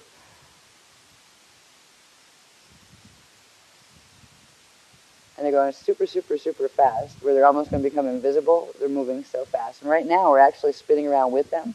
Our shield is spinning at the speed that the orb flows are going clockwise and counterclockwise right over this thing, but way up in the sky. And it's creating literally an air vortex that's going down into, and it's meant to affect the water, starting with the surface and moving downward and starting to make a spin current. I think it's on the etheric level and the D3 atmic level is what I think it is, but I wouldn't be surprised if at some point something like that starts, actually materializing on the D2 level. But it's meant to create the fields that will help to pull that oil back toward where it's spewing from. And then there's one more thing they're going to ask us to do in this particular Shudra, and that is, now that we've got that vortex set we're going to, and it's kind of like just building spin. We're going to do a coagulation field, is what they're calling it, where we're going to pull ourselves out of the spinning orb thing. We're going to actually lift our shield up above where the spinning elemental orb vortice is now. So on the inhale, we'll hold. And the exhale, we'll push our shield over there, up, out of the orb flow. Orb flow keeps going. And now we're going to actually fold, the ship is going to fold up. Gosh, this looks like origami. It's just going to go and inhales in on itself, and we all kind of pull in to one little speck of energy. So we're going to, they're showing me what it's going to do, and we'll do it with the breath again, the movement. So we'll inhale and fold in. And on the exhale, we're going to put that little speck of energy way down from the sky and right down through the plume and right down through the pipe and right down into that oil bed that's spewing. Exhale. And once we're down there, we're going to inhale quickly. One more exhale out horizontally and pop back out. And again, as we expand the ship and the shield back out, beneath this, right in the oil bed that is spewing right by where the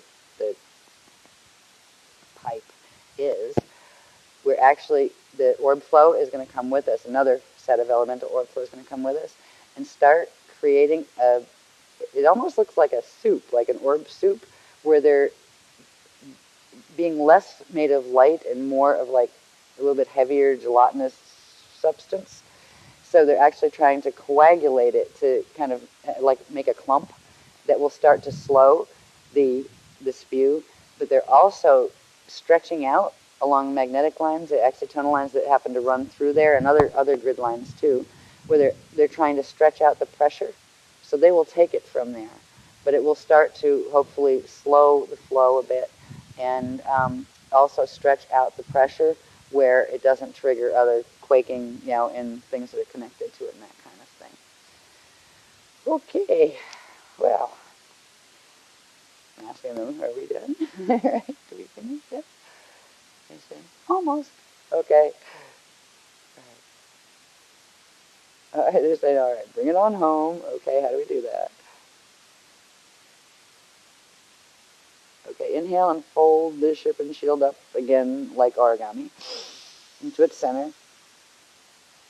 On the exhale, push it upward and out, back up into the sky over where the oil is spewing. Okay. Inhale again and hold. On the exhale, it's going to hyperspace it right over where it's sitting above us again. Try to sense it. It's way up high, but it's hanging right over us again, and it expanded itself back out where it's in ship form. And the shield is matching us in shield form again, except we're still in orb state, in Jade state. And now they're going to land the ship and bring the ship back down into Amayasan. And as it comes down, the shield is going to land here and stay here with us. And that portion of our consciousness that's in Jade will come back come back with us into our bodies. When it does this, it will also bring the activations of the number 2 and number 4 mirror ball levels directly into our physical bodies and begin the processes involved with those activations as well. So let's inhale upward and hold. And on the exhale, we're going to help bring the ship down, and the ship's going to keep going, and the shield's going to stop here, and we're going to pop back into our bodies. And exhale.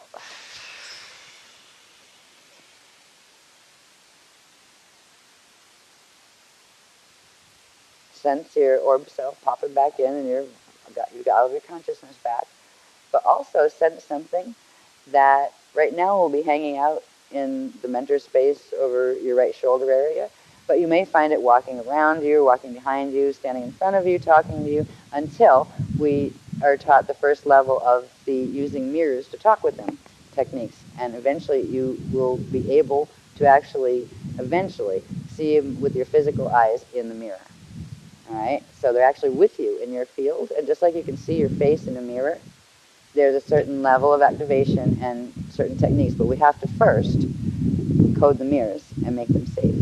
For tonight, when we go back, we can start a little gentle mirror play by, you can take both palms and put it on the mirror, like in your bathroom or whatever. And the Beloveds will help this. They will secure the site so nothing else can mess with it, because there's a bit more advanced techniques that, before you really start playing with mirror games. But you just take those palms, put it on the mirror, inhale, and do 6 exhale breaths. And that set of currents, those amplified, let's just call them Wa currents for now, that are the amplified quantum of the reservoir currents from the orb reservoir, blow them right into the mirror. And imagine they go right into the surface of the glass, but there's like this place between where the front of the glass is and the back that you don't see is, and it actually creates this film, this amazing kind of thin gel film of orb, elemental orb energy. And this will bring in, they'll actually show us tomorrow how to, once we have that orb film there, we will be able to stick onto the other side of it the frequencies from Aurora Earth to create a veil, just like the one we've done in the exercise where we walk through the veil that we project in front of us. And we will be able to create the veil in the mirror. And that's one of the techniques that they'll show us tomorrow night and those kind of things. So we're back home, and the Gulf of Mexico thanks you, I'm sure, and the Beloveds thank you, and the Earth does thank us for all of the help that we have always tried to give with our love and our prayers and our meditations. For those who want to, and not everybody has to, if you're cold and stuff and don't feel like it, you don't have to do it. But if anybody wants to, just really briefly, because I don't know how late it is, but we're just about 5 minutes beyond permit time. So this is not time to slosh and like commune with the with the ocean. You have all day to do that tomorrow if you want to, right? Okay, we should be off the beach in 10 minutes, but even just if a couple people go down and just stick your toesies in the water, right? Just exhale. Breathe in, exhale, just 3 times, and just send some more of that awesome, let's call it Wa current, down. Okay, and thank you guys, and we'll see you back at the buses, and tomorrow we will see you at 9 p.m. because we're going to be working all day on the program. I hope you've enjoyed this, and I'm so glad you've been here with us. Thank you very, very much. Might want to try for orb pictures. I don't know if they're out now. They were out before, though. Thank you so much. That was awesome.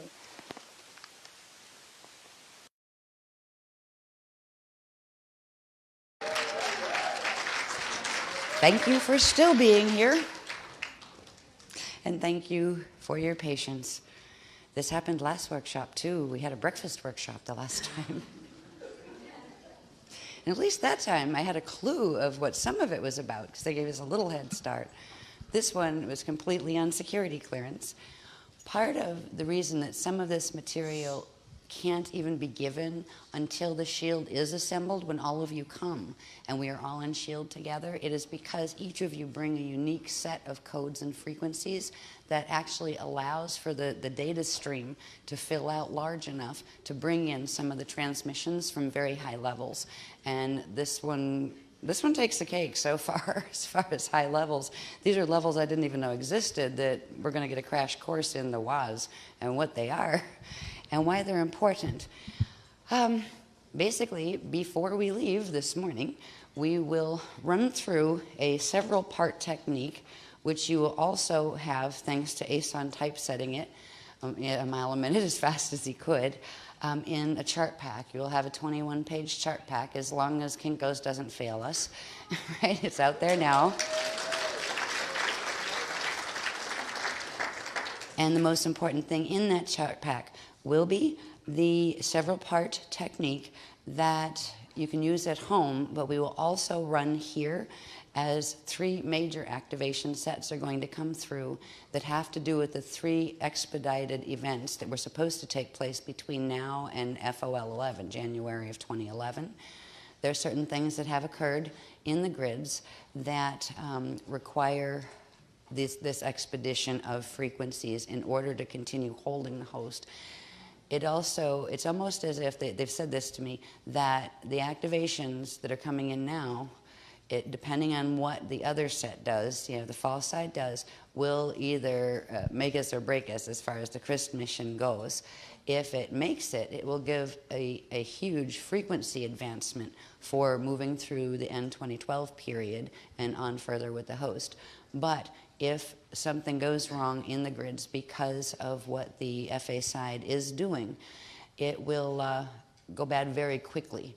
And what they will do in that case is they're going to teach us the beginnings now of what they were going to wait till 2011 to teach us.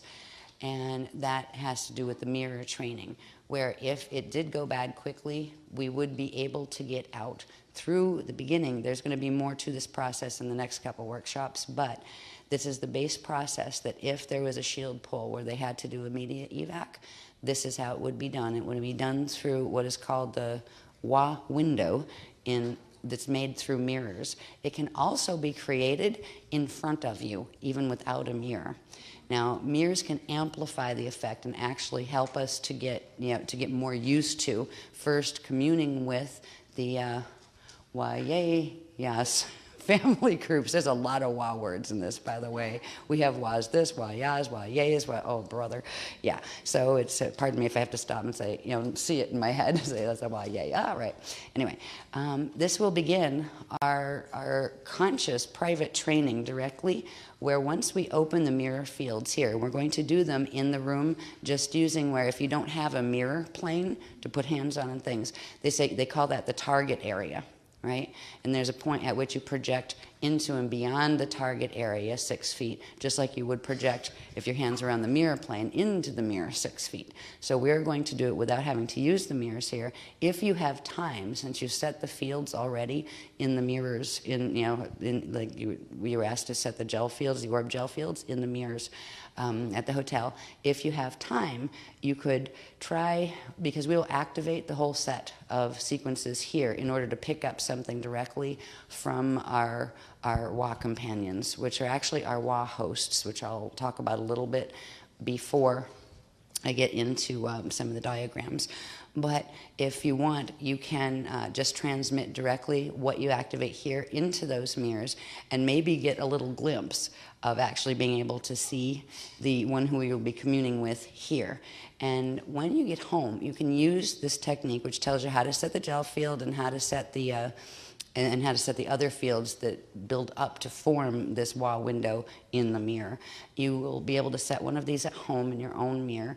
And they do recommend getting like a walkthrough size mirror, just in case. Even if it's one of those like cheap ones from like Kmart or Walmart or something that are just where you can see yourself full length, when you're dressing and that kind of stuff. Doesn't have to be a big, heavy, massive one or anything. But a virgin mirror that hasn't been directly contaminated by anybody. The worst kind of mirrors you can use are heirlooms that have passed down through families because you have no idea what else might be in there. And there are clearing processes that you can use for those that will allow these sealing processes to work better.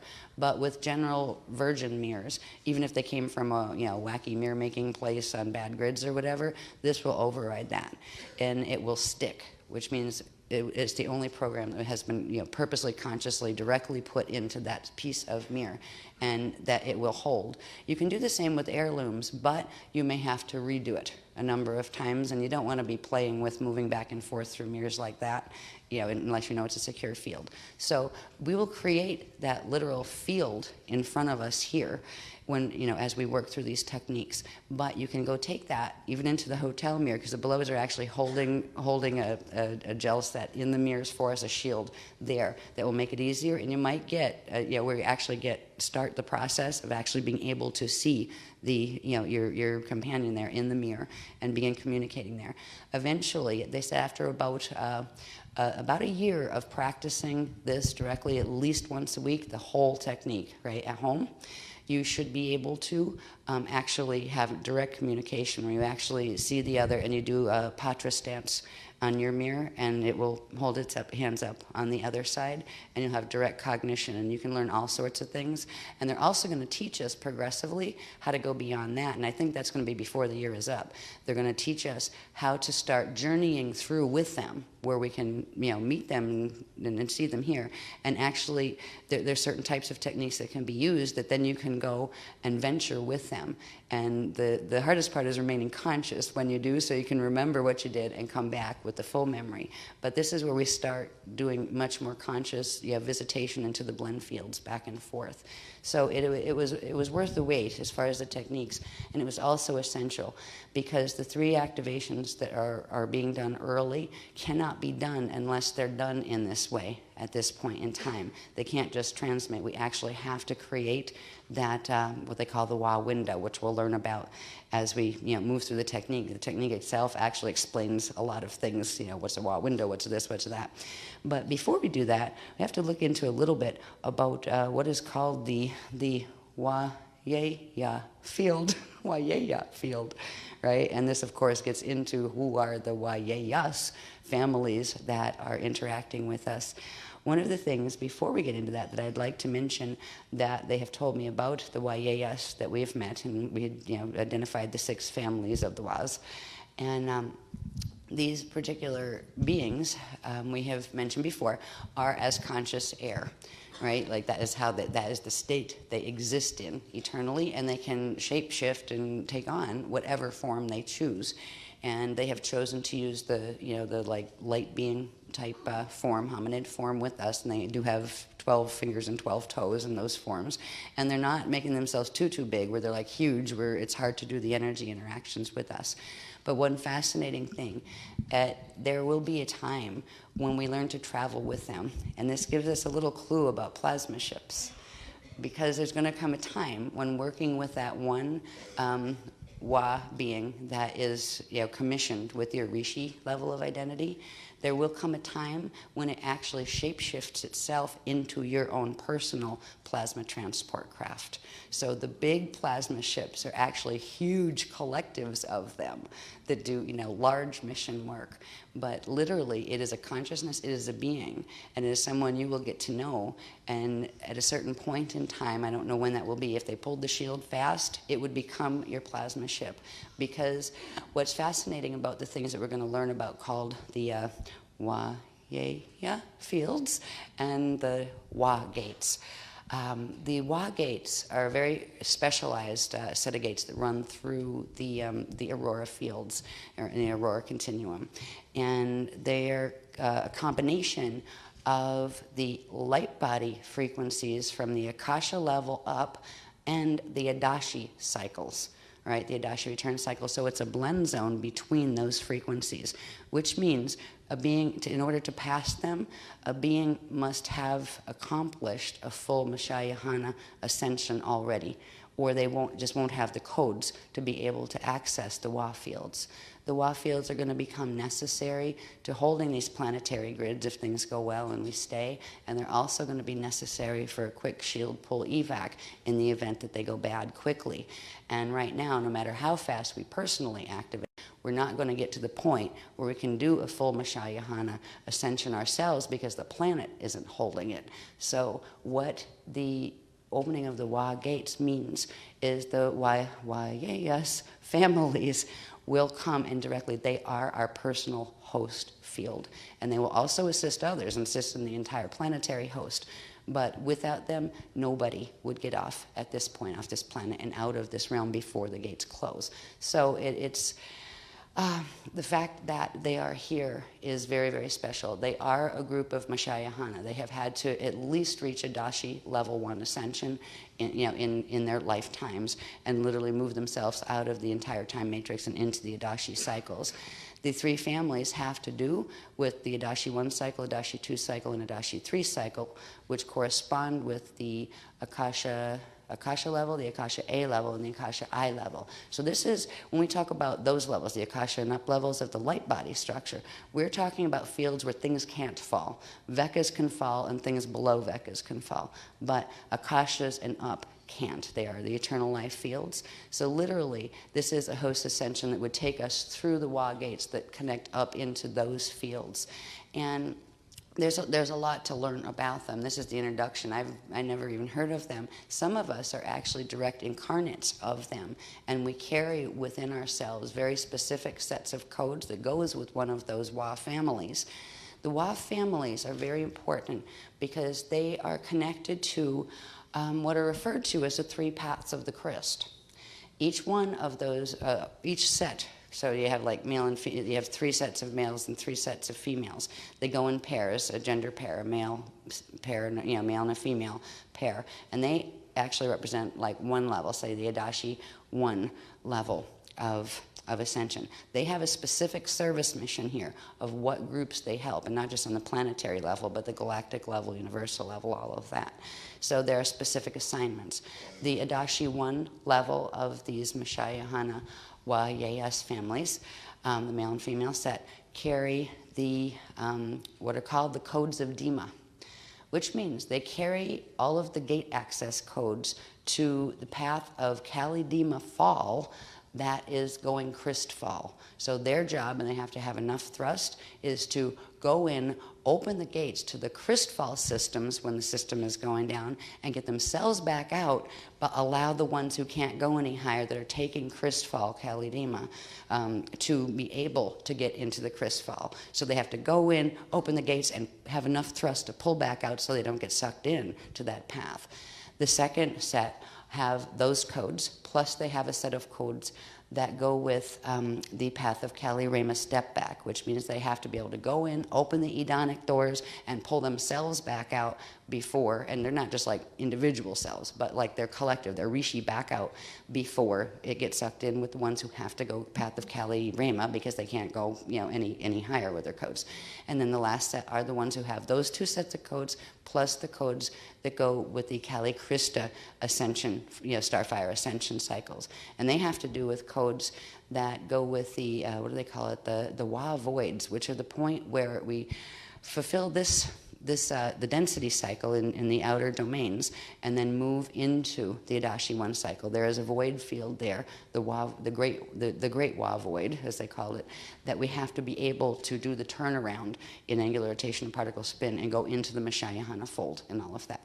So there are 3 specific families that all of them are Adashi adepts, but they have the specific purpose of they are basically the special ops teams that go in and make sure the gates get opened, and they also service the path while they're say if they're incarnate here, like if some of you are actually incarnate of them and you're already one of them. Others are of the family, but there are still certain levels before you become a full-on incarnate of them, and it might not be in this lifetime that that you reach those levels.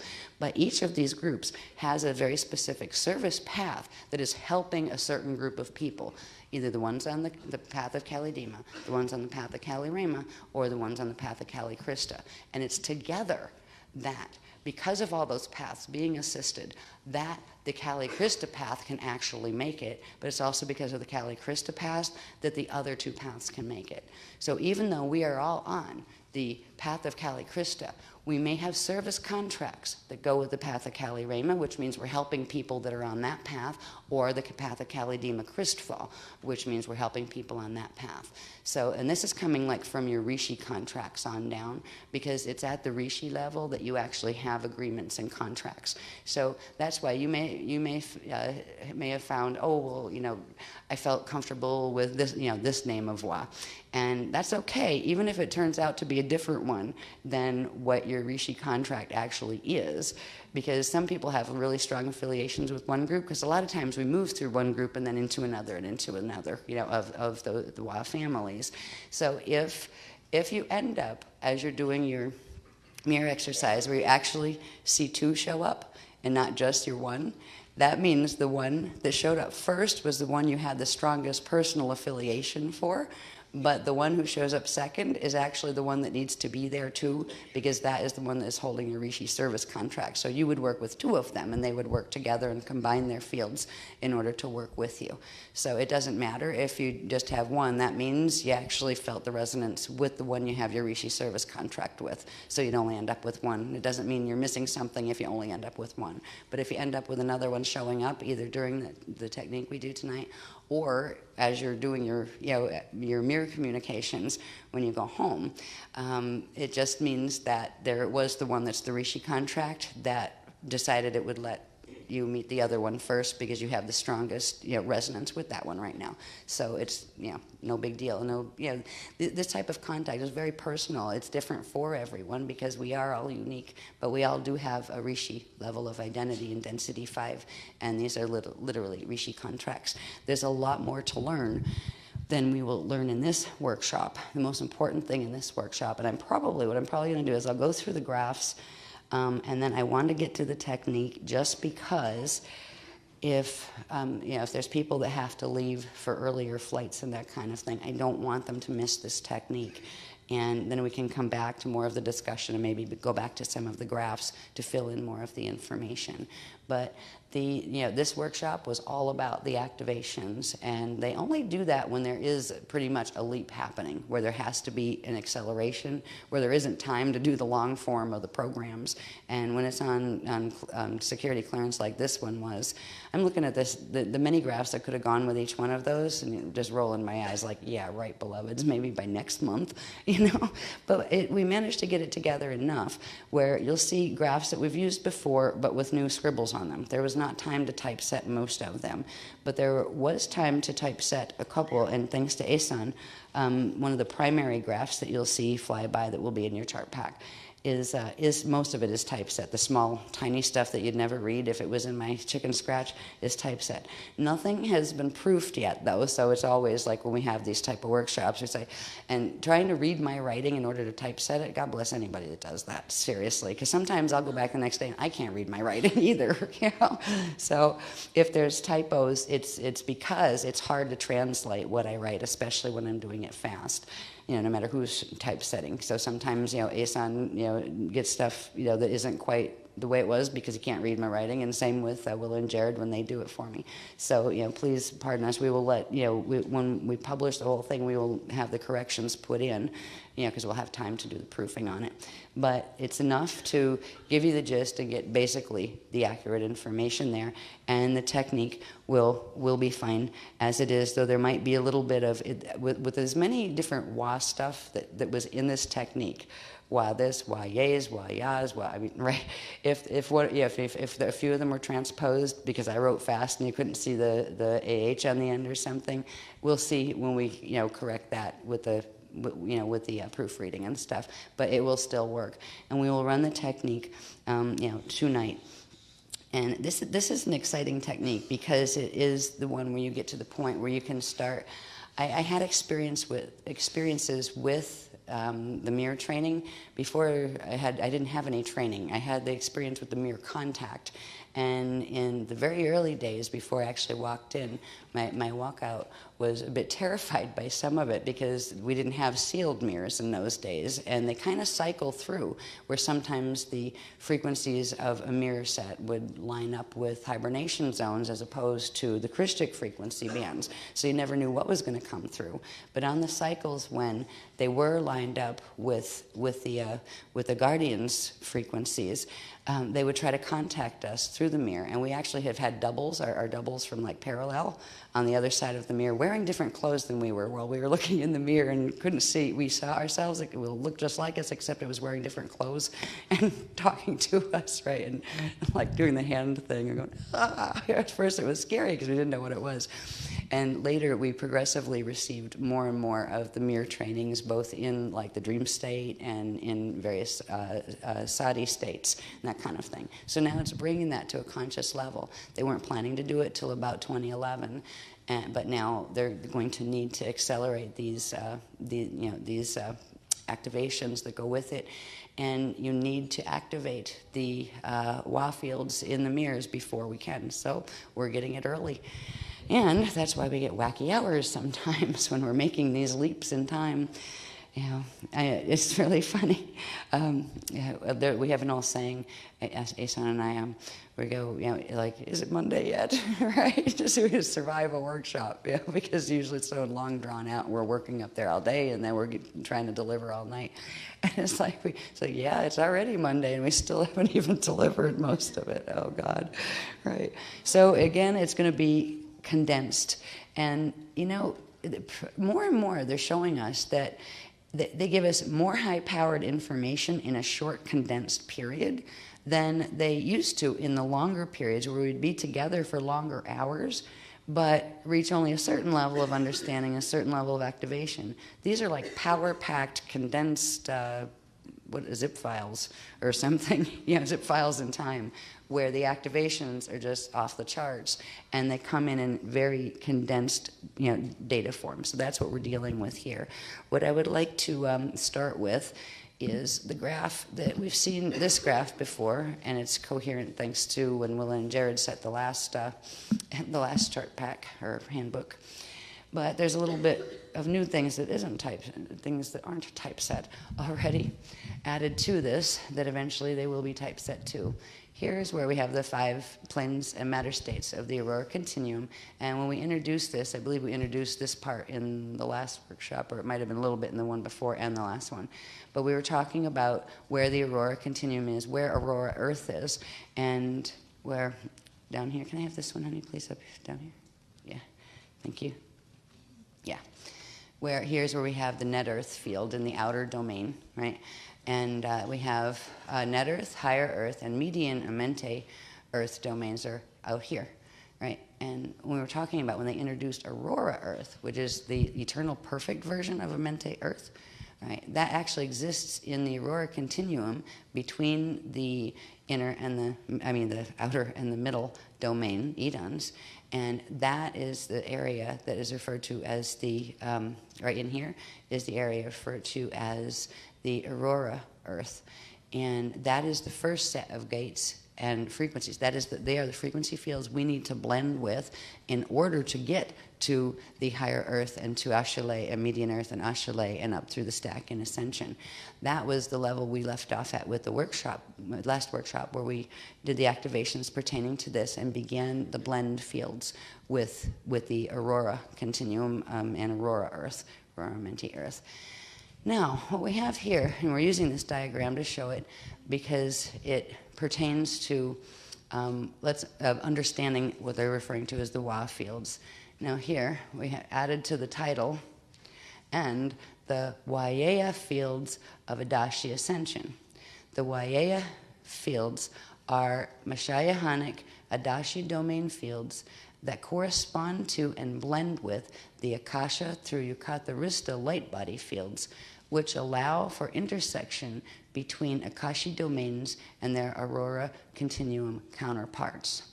The Waiea fields exist from the Akasha level upward and can open into the Veka and lower fields for hosted evac ascension.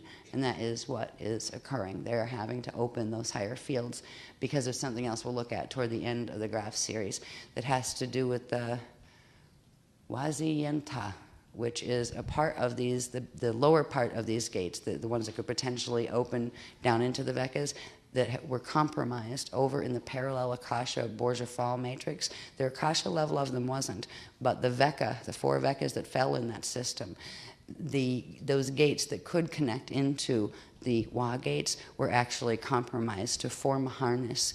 And that harness hasn't been released into the systems yet. They have recently, and that is why we're on another expedited thing. They have opened these into the grids at this point. The Wa, and it's spelled W-A, not W-H-A. The Wa-Z-Z-E, Yenta, is the fallen set of what would have been the Veka gates in that system that would have plugged into the Akasha gates to do the Wa gates.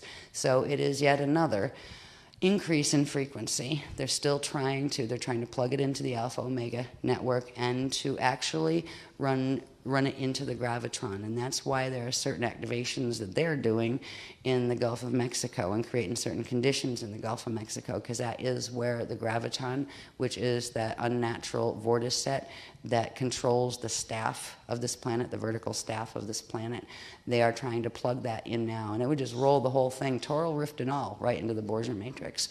So, as usual, we do one thing, stabilize it, the other side tries to do something else. It's not a panic thing or anything like that, but we are getting the advanced training that if the grids can't hold it here and this shield can't hold the gates open, they will get us out. So we're going to learn the thing, the next step that we would have been learning in the last workshop, the next workshop, next one, and the next one. So we're learning parts of that. They'll be expanded on in the next workshops, and we'll just get, the advanced course in what that material would have been. So let's see, where are these? This says the Waiea Great Void exists between the density 5 Aje body. Now remember we talked about the Aje body, and it's like we talked about the density 1 level Aje body mostly, where it had D1, it's Rasha, and then D1, D2, and D3, and then the density 1 level body, and then that Aje field that combined with the D4 level in the density 2. All right, so the simple Aje body. We'll look at those graphs a little bit too. All right, so they're talking about the density 5 Aje body. So that would be the D13, 14, and 15, and then the density 5 level of the same structure, but way, way, way, way out in the fields. That is your Rishi body level. All right, so the Waiea Great Void exists between the density 5 Aje body and the Waiea Adashi 1 Akasha density 1 D1 field. So that is the field that void, that density 5 void, interfaces with, and that has to do with being able to make the turnaround. It is usually you have to go through the Mashayahana fold in order to get and get your Patat atoms and your eternal life atoms before you can fully make the turnaround and end up in the Adashi 1 field. But now they're blending the light body Akasha level with the Adashi 1 fields to open the Waiea Great Void, which will open all of the smaller layers that go down from the Yukatarista level all the way down, and then reaching into the Vekas and reaching down into our personal space down here. And this will allow us to have the frequencies that will allow that blend field to occur. And we'll look at that more. It's like funny, I am trying to go, okay, a Wawat field, right? What is a Waiea field? So I understand it's a combination blend field of not just the Aurora continuum, but of the Adashi frequencies combined with the high-level light body frequencies that creates a much stronger frequency set where you can literally bop between the voids. And we'll see a little bit more about if this is like the great void space, right? Going through this band that you have to go through to turn around. There's also, in all of the structures of the probability maps that we've seen, around each layer, if you have like the Akasha A, that would have a layer of the voids around it.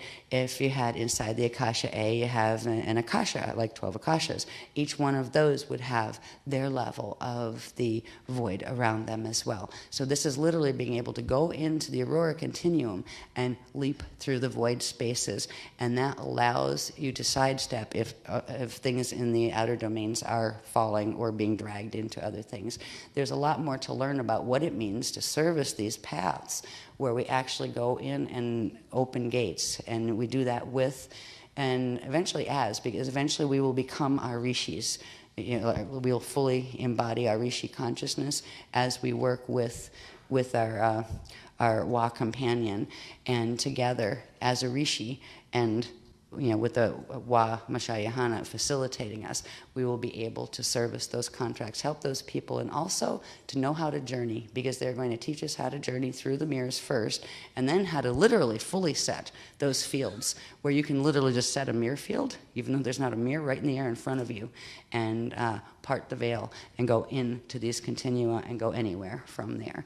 So it's very exciting. It's a level of training that usually there are many slower stages of it, like from one lifetime to another, as you graduate from the first level where you learn to you go through you ascend, then you come back in and you do the path of Dima, and you learn the lessons that go with that, and then if you've passed them in that lifetime, then the next lifetime you come back literally in a Mashayahanic body that has the codes of Dima. Then you have a Dima mission, and then there'd be the next layer, the Kali Ramas, and then you'd have the full Kristas. So it's usually a very long, drawn-out path of service training that even after once you fully ascended once, you continue back, and eventually way at the end of that whole series is where you fully do, you go through all the Adashi to Adashi 3, and go through and you get born as literally as a star in a solar system, all right, where you're completely beyond individuated hominid type form or anything like that.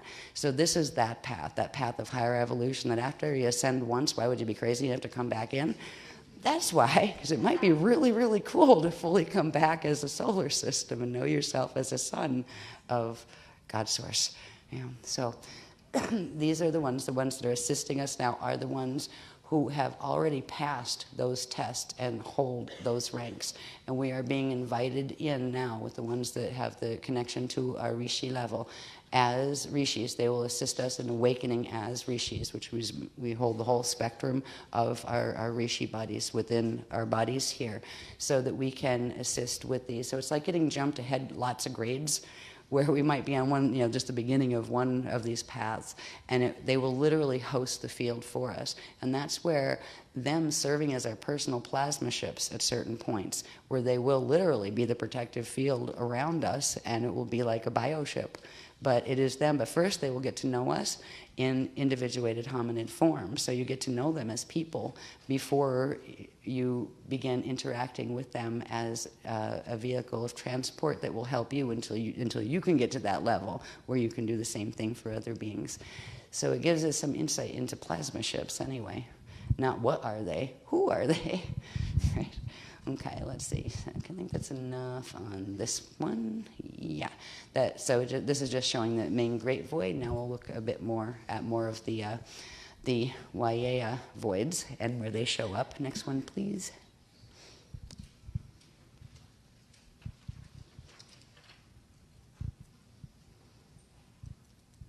Okay. This is a map that we've looked at before that shows where our Veka 5 is inside of our Akasha 11 probability. This is showing our parallel Akasha 8, which is where the Borgia fall matrix is. The Akasha itself isn't fallen, but the 4 Vekas within it are. All right? So this is showing those things. That's that map that we've had before. And the Mashayahana host, and that was the one that we showed, where we were at with this host in regard to its positioning within the Eka maps and the probability maps.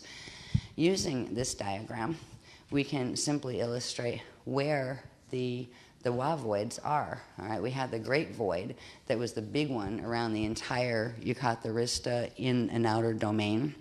And then you have the smaller ones. So everywhere you see one of the circles, everywhere you see one of the Akasha I, there would be a void set around there. And then inside of that, you would have them around the Akasha A's, and around the Akashas, and around the Vekas, and around the going all the way down the chain, right? Down until you get them around planets and around people on planets, or stars and planets and people, and that kind of thing. So there are these Waias, let's see, here I go again, the Waiea, no, they're Waiea, not Yas, Waiea voids all the way around each of those. When we talk about like where these passages are in relation to other things, it would be passing through those frequency bands. And it's literally like being undetected. They're outside of time. They're beyond the linear and cyclic pulsations and rhythms of the general time flows and probability flows. So another way to look at it are time adepts, where some people like to call them time lords and that kind of stuff, but that's usually the fallen ones that use those kind of terms because they imply subservience and those kind of things. But they would be time adepts, Christic time adepts, where space-time just becomes something completely different, and you move into spaces of eternal time, where you start to experience time more in the way that God Source does, as a field of consciousness more than a linear movement in one direction or another. So there where the void spaces exist, and the void spaces connect to what are called Wa gates that have to do with the Wa, with certain gate sets in the structures of our spirit body and light body and Rasha body that connect into those void spaces. And in your personal body, you would need to activate those particular areas of anatomy, the personal gates, Wa gates, in order to access the Wa fields, the corresponding levels of the Wa fields. Next one, please.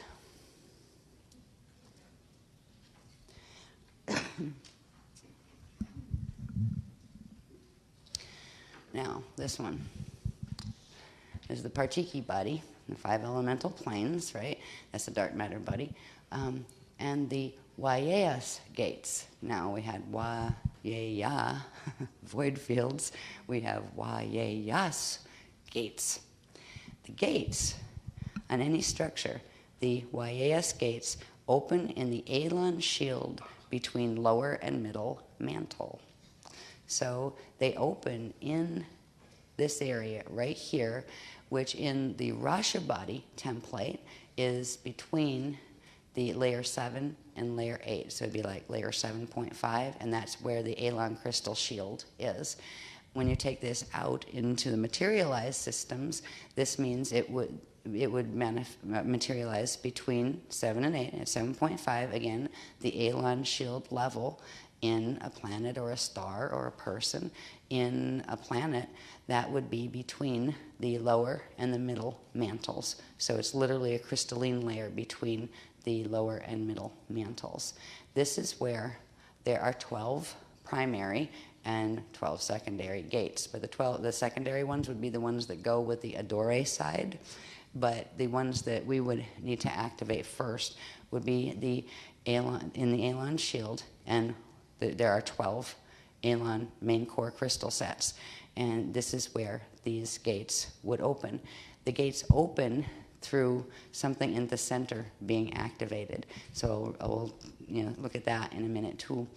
Now, once these Elan shield is activated, that corresponds directly on a biological level to the blood crystals. So literally, these frequencies would turn on in the blood crystals. So we would begin to have changes in the blood and in the biochemistry that allowed us to be able to go through the shift in angular rotation of particle spin and to generate the levels of hydrolase that we would need to be able to literally change the density level of our atomic body and take it, well, first through mirrors, which would be hosted by the frequencies we couldn't hold yet, would be filled in by the YAS working with us.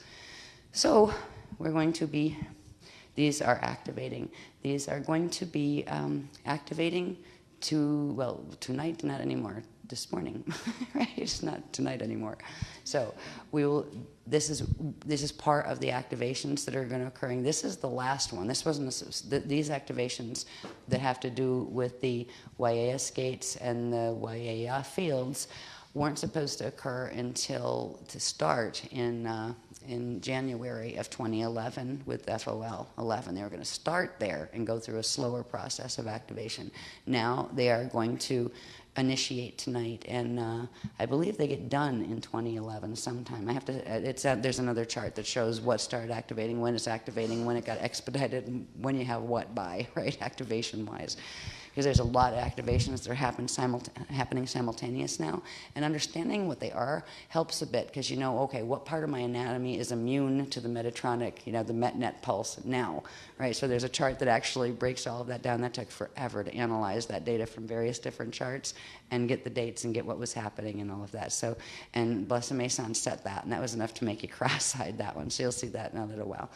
But we're just bringing you back to where does it activate? Where do the 12 gates activate? They activate in that crystal layer, the Elan crystal layer. This also does mean, I believe, there's going to be some very interesting activations directly happening with the Elan site, which has kind of been sleeping for a while, but it's going to wake up now, right, with these YAS gates activating, because the Elan site that they had us secure first, and then it was turned over to other guardians who secured it, after they had us go to the next site. It's under protectorate, and this is directly connected to the Elan shield that's between the middle or lower and middle mantles in the planet. So they will be firing those gates, and that will probably be the control center for that part of this activation, because it's a multi-level activation. Let's see. Let's go over here, please. Okay. The YAS gate sets, let's go here first. The gates of YAS are known as the Mashayahanic gates, as passage through them requires a minimum completion of a full Starfire Mashayahana ascension into the Adashi 1 ascension cycle, or what? I can't even read what that word is. Well, anyway, Adashi ascension. Yeah, I think it means it's referring to return, Adashi return cycle. There we go. Or being directly hosted by a Mashayahana YAS adept, taking on the form of a plasma ship transport vehicle with around you and with you. So that is what we're eventually aiming for, is they will help us through that level of it until we can hold our own Mashayahanic levels. All right? The YAS gate sets are held in the D1 encryption lattice. When activated through activation of the Rasha core, YAS hydrolase water seed silver seed in the Aurora continuum. So here is what the silver seed is. It's the YAS hydrolase water seed in the Aurora continuum, which is the core activator crystal that activates these gates. And these gates, once they activate, open the YAYA voids into void fields, which are blend fields, between the Adashi and the light body and the Aurora continuum. So it's all connected. The silver seed is actually the core crystalline thing, and it's in the Rasha core, right? But it is the hydrolase water seed, silver seed, which is, we have the regular water seed, but this goes deeper. It is a certain aspect of the silver seed that's connected directly to the Aurora continuum, and it's connected into the Waya levels. So that when that full silver seed activates, that's what triggers the gates to open, and those planes to become, the blend planes to become available to us. So the 12 YAS gates on each level, because this is on each dimensional level, you would have that Elan crystal ring, right? That for each dimensional level as well as each density level. But the 12 YAS gates on each level open within the Elan shield. It spans 7.5 of the Rasha dark matter body, and within the corresponding Elan shield 7.5 level between the lower and middle mantle of each dimensional level in a planet or star or person, and activate within the Elan blood crystals of biological life forms activating the silver seed code. Okay. The YAS gates intersect directly with the corresponding Aurora continuum location, like say Aurora Earth, right, via the corresponding Adashi density 5 Waya Ajay body Rishaic capsule. Ah, new thing. So we'll find out what that thing is. The density 5 Waya Ajay body Rishaic capsule is the next thing. So we've got Was and Wayas and Wayas all over the place here, but they all are part of the system of being able to go into that level of the blend fields that incorporate the frequencies of the Adashi return cycles as well. Next one, please.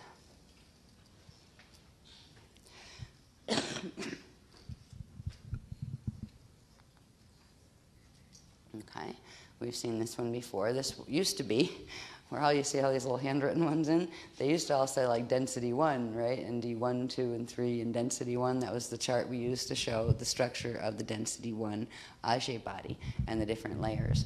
So what we have here now is the density 5 Ajay hydroacoustic body and the rainbow body Waya capsule.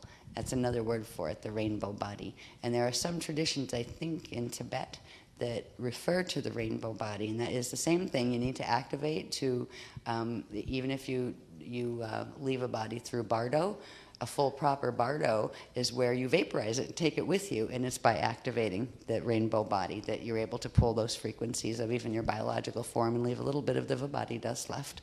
So this, we're not, there are practices that if some people aren't taking their bodies this time, that these will also allow them to get out even if somebody buries their body on them. Even if they want to be cremated and they don't get to be cremated or whatever. So the activating the rainbow body or Waya capsule will allow it so even if a being is buried, they won't get stuck here because it will accelerate the process of the body separating from the parts of themselves that got stuck, and it will bring in vapor form the parts of themselves that got stuck. But we're talking about these and learning about these right now, not for planning for Bardo. we're doing it for planning for ascension and planning for beginning the process of getting ourselves and our bodies, first our Ajay body, part of our Ajay body, and then in full atomic, through into, through the mirror doorways and being able to, well, first we're starting with windows where we can project through them, we can commune through them, we can communicate through them, and eventually we'll be taught how to turn those windows into doorways, and the doorways are what you can walk through, where it's a little harder to walk through a window, but you can project through a window. So anyway, this level here, the Vaya Rishaic capsule, or the rainbow body capsule, is this layer right out here, right? And it's composed of the density 5 Vayas void, and the Adashi level, density 1, D1, there's supposed to be a 1 there, I am elemental band. So before, this used to be like density 2, D4. This was showing you just on the density 1 level how it overlapped with the density 2 level. This is showing how the density 5 level interfaces and overlaps with the Adashi cycles through the Vaya voids if they are open and if those codes are open. So does this layer, and this is like way, way, way, way, way out in your field. This is your whole Rishi layer of identity. And that is the area that will activate, and that's what we're referring to as the Vaya Rishaic capsule, or the Vaya capsule. Down here, please, honey. It says, the Vaya Rishaic capsule is also known as the rainbow body, and usually activates when one has completed full starfire ascension into Adashi 1 as a Mashayahana. But it can also happen if you're being hosted in the process of the way of the Waz in order to do this, the type of ascension that's becoming essential on this planet.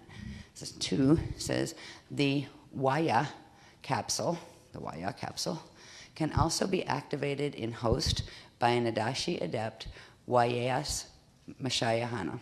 And that is what they are going to do. They are going to give us this activation tonight. They are going to give us the 3 activations tonight. We need to meet them first by doing the technique that it's the same technique that you activate your mirrors with and those kind of things at home. But we've got to get to the point where we get into a literal patra stance with them on the other side of that target plane or target field, which would also be your mirror. If we had mirrors in front of us right now, we would be using them as that. But for now, we're actually going to use the field in front of us. So we can link with them so they can transmit the frequencies of the 3 levels of activation that we need to catch up on. And what those 3 levels will do, we're set in motion the activation of our rainbow bodies, where we will be rapidly moving toward becoming rishis. There will be several more steps to that they will walk us through and teach us. And some of it has to do with integrating some of the information from the other lifetimes, from your other incarnate selves and your other soul selves and your oversoul selves and your avatar selves. And at a certain point, they're going to teach us about integrating the 4 avatars of the Rishi, just like we integrate the 4 faces of the soul to become the bud soul, or like a whole soul. To become a whole Rishi, we'd have to integrate the 4 faces of the avatar, the resolute twin set that we're, out of. So they're going to eventually lead us into understanding how to do that. And part of that is going to require personal training. And to get personal training, we have to put effort into meeting them in the mirrors and getting to the point where we can go back and forth, at least in projection through them, hold the consciousness so we can go for training and we, personal individualized training, because everybody is different. Even though we all have similar structure and similar things, there's a lot of differences, and we all have different paths that got us to this point. So there's a lot of things that having a personal person to work with you very personally will be essential. So this is the next step in getting us toward being able to do that. Let's see, number 3 says the Vayas Hydrolase Water Seed Rasha Core 48 Strand Silver Seed Starfire Crystal. That was an adjective. That was a name of that thing, right? The Vayas. So that's where that's another use of the word Vayas, just like we use Vayas families, right? And we've got the Vayas silver seed crystal. Silver seed was a very easy way to start our understanding of all of this stuff. But it is the 48-strand silver seed starfire crystal.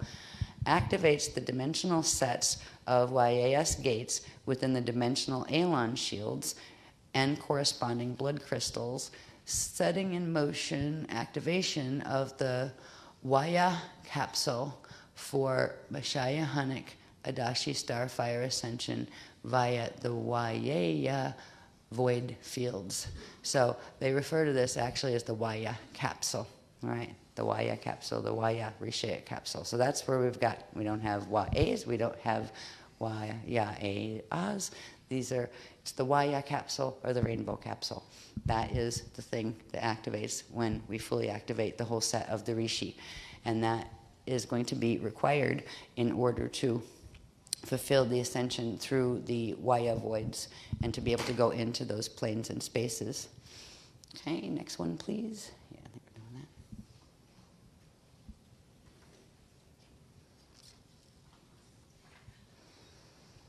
we're doing that. Here.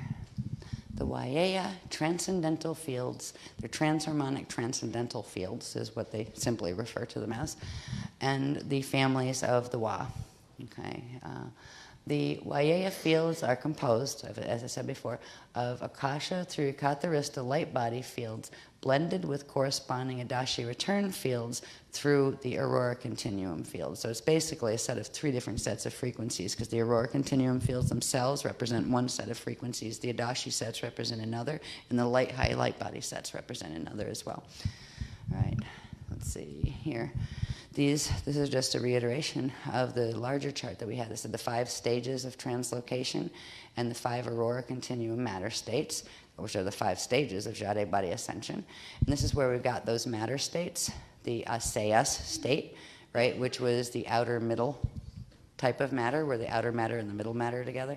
We had the Asayan state, which is the middle and the inner matter forms. The Arisana state, which is the inner and the core state.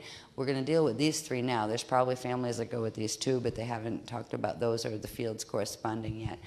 But what we're dealing with here, with the Asaya state, which is that outer and middle Jalesic matter state, and that's what the orbs and the orb reservoirs are made out of, the Asayas orbs. All right, this is the Waias field, Akasha, Adashi. All right, so this is where you have the frequency levels from the Akasha level and from Adashi 1. This over here set represents the families of Wa that go with them. The Mashayahana, Waias families, and Waiea gate codes, gate keys. So from this Adashi 1, Akasha Adashi 1, Sayas fields, the male ones of those are the Ilewas, and the females are the Sewas. And the gate key commissions are the Dima gate keys, which means they hold the Dima gate keys, so their service contract would be to help the ones who are on Kali Dima Christ fall, where the ones who are going fall because they just can't pull it even into the step back path, but they want to go Christ fall, like the Buddhara Christ fall matrices and those. And the Buddhara Christ falls aren't the only Christ falls that exist. They're the ones they've named before because they're working directly with us, but there's others too. It does not mean that these families fall, not at all. They're meant to get those guys where they open their gates and then get the heck out of there so they don't get sucked in when the vortice is open to take them in. But it allows them to make the crossover. They're also part of the security team on places like Christ fall matrices, where unless these guys open those gates can't be intruded upon and raided by the other fall system beings. So it's a very high commission to serve that, because you're actually part of the protection crew that allows the Christ fall ones to stay. Even though they've fallen, they can still maintain a Christ fall that will allow them to eventually do a space dust return, but really quickly and right back. And they will hold, these guys would hold the memory matrix for them, so they could do their Christ fall and go back to space dust, but somebody held the imprint of who they were, so they would be able to reassemble once they got back up into going back up into source consciousness field. So it's a big commission, and there's lots of little stuff on the ground where we're going to be taught about how to help people out there, because all people out there and all plants and all beings on this planet, there are 4 paths really. There are 3 paths of the Christ and 4 paths in general. The path of fall does have its Christ option, and it's these groups that will be helping those people to be able to get into the safety of that option. And then there's the other ones, the next ones, These are the ones that carry these codes, but they also carry the ones that means they've made it to the Adashi 2 cycles, the Akasha A level consciousness and light body, and the Adashi 2 cycles. They have the codes of Asean matter, which is the middle to inner form of matter, the electrothermal vapor. All right, these guys, their males are the Urwas, and the females are the Tewas. And they are serving, they hold the Rama gate, gate codes. And they would service the path of Kali Rama step back.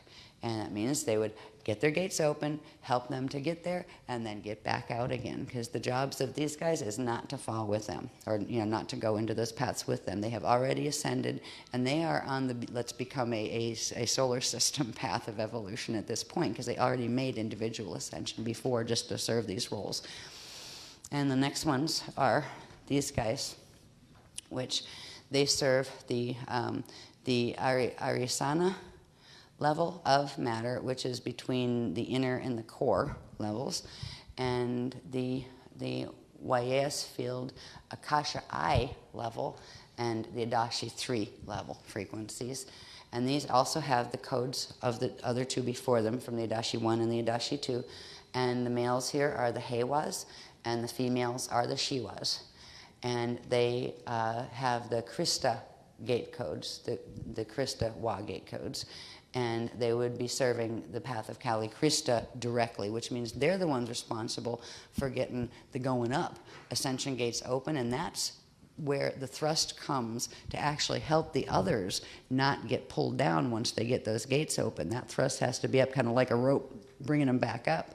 So they all work together, and they are all essential to the Christ Ascension mission, as well as essential to assisting all of the beings, all life everywhere, whatever path it is on. The only path that doesn't want a service crew are the path of full Kali Dima fall that don't want to go Chris fall. They have no interest whatsoever in having anybody help them. They're doing exactly what they want. And that, we just mind our own business at that point. It's like, fine, you want to fall, that is a choice. You were given the ability to use your free will in that way if you wanted to. So these are the three paths of the Christ, and there's a responsibility. There's a lot of people that feel like, oh, well, I know I'm on the path of the Christ, and I'm doing the Kali Krista, and that's it. And like, I don't want to hear about the path of Kali Rama, and I certainly don't want to hear about the path of Kali Dima. Well, if we are on the path of Kali Krista, the Mashayahanic path, it implies a responsibility toward assisting those other paths too. Because if they both fall, it's going to cause a problem for us being able to actually get up and out too, because they create such a drag on our fields it will hold us down. So there is embracing your opposites and embracing that which you feel you don't really want to be. Not embracing and allowing it to consume you, but embracing it in order to help it become free so you can become free. And that path of responsibility is imbued within the Christ path. So these are the three aspects of the Christ path. If we at some point do larger projects that do outreach into the community, they will have to serve each of these three aspects of the Christ path and the people who go with them. And each level of people that go with these paths would have to have certain parts of the work highlighted first as their doorway in, so they would understand. If you take these high-level classes and workshop things that you guys come to, and you guys that are on the path of Kali Krista, and very many of you probably are incarnate was already. If we tried to give that to a person who is on the path of Kali Dima fall and wants to make it a Chris fall, lose them completely in an instant, because it's too technical, it's too hard. You have to help make bridges to where they are. And we're going to be working on programs like that. So there'll be sets of programs, they'll all be coherent, and one would actually lead to the other. But we don't have the street level step down yet. We're getting it piece by piece.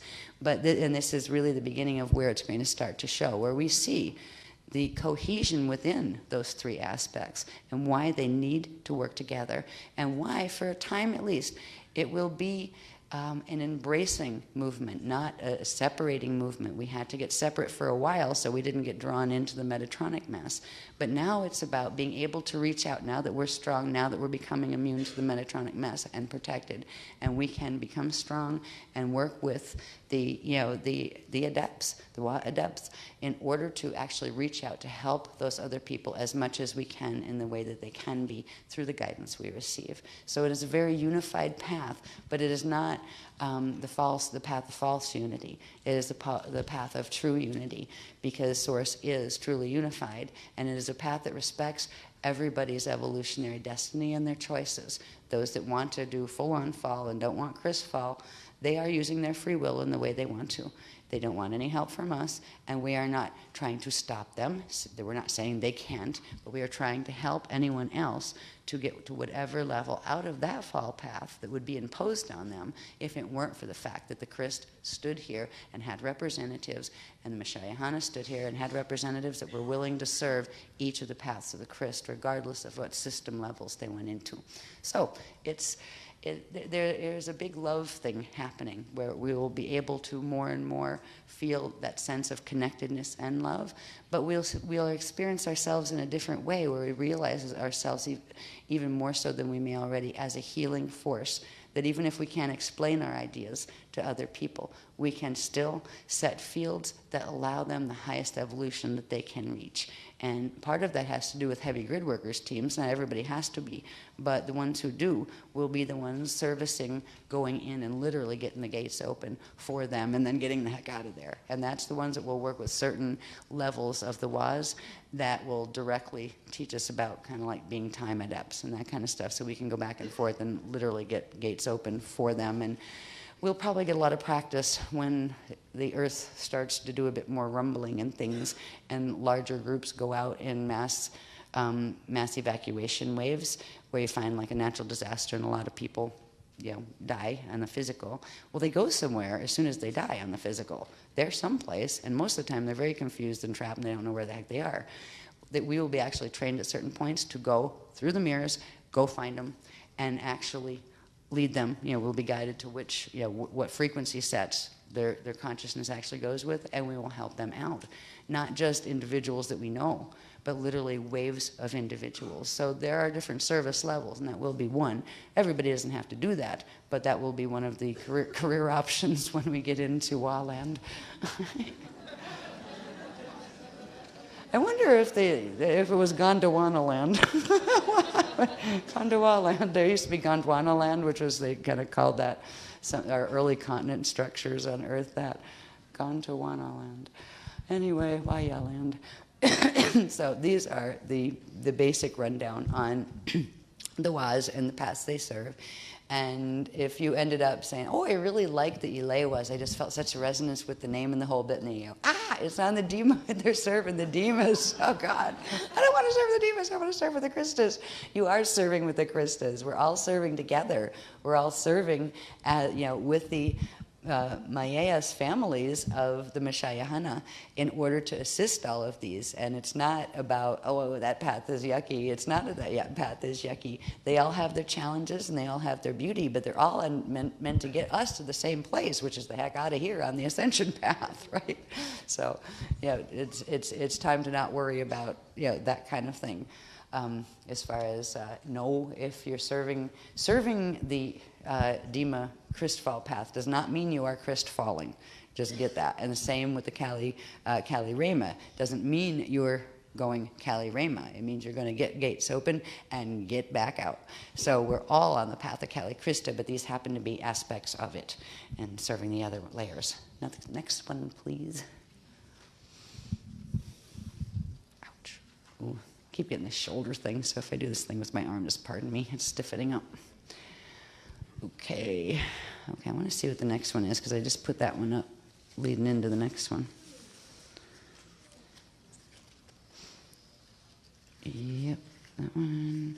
Oh yeah, that's the fun one right after that. Okay, I'm just putting this one back up. This is one from the last chart pack, or handbook. But I'm putting this up just to remind us of the things we talked about in the last workshop, which were the mirror ball fields, and we kind of analyzed those pretty much to death in the last workshop.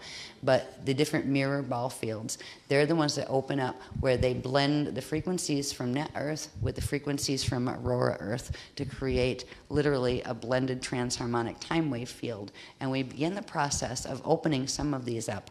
You see these little diamonds here? There are 5, 1, 2, 3, 4, 5 basic layers of basic plane sets that open up through activation of the dimensional mirror ball levels. And each of these 5 create what are called communion planes. They're literally 3-dimensional, or actually they're 6-dimensional, 9-dimensional, and 12-dimensional plane sets that we can move into and experience as like literally 3-dimensional hologram experience, move out of this reality field and into those. What we're going to be doing now with the WA activations is those WAIA fields will be interfacing with those also. And that's why they're the more expedited activations we're going to get. In the last workshop in April, we activated two primary sets of these. And we'll look at this on a chart. And I'm showing you this one now just so you remember what the chart that I'm going to show you has to do with. So these areas are mirror ball fields. You have like a D3 mirror ball field, D2 mirror ball field, D1 mirror ball field. And this is the map going from Earth's core all the way out through the different layers all the way up to the Eartha fields in M31. So this is the spherical map from which the vertical maps are drawn. So it's showing in the fields where each of those mirror ball layers open. And you know, there's quite a lot of detail in those things on these, and there was in the last chart pack on this too. So now that we see that level, I had to analyze this and a couple other graphs to get the datum for this next graph. And put the next one on, please. And this is the one Asan bless him, had to typeset for me. Well, he didn't have to, but he did. We didn't get the big type down. That was the easy stuff I put on after he did the charts. But this chart really, if you put this over to here and took this end and stuck it up there, it wouldn't even fit though on it running horizontally, so we just broke it in half and put the rest down here. Those 5 little diamond shapes that you saw on the spherical map that correspond to the communion planes that are formed from the mirror ball fields. This was the smallest one that was toward the center of the spherical graph. This was the next one out. This was the next one out. So you have 1, 2, 3, 4, and 5. What's interesting is here is one we didn't talk about yet. And this is one of the ones that we weren't going to be talking about till FOL 11, 2011. But that's the 3rd level of expedition that we are having the activation, you know, before we leave this workshop.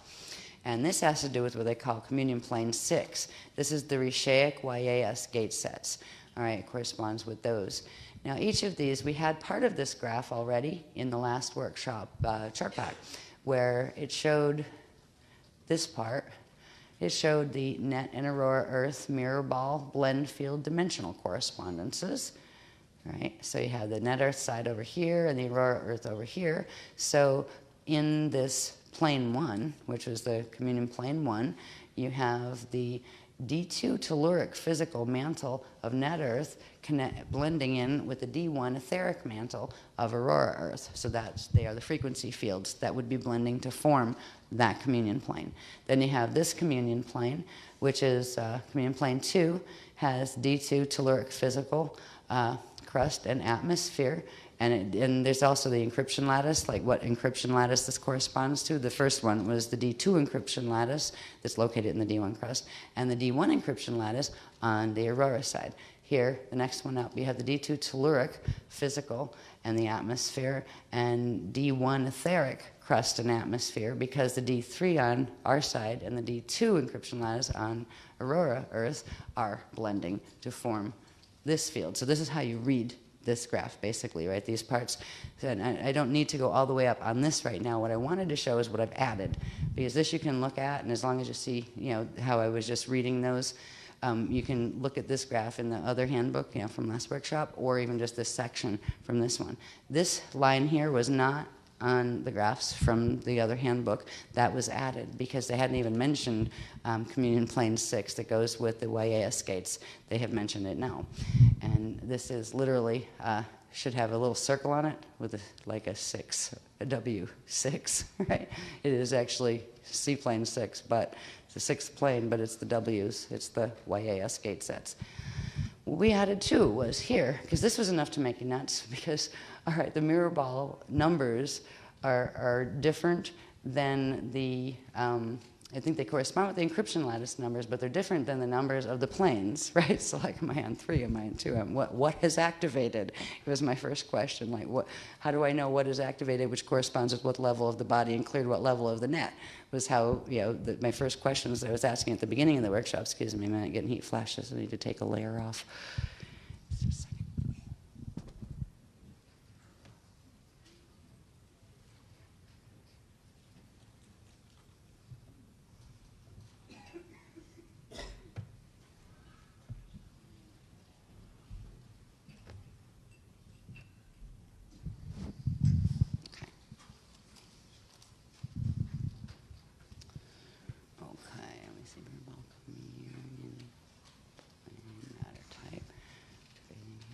Encryption lattice dimensional correspondence. Right, so if you took this end of the graph, right, this one below, and just kept running it out that way, this is really how it reads. It would read across, where you still have your numbers down here, 1, 2, the 0, 1, the one here, and then 1, 2, 3, 4, 5 going up, just like you do there. And here, it talked about the mirror ball communion plane matter types, and these were also on the original one, for the original graph from last workshop. Just tells you the different types of matter that are involved in that plane set.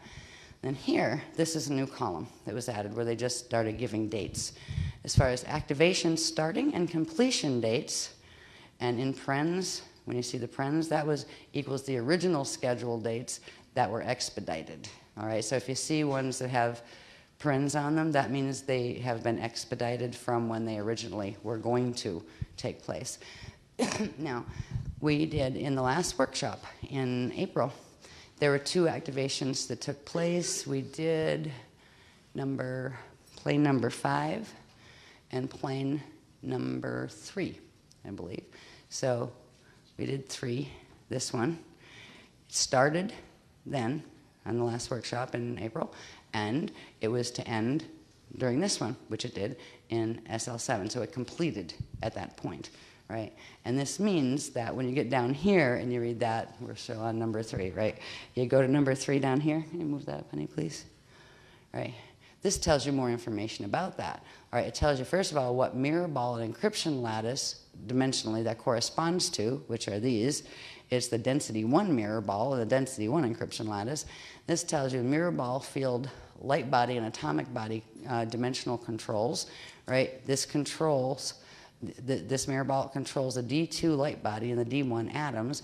This next column tells you net Earth locations of mirror ball communion planes dimensional fields, and this just explains them in terms of the vertical maps, which have, like the density 1 end inner Van Allen A3 platform to end outer Van Allen A4 platform, and density 2 past the magnetosphere. So it shows you where these fields are.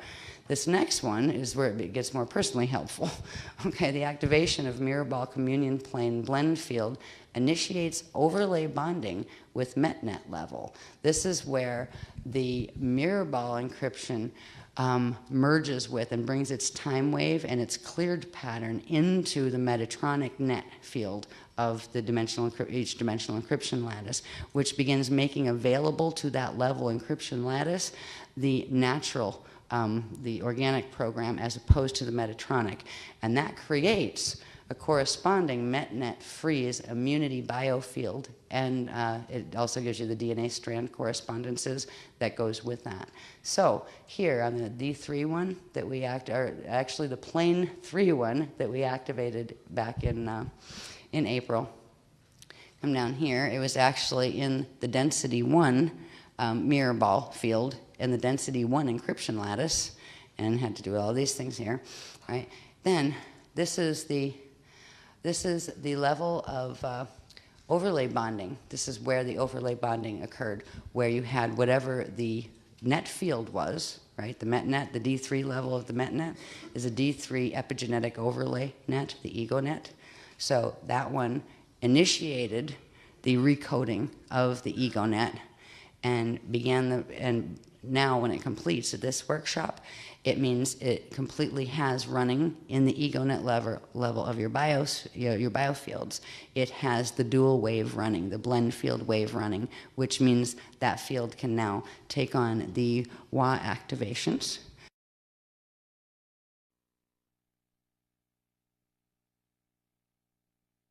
Fields. It has the dual wave running, the blend field wave running, which means that field can now take on the WA activations. Okay, and this just explains where this kind of goes with this one, where it's located. The Van Allens, the EgoNet is in here, a quarter to 3/4 of the outer Van Allen. All right, so it's listing where those nets are located. Right, and over here is telling you what you just put, what you have immunity of as of that date. That completion occurred on each of these levels. For the plane 3 sets, with the D3 mental body and the epigenetic overlay were cleared, and also DNA strand 3 and the epigenetic overlay. So that's strand 3 clearing, but also the clearing of the multiple layers of the epigenetic overlay. And that's one thing that was accomplished in the last workshop and fulfilled in this one. And the next one was 5. All right, so this one, if we notice, that took out the EgoNet, right? That recoded the EgoNet, and now we finally have that coding stop. So the mental body messing with us and trying to make us nuts will get much, much calmer now. We still have the issue of we can still feel nuts because they can access the biofield through the D2 level of the intranet, through the biochemicals.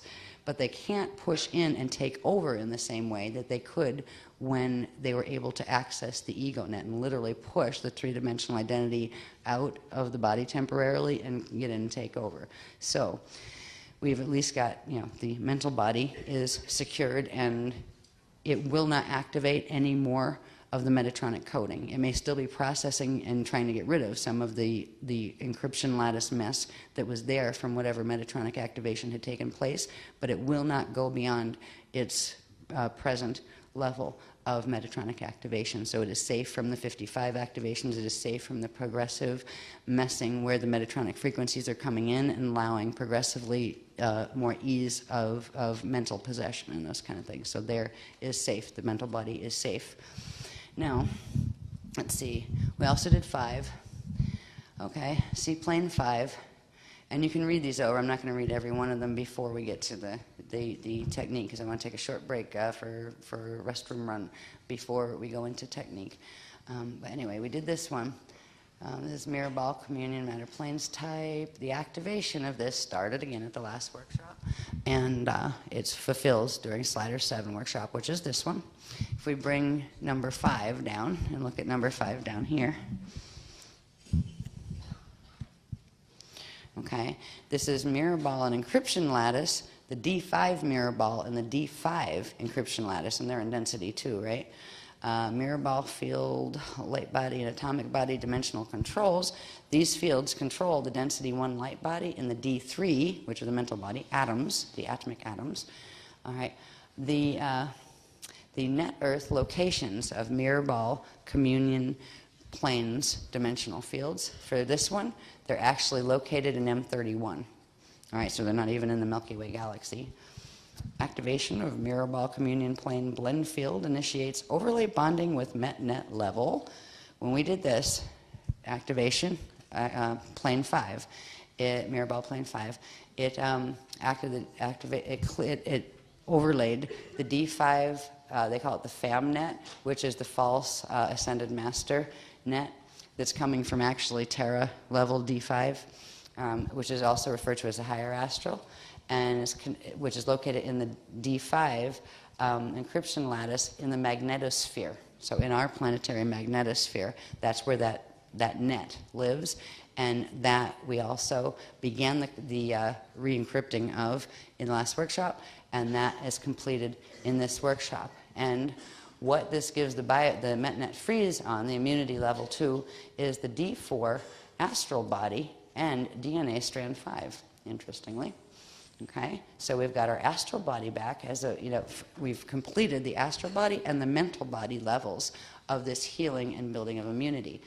Now, what we were going to do in this workshop, in Slider 7, was the next one. You can bring this down, please.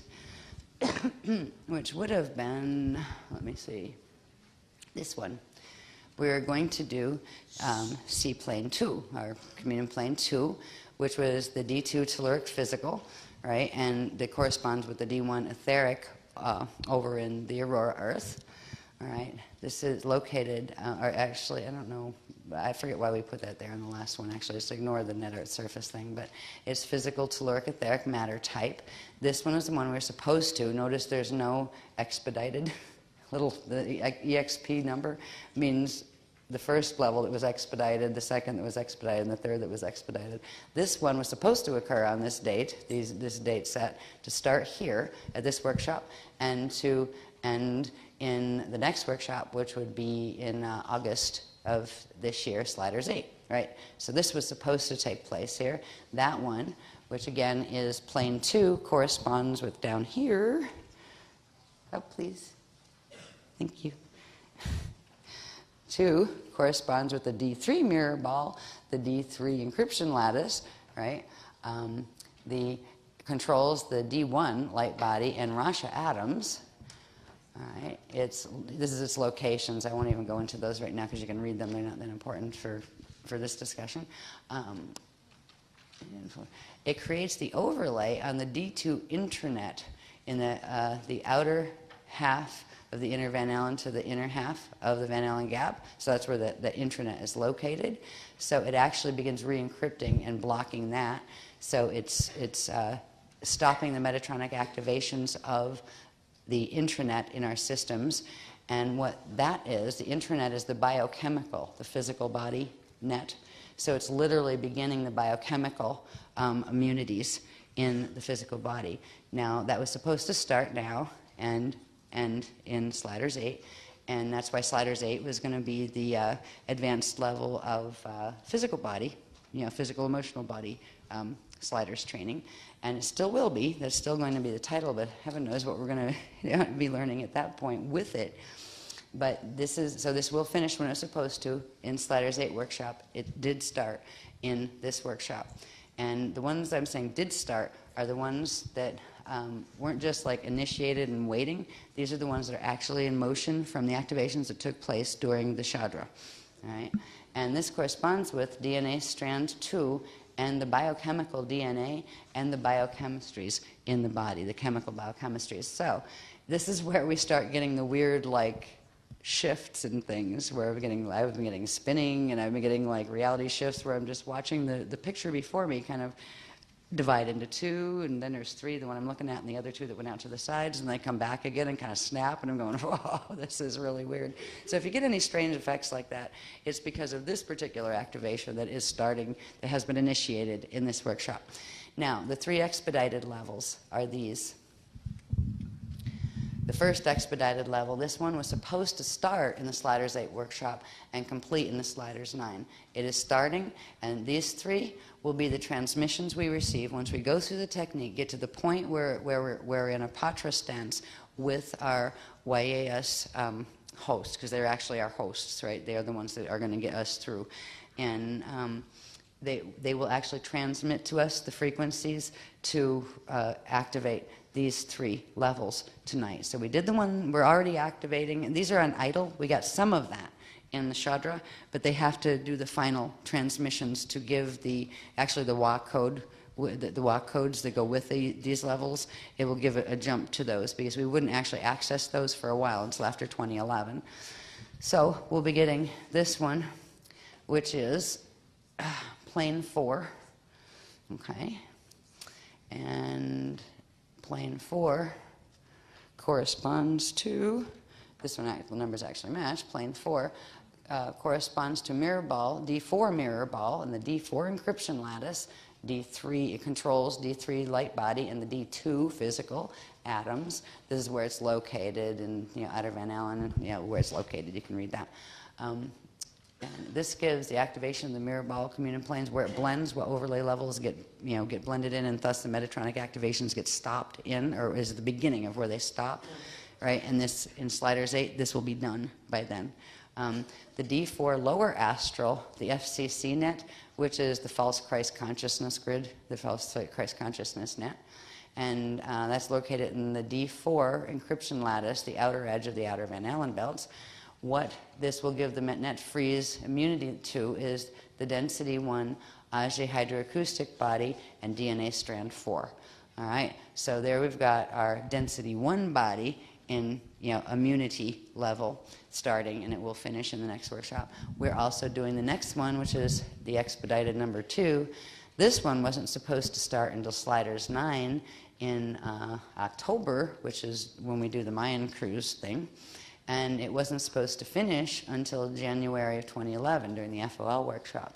It is starting tonight, or today, whatever it is, in this workshop, and it will complete by the next workshop, by Sliders 8, so that's August. All right, that one corresponds to, that's number, where am I? Number 1, right? Was I on? Yep. Number 1, this one starts to get interesting, is number 1 corresponds to the D3 mirror ball, and nope, sorry, the D2 mirror ball, the D2 encryption lattice, the Rasha light body, the density 5, your Rishi level atoms, right? And this is where it's located. The D1 Dermanet, Earth's upper mantle and crust to the ozone layer, so it corresponds to those frequency bands. So basically where we're walking around up to the ozone layer is where it's running. And what this puts the MetNet freeze immunity on, or starts it on, is the D1 etheric body and the DNA template, and the DNA strand 1, and DNA template level, so DNA template. And here we had, when we did number 3, I think that is, isn't it? Yeah, when we did number 3 before, that gave us the mental body and the epigenetic overlay. Number 2, when we activated number 2, that gives us the physical body and the DNA strand 2, biochemical, literally the DNA, not the overlay and not the template, but the DNA itself. And here we get the template, the DNA template actually gets the protection field running in it. So we're slowly putting together the immunity set in our bodies where we cannot be pushed into a Metatronic activation any further on each of the levels of the body. So the last one, and this is the one that's going to make the others possible, but it has, I think they transmit it last, or maybe they do these 3 all together. They haven't told me yet, but they will on the break. This one was supposed to start in FOL 11, which is January of 2011, and it wasn't supposed to complete until December of 2012, December 21st, 2012. Yeah. I wonder what we'll be doing by then. Jeez. Wonder if we'll still be here by then. I have a feeling this implies that showdown that they've been talking about in 2011 that was going to come first with the Ancient Arrow, Broken Arrow crew is probably now being pushed with the new what do they call it? The WAZE, Wazienta, Twisted Gates from the Borgia side, adding their oomph to the whole thing. So where we were going to be in December of 2012, I'm not sure if it was December 21st we would be here, or they didn't give me the day, or if it was actually like December 1st or maybe December 12th, and then there was another set of things that would happen, for the 21st. They haven't told me that yet, but I have a feeling it is. I think there was around December 12th that we were supposed to finish here. I'm just getting that now because they didn't give it to me before. But we're starting that here, and we're going to be done by FOL. We'll complete this by FOL. And what this is this is what they call Communion Plane 6, the Rishaic Waiaeus gate sets, All right, of course, it's on NetEarth, it's the D1 etheric and the D1 encryption lattice in the Rasha crust, and on Aurora Earth, it's the Rasha Karyatric Rasha encryption lattice. So that's the blend field of those two sets coming together. It's the Karyatric etheric and dark matter type of matter. These are the dates we just looked at, and let's take that down to this one now, please. Down here, it corresponds to the D1 mirror ball and the D1 encryption lattice. It controls the density 5 light body and the D15 atoms, which again, these are Rishi level identity. Okay, it's located in the lower to middle mantle in the A1 platform, the Aurora 1 platform, and those vertical maps that we've done. Okay, the net.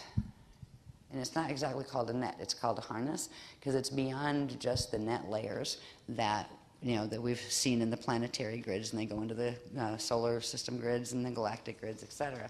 But this is actually called the PKA Akasha 8, which is our parallel Akasha, where they had the 4 Vecas fall to form the Borgia black hole system.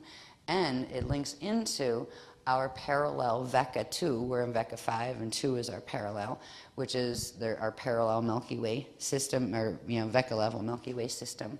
And it's called the Wazi Yenta. It's supposed to be a Y. You probably couldn't read my writing, I understand why.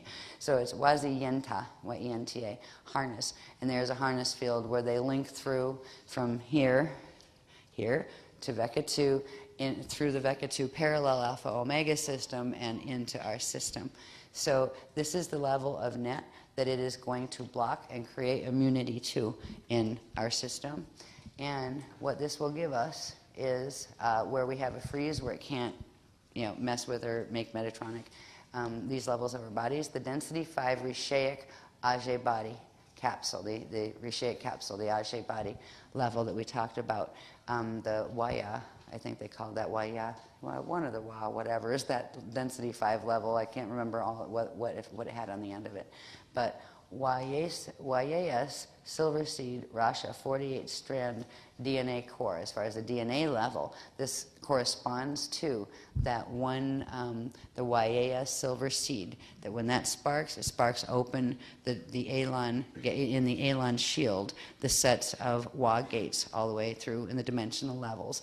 And what this does is literally give us full Rishaic level protection and triggers activation of the full spectrum of the rainbow body, or the density 5 Rishaic Ajay body capsule. So this one we weren't going to do, and it wasn't going to finish until 2012, and it's going to finish now by, when is it? Oops, I can't read up there. All right. Yeah, there we go, FOL, 2011. Yeah, it's really strange at that angle. The letters change and they look like something different. So anyway, this was one of the key charts that they wanted us to understand. They wanted that datum pulled together so it would make sense what we were doing, because if it doesn't make sense, it's a bit hard to actually hold the activations. So even in the charts, as always, they form a form of optical pineal induction of huge amounts of data, again, like zip files. So that chart took a while. It says seaplanes 3 and 5 activated in April and complete in this workshop, Slider 7, May. Seaplanes 2, 4, which is the expedited 1, 1, which is expedited 2, and 6, which is expedited 3, activate in May. And SL 7, this workshop. Seaplanes 2, 4, and 1 will complete in August 2010. SL8 workshop, and Seaplane 6 will complete in January 2011 FLO workshop. So that's the basics of the most important things that we need to know about what's activating where, and who's on first, and what's happening, and what's immune and what's not immune, and what can I expect and what I can't expect. When we get through the one that, and I think it's 2, isn't it, that corresponds to, yeah, the D2 intranet, that's the biochemical net. Once that completes in August, that is going to be the point where they can't push in to the body temporarily through the biochemicals and make you, first of all, feel nuts from inside out. They can do that. That we're immune on the mental body level, on D3 level, but we still have that biochemical link, which is, especially if you have, the degree of Illuminati gene codes you might have carried, from who you chose as parents, and you might have chose them as parents just so you could steal back certain codes, in the name of the Krish. You might have been a Krish being that came in on one of the Mashaya missions to actually bring back the line of certain flame codes and those kind of things. So just because you might be from an Illuminati line doesn't mean you're Illuminati consciousness. So anyway, but they're tapping me on the shoulder. Time for the break so we can get to the activation. But I want to explain the activation first. Wait a minute. Let's put the next one up really quick.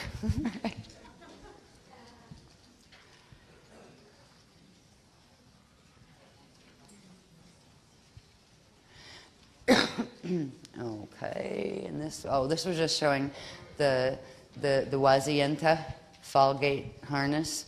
That was the one that is coming from over here, and it's running through the Veka level of those void fields that normally the Wa voids would plug into the Akasha level, but because they had 4 of their Vekas fall in that Akasha, the Akasha can't fall, but they were able to reverse the Veka level and down Wa gate sets to form the WA Wazienta gate sets, which plug into the Borgia fall matrix. And they're linking in through Veka 2 or parallel. So this is just showing you on the maps what I was talking about, where the Wazienta are. All right, next one, please. This is just showing a little more detail about this is from, I think, 2 workshops back or so, but it shows the close-up on that map as far as where the dragon's eye is, and it's right here that the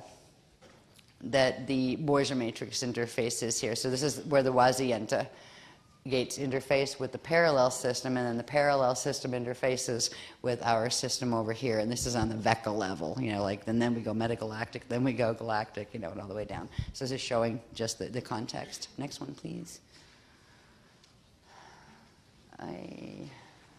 I think we'll save that one for later. Yeah, and next one, please. Yeah, we'll take it. I'll point it out, and then we'll take a break, and then we'll discuss it a bit more. No, it was the other one, actually. This one is just so we kind of remember who we were talking to the other night, where it showed who was wearing what, so we can remember their symbolic clothing.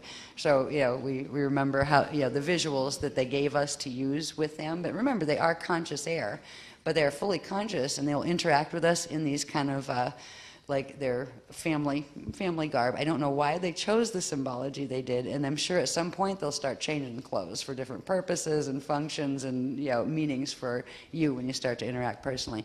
But this just shows the families, the names, what path they serve, and what gate codes they hold, what gates they can open, and most importantly, a little reminder of what they looked like. They're all white, like powder.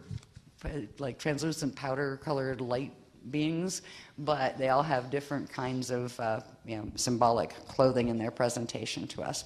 So that imagery helps a lot when we're working at them, and working with communing with them, and working with using visualization and that kind of stuff.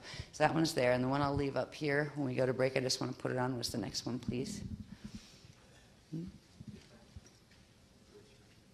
The last one. Well, let me see what is the second to last one, because the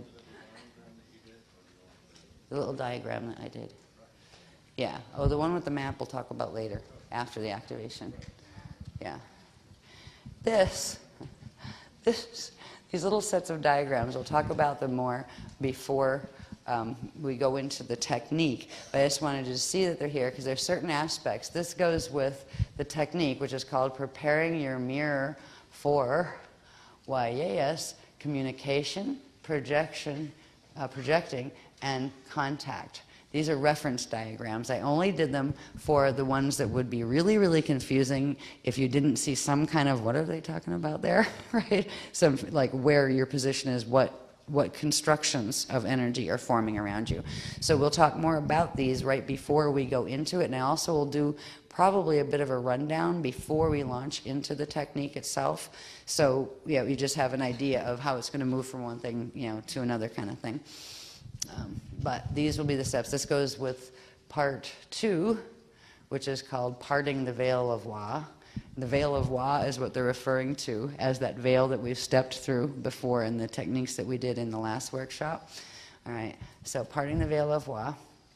And there's several, I forget how many steps there are. I think there's 11 or more.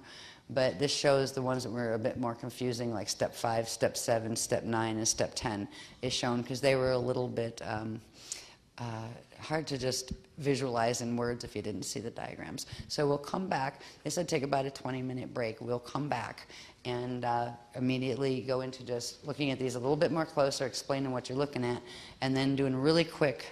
First we'll do this one, then we'll do this one, we'll do this, and then we will go into the technique. And at the end of this technique, the part that is not in writing is simply the part, once you've made the connection, we'll go to a certain step, because there's 2 steps you can use afterward when you get home. And there's one that even tells you if you want to start projecting in your sleep, how to do that, like how to begin that process.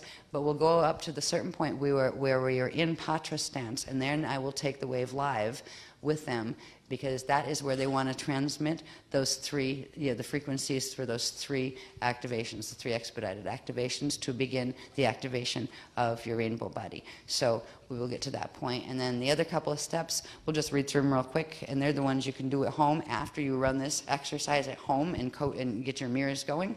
Then there's ways you can use it for just general communion like you will do here moving into it, but there's also ways to the beginning process of projecting when you go to bed at night, of how to get yourself to start going on journeys with your Wa companion. So we'll go into that when we get back. So 20-minute break, and we will be back and go right into technique. I'm getting away with a cold.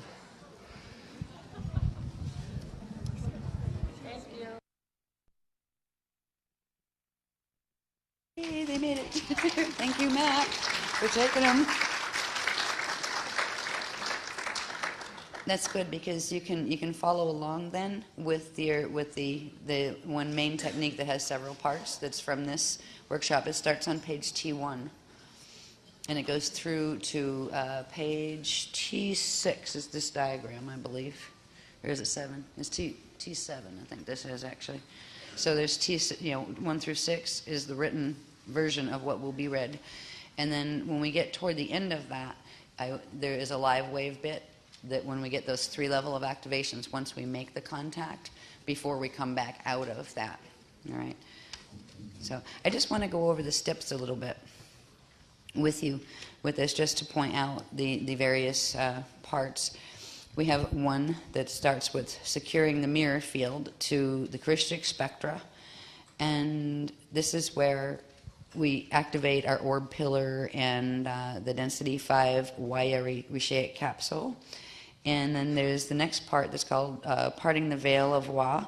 And as you read through the technique, you start to understand what the veil of Wa is, and to put it shortly, that's that veil that we've used in the other techniques, where they just called it like on the other side of the veil, where we had net Earth here, and the other time wave of the Aurora Earth over there, and that was the veil that's in between it, and now they've named it as the veil of Wa. And in this part, in parting the veil of Wa, there's a really important part that you can even use this part just separate to really amp your frequency fields when you need to, and it's called activating the flame of Walea. And this is really cool, the flame of Walea. That was really, really neat. And it answered a question that I've had in my mind for quite a while, not just with the Was, or maybe they were Was, that they just didn't identify themselves, but for at least a year, I've had periodic experiences in the dream state or in sati states when I just went under just for a bit of journey and going to one of the temples, where I was meeting certain light beings that looked similar to how these guys are presenting, but they had this flame, this big flame in the heart chakra, and some of them were the color of this one, but some were other colors too. But it's like, what is that? It's not at the Azare, it's not at the Karanatas, it's kind of in between at the heart chakra. And this kind of answered some of those questions anyway, of who are these guys, right? It implies something, and it implies levels of activation of the rainbow body, the density 5, Rishaic body. So this is one of the strongest activations just this part alone that we have ever done is in the Parting of the Veil part, where you go through the Flame of Walea activations, and you actually bring that into activating the rainbow body, the Density 5 Rishi rainbow body. So that was an exciting part that I had no idea it was there. It's funny because I've had certain flame training, but it's like they walked me through. The beloveds walked me through. I didn't know how to go through a mirror myself, you know, from the astral or even for Jade or anything. But I would find them taking me through, and going back and forth and me getting used to the sensations and those kind of things. But they never had, on a conscious level, trained me on, okay, what did I just do? How did I do that? I couldn't do it if they weren't there, like, to almost like open the door or window for me. And now we're starting to learn how to do that consciously ourselves and to meet them halfway. So this is exciting for me too, because I've experienced some of the effects, but not knowing how to, make those effects occur on my own. So it's really neat when you start going with that. You'll probably end up, if you work with this technique on a conscious level, like they said, at least once a week for a year, you'll definitely establish, a more strong link and contact. Many of you will be able to actually see your host on the other side and communicate with them as you hold the patra stand and all of that. And you may also find it happens frequently that in the dream state, or if you start going into like sadhis where you just need short naps here and there or whatever, that you may find yourself picking up with them and like going through mirror training where they're actually teaching you to feel the sensations of taking your Jade body through mirrors and those kind of things. So doing the technique on the conscious level is just the beginning. And there's a little bit at the end where you can begin projecting when you go to sleep, where you project right through into the mirror. So I was excited when I saw some of these things, like, finally I get to learn how I was doing what they were having me do. Right? So, okay. Transcendental Flame of Walea. Yeah, 3 flames. There's a certain point where we end up with 3 flames of Walea, and then we bring them all together and expand them out, and they become the activated rainbow body of the Density 5 Rishi level. Let's see. Then there's another part of Parting the Veil of Wa to form the window of Wa field within your mirror. Now, all of these, they're phrased within, like, as if you were working with your mirror, and you need to, for this particular exercise and for the starting exercises, you need to work with your mirror like hanging on a wall in front of you or propped on a wall in front of you on a vertical plane, because it will change what vortices you end up working with if you started on a horizontal plane. And first you need to open the vertical plane sets. So you start with the mirror on a vertical. Even if you're like doing a little hand mirror, don't set it on a table. Hold it up in front of you like this so you can work with it vertically. Okay, and later, I think in other classes, they will, advance us and teach us how to use the horizontal ones and probably what the difference is and, what takes you where kind of thing. But to get into the fields that they're trying to get us into now, you would need to use it on the vertical, as if it were a mirror on the wall that you could walk through eventually someday, right, with your body like a doorway. But for now, we're doing window, and I think there's a way eventually they will have this open to become a doorway. There's another set of activations that will take the window into becoming a doorway. It has to do with being able to bring more of your molecular structure through, your atomic structure. Okay, so at certain points, as we're working with to form the window of Wa field in your mirror, it also has to do with, now when we're doing this here, the mirror plane, there's a concept referred to as the mirror plane. That means the plane that the mirror would be hanging on. If you were looking at a wall and the mirror was hanging on that wall that the mirror is resting on is the mirror plane.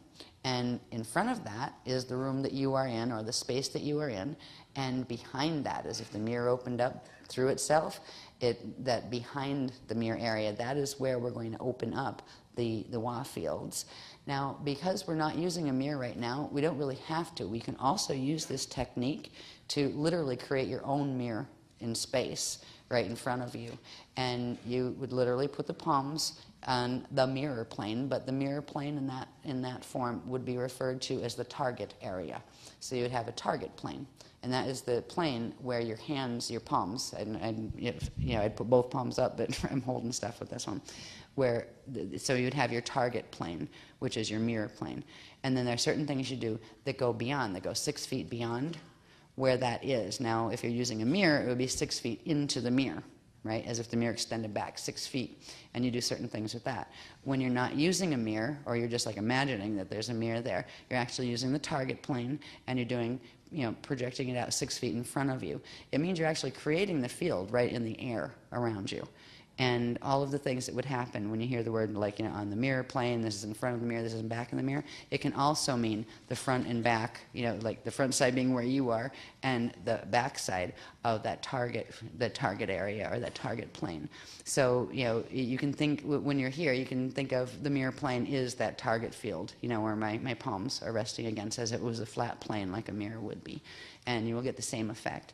So you don't always have to have a mirror, but they did say it is worth working for the first couple of years actually with the mirrors themselves, because it actually amplifies. There's something about the molecular lattice of the substances that the mirror is made out of will actually amplify the effect and strengthen it.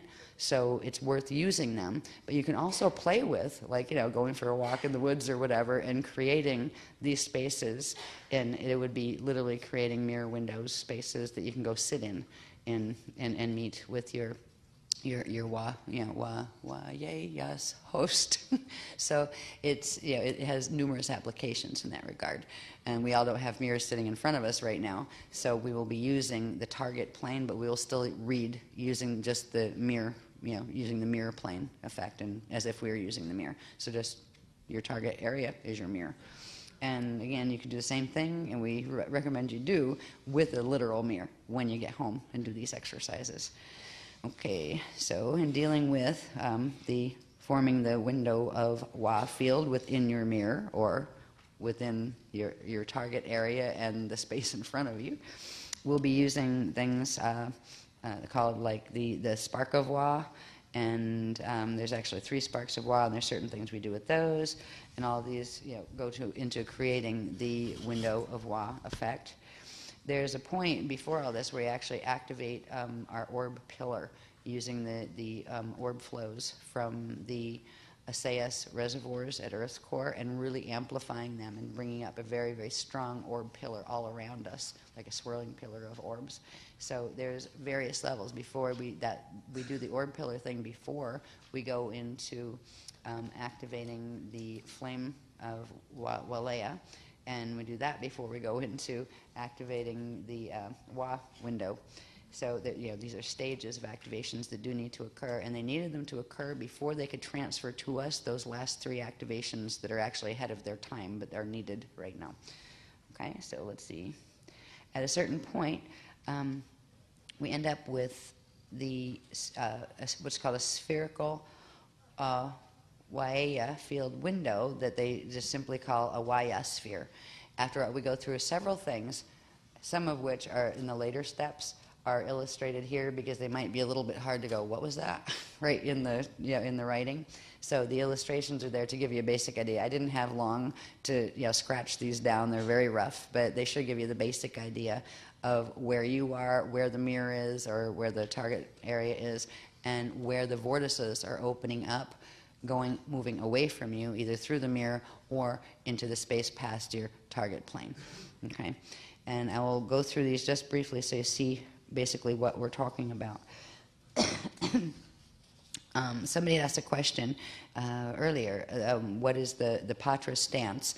We've used that in like the upgraded marriage ceremonies and that kind of thing, and I'll just demonstrate it here. Now, a Patra stance is something you can do with another person too, in 3D. It doesn't have to be just something you do with a mirror. That goes on top of that.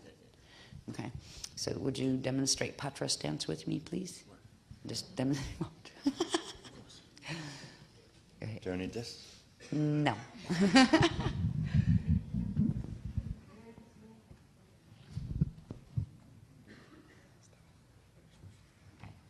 Patra stance is simply, and there's a synchronized breathing where one inhales and the other exhales.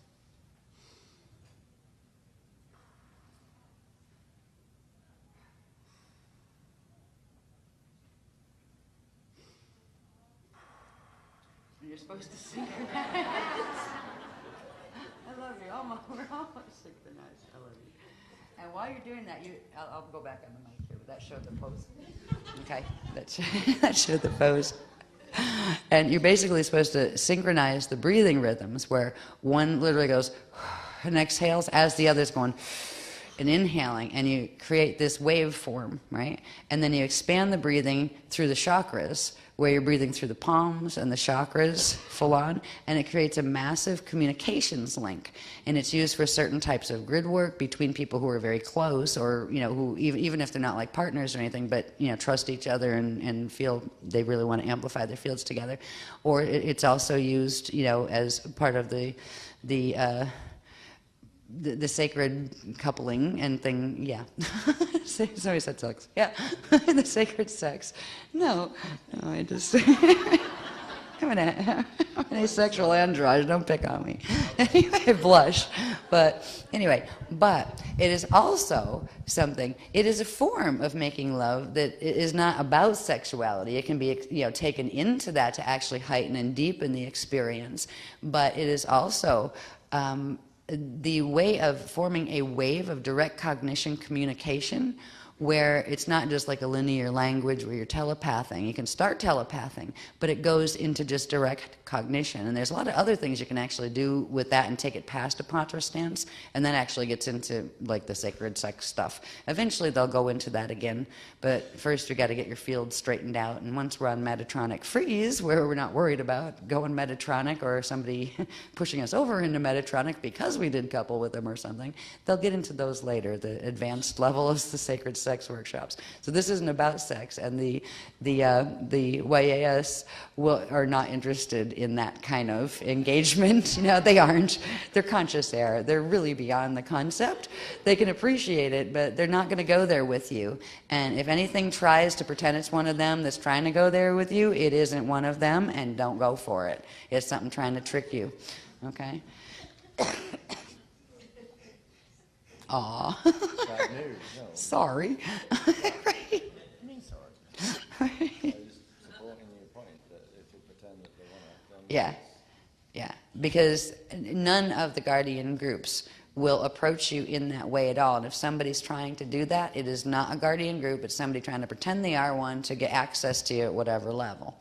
So you just... we're still on, astral sex ban, right? Because things have tried and have succeeded in really messing with the human race for eons by using that approach, and also the one on the physical. Now we're getting progressively more immune to where those kind of things can't harm us anymore, but we're not fully, all of our layers aren't fully integrated on the Metatronic freeze yet. So as far as the beloveds go, and the yes, they are not ever going to approach you that way. They're not going to swap body fluids. They're not going to play with body parts, those kind of things. They won't go there, right? They're very respectful.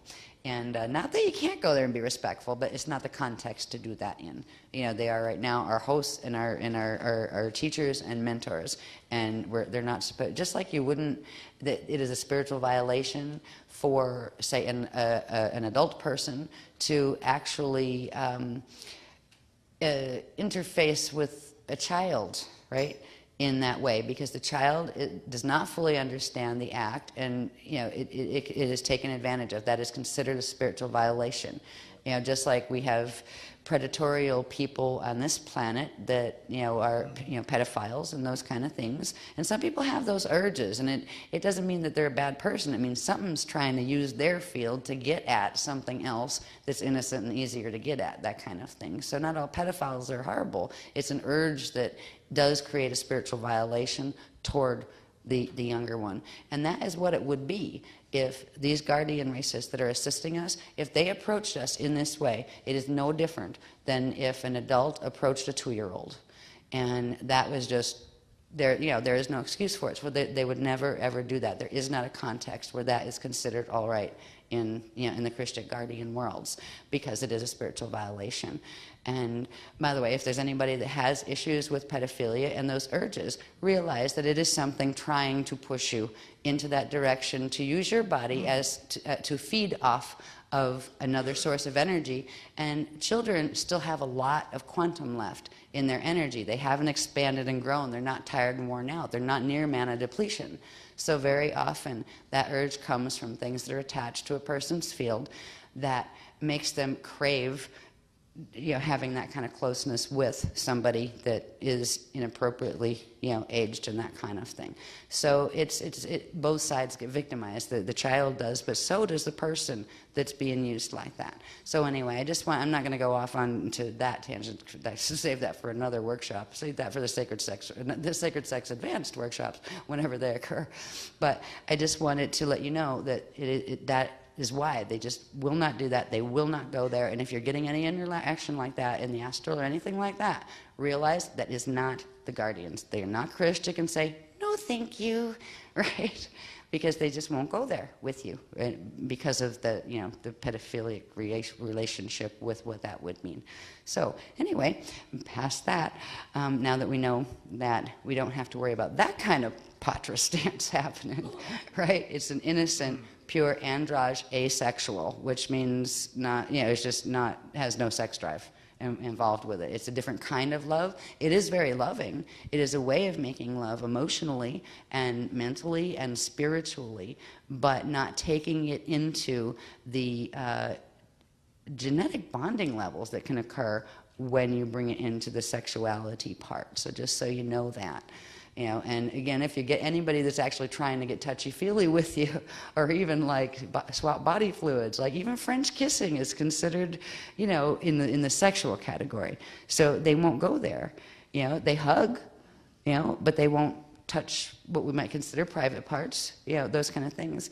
If they ever need to do healing work on you, they will go over private parts, but they will not touch the skin. They will just, do the energy work. So this is how they will operate, just so you know. So nothing else might try to come in. Because when you start, moving with this, there's still the parts of the gene code, your own gene code, that aren't fully healed. And even when we get Metatronic block on the biophysical level, with the finishing of the D2 levels of the activation that will finish by October, there's still the levels. We won't go any further with Metatronic activation, but there's still the detritus clearing off from the levels that we had before.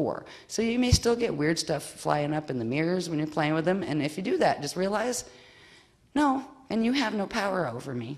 Realize you're just watching some purging happening through, out of your own field. So if you see things coming up in the mirror after you, they can't hurt you, all right? And that wouldn't be the case if it weren't for this process of preparing the mirror and sealing it into the Wa fields. That is what is giving you the protection, where it's through those Wa fields.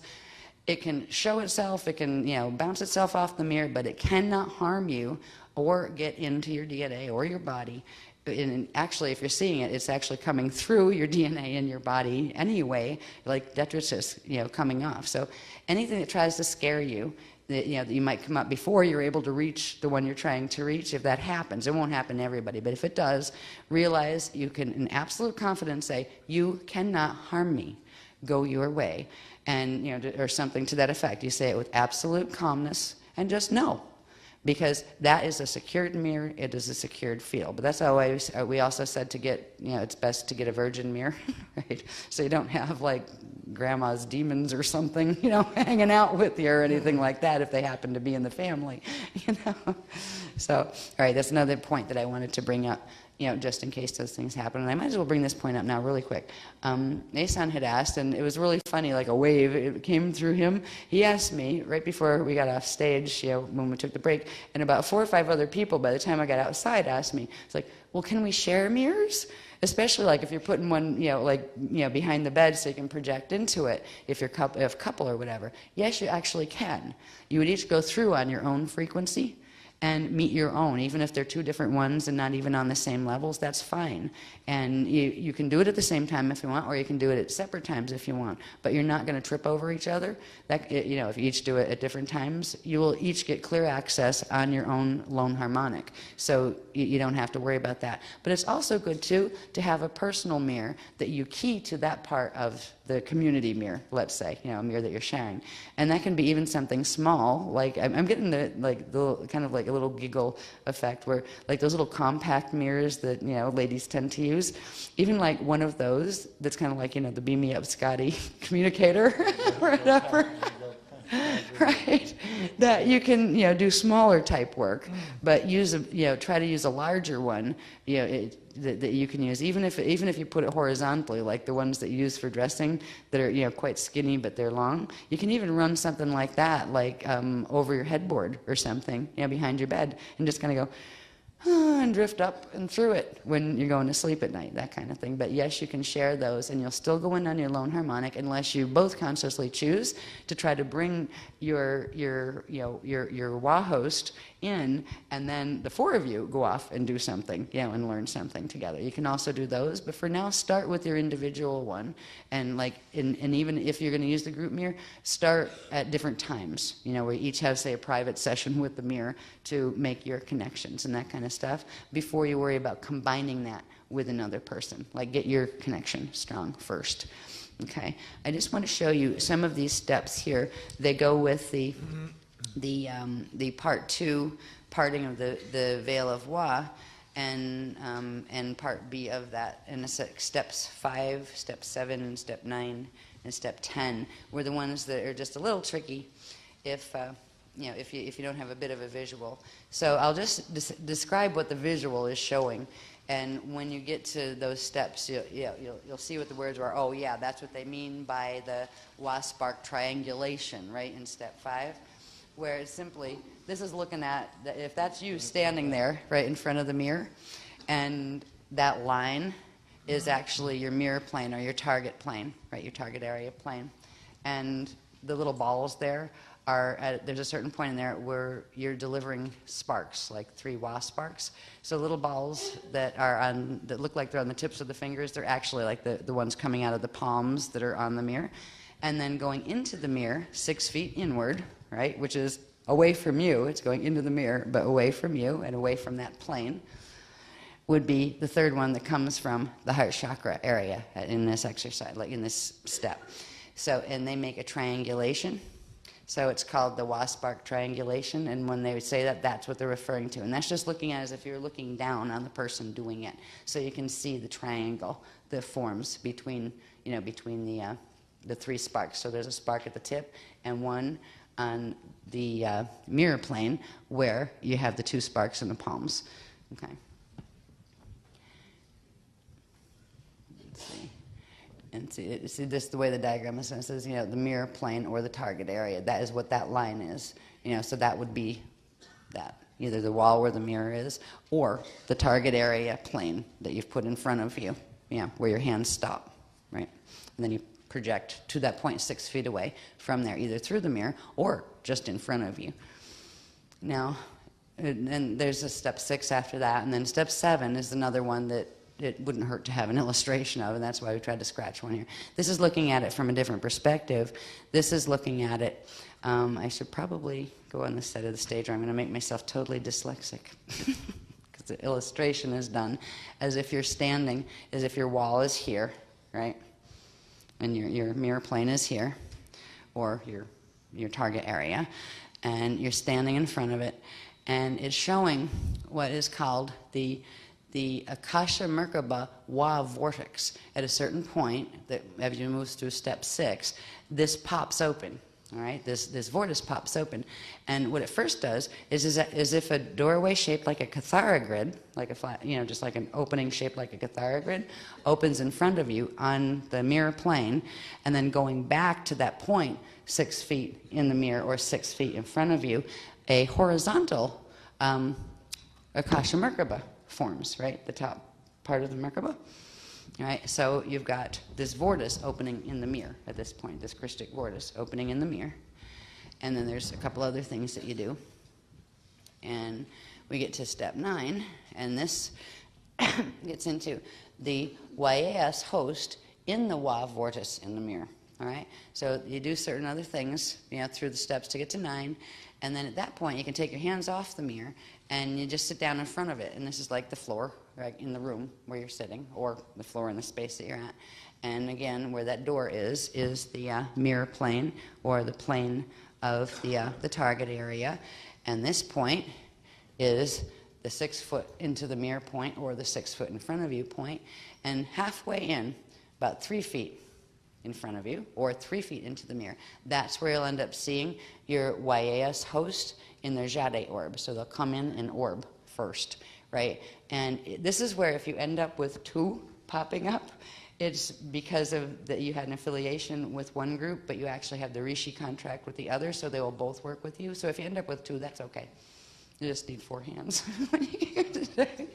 No, they're saying if that occurs, then it is the one that is that's you're on Rishi contract with that that will come to do the Patra stand with you, because that will there's a link between your entire Rishi contract and that particular group, so you need the codes that one would give you, and you can work with the other one for other things, but that one would come to you as in the Patra.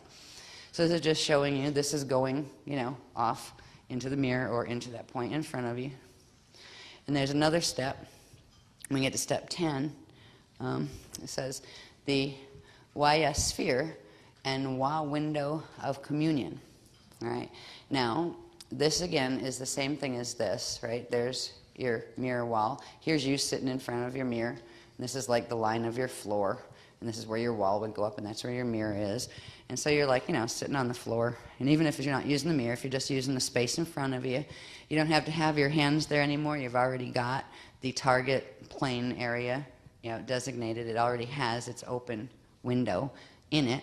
And it already has the first vortice, right, that goes 6 feet that way. So you're kind of sitting in front of that.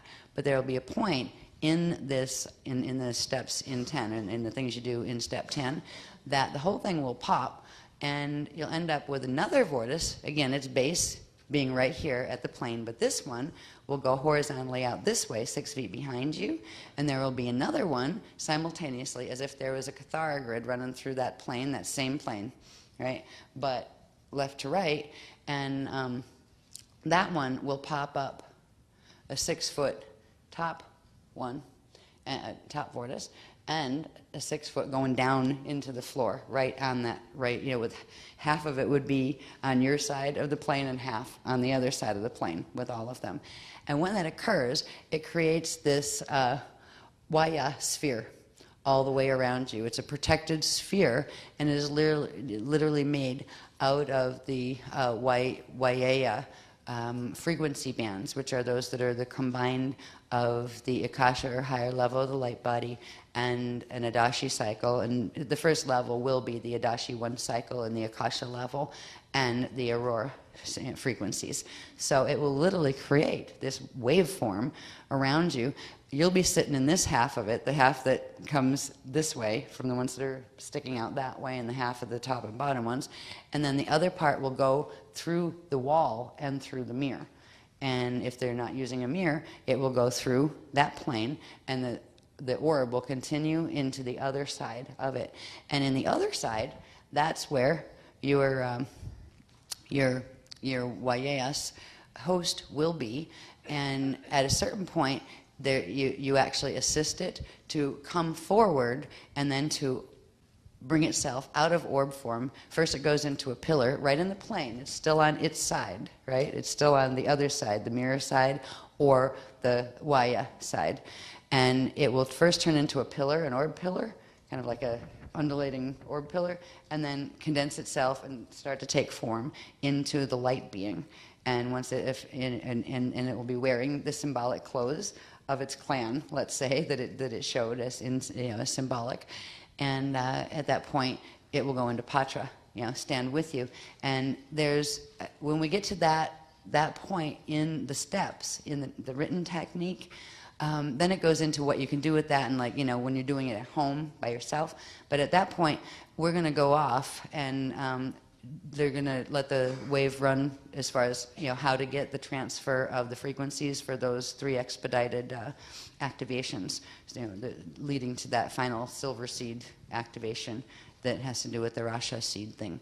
So we're gonna that part isn't in the writing, but it doesn't have to be, because you only do that set once. Right? But the whole technique can be used, and if you really want to develop the ability to do this, it should be used at least once a week for a year, but you'll probably get effects a lot faster than a year. And again, if you get weird effects, you just kind of say, no, you can't. I'm watching my field purge itself. Goodbye. And if you want to end the session right then, you can, or just turn away from it for a little bit and then come back and pick up where you were and try again to communicate with, with your YAS host. And eventually they'll actually, help clear it from their side too, so that stuff can't mess with you, because really it's a lot of the stuff that's coming through your own field that's just purging if you see any weird stuff. Don't let the weird stuff scare you. All right?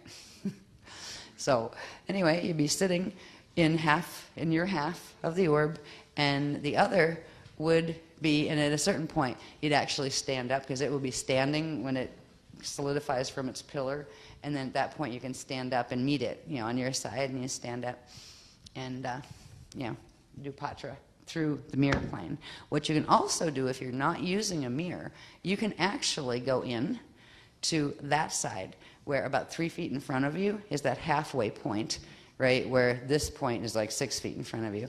You can actually step through with your body and go to the 3-foot point and sit right where it will be, where it will pop up next to you, and you can do the Patra right there. And that it creates a little bit different effect, but it's best to work first with the mirrors, because they will be more powerful at first, and they will actually assist you in developing the power to be able to hold that set without the mirror amplification. And then you can do things like just create the field and go sit on that middle spot in the WA field itself. But first it's getting the WA field set, and the part that comes through from that plane, across where the veil space would be, but the veils have been parted. The veils have been parted by the window. Eventually we'll turn that window into a doorway. So this is what these illustrations are. They're really rough, and because I had to do them fast, I can draw a lot better than that, but I didn't have time to draw a lot better than that. I was already 8 hours late, according to clock time anyway. But this is just, to help you see what the steps are talking about. So basically, it's pretty self-explanatory as far as reading it when you go home. And what we need to do now is Asan is going to read it, and at a certain point, when we get, let me see what step it is. Where's this? I need to see the last page. The very last page. Yeah, I need to see what's 60 stress. That's 15, 9, 10, 11, That's 10. 11, 12.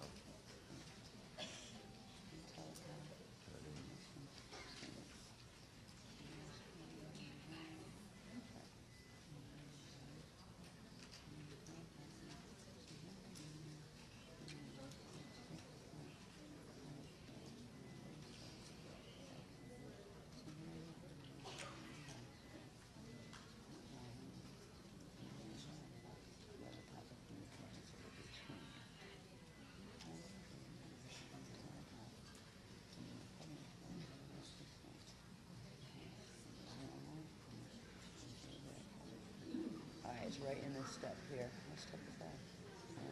12. That's 12. All right, in step 12. Okay. So what, step 12 you want me to do? Okay, in step 12, right here, this is where we return to normal breathing, and all right, I'll even read this to them. On the last page of this technique, before the page before the illustrations, there's the X11, or which is the 12 in Roman numerals, right? Step 12.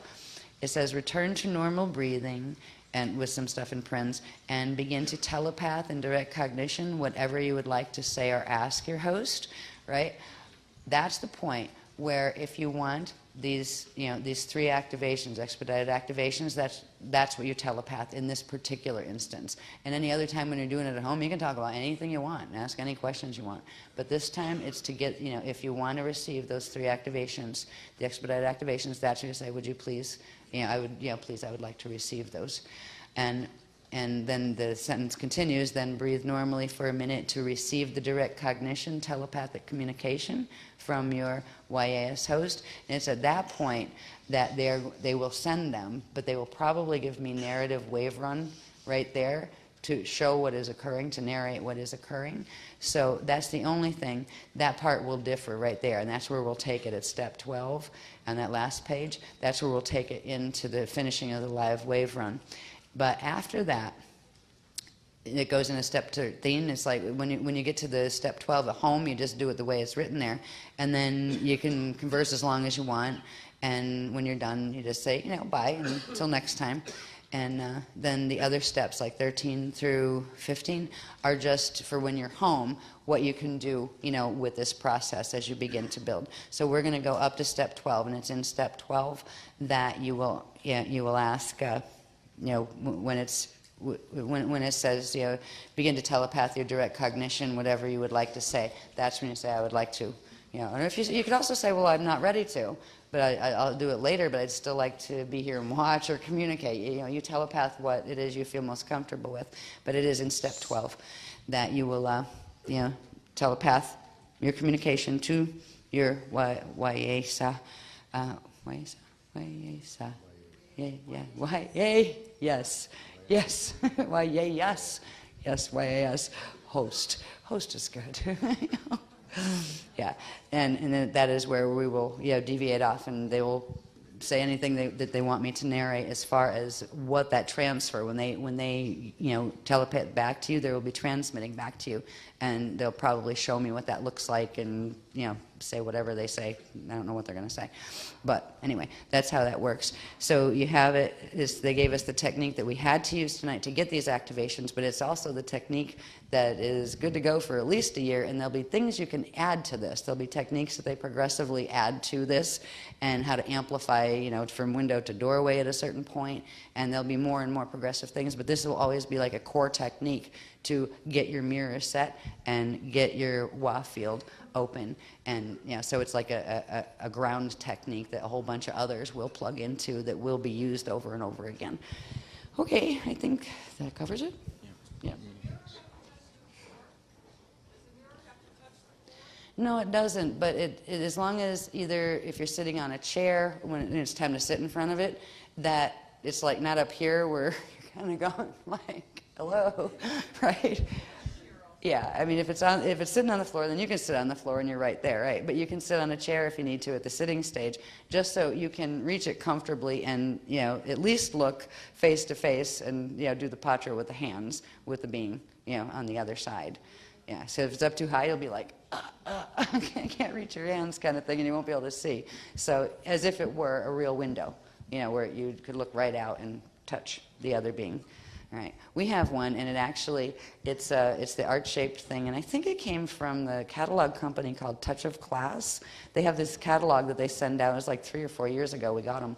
And they weren't too expensive either, but they're literally like walk-through size mirrors, and they have iron gates, things like wrought iron gates that can open, and we usually have them open, but they can also close. And because the mirrors weren't fully set before, because they didn't have this level of sealing technology, if the mirrors ever felt funny, we charged the gates, right? And we painted them silver and charged the gates, and we closed them if the mirror felt weird. And it literally created a screen block where it couldn't get weird. Then we'd open up again, and they were really neat. I think they were only about $270, but they were like person size, with big iron gates on them. You don't have to do that. You don't have to get one that big. But we do have them where it literally sits on the floor and is mounted flat against the wall. And that comes in handy because you can sit on the floor in front of it. You can also lay on the floor in front of it to do the projections through it and those kind of things.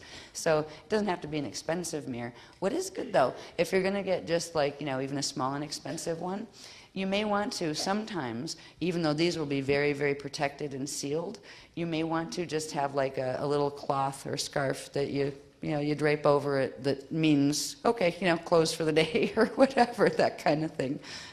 And sometimes the beloveds may ask us if there's grid disturbances or something that in any way create a flux in that protection field. They may ask us to have a charged scarf or a set of wrought iron gates or whatever that you can put over the mirror. That really is, the object is actually just holding a field of intent of extra sealing that you are putting on, and that will assist the beloveds in creating an extra seal on it too, in the event that it ever needs it.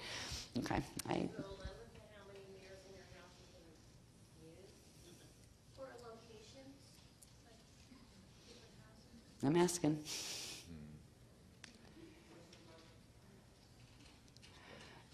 Yeah, there really isn't, but it is better to concentrate on just a few in key locations, locations that you would want to do projections from or want to have communication in. You can have other mirrors in your house too, and just seal them with the first part where you're bringing in the orb gel and that kind of stuff, and just seal them so no other yucky stuff can come through, but don't activate them to where they're all communicators, because you'll actually it's you'll be able to generate X amount of quantum in your field with these activations, and if you spread it out among too many, you're actually going to lessen the charge on each of them. So create a primary mirror, a little travel mirror, right, as your communicator, right, when necessary, that's keyed to the other one. In fact, when you do the charge on the first mirror, you can have the little one with you. So you actually charge both of them, just kind of stand it up, so it's also on the same plane as the big one. You can actually do up to 3 that way, they said. You could do a small, medium, and the biggest one, right, together, so you can get, 3 to work with. But they don't recommend right now more than 3. You can do it later, as far as activating them as doorways and stuff, but it will it'll diffuse the charge a bit. So you're better off doing 3 with a concentrated charge, one small one that you can carry with you, just a little compact, and another whatever size you want, and another biggest one that would be, if it ever activated and they said walk through it now, you can, that you could, right, where you're not trying to squeeze through an 8.5 by 11 picture frame. You know what I mean? My shoulders are stuck. Yes, okay. Anyway, we need to get on with this now. Okay. What? Oh, okay. When's it over? Okay, what time is it? It's 4 after 8. Oh, okay. We're not missing an hour. Yeah, we're just trying to make sure we don't have you miss your breakfast window, that you have to get your breakfast by a certain way, because you have, it's part of your, what you paid for in coming to the trip. So we will get it done in time for you to get to your 10 o'clock breakfast. They have a wow window with the waffles, can't they? A wild window with Wow waffles. window with the waffles, yes. So I'm Here you going to go. leave this up too for when we get to those steps. If anybody needs to look at that again, it's there.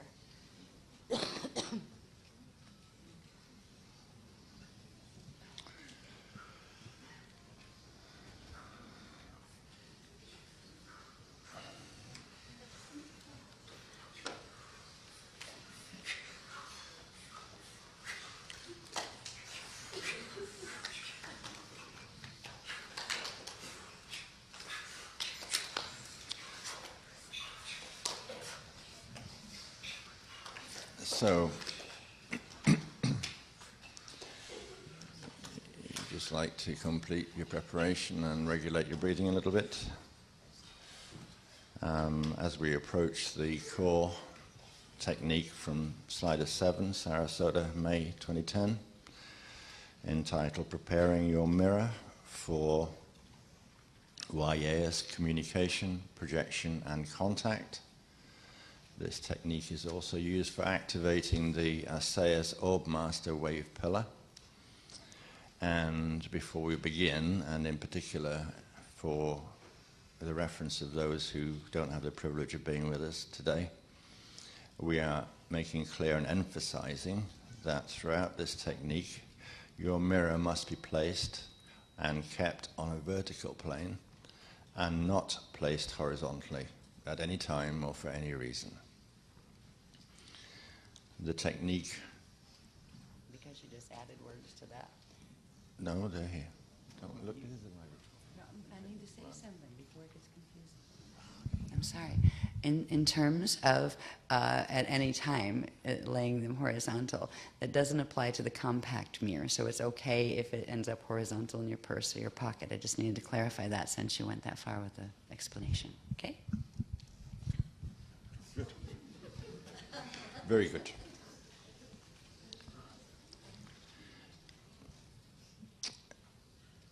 And so, before we begin, just to summarize this briefly, the hard copy of the technique, which will be enclosed with the product package, reveals that there are 3 parts in the structure of the technique, comprising 4 main sections, which are, from part A, securing the mirror field to crystallic spectra.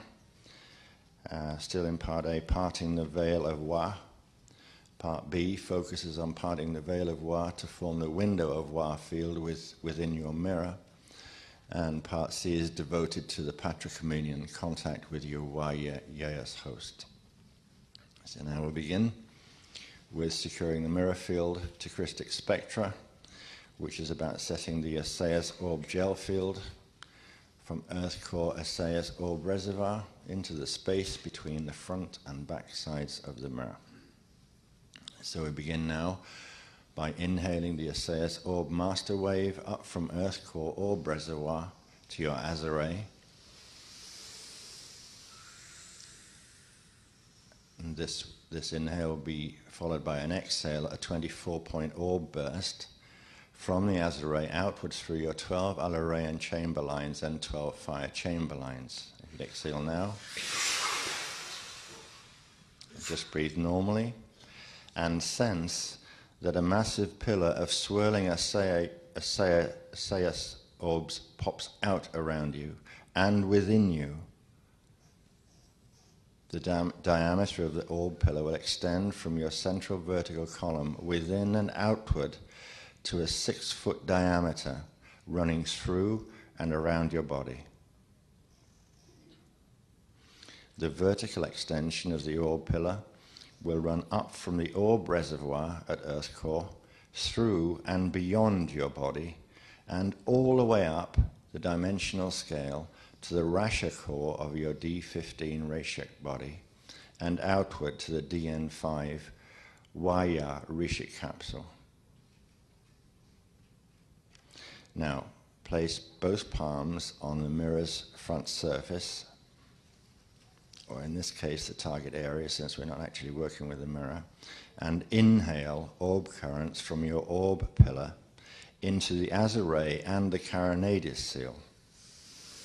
Hold this breath,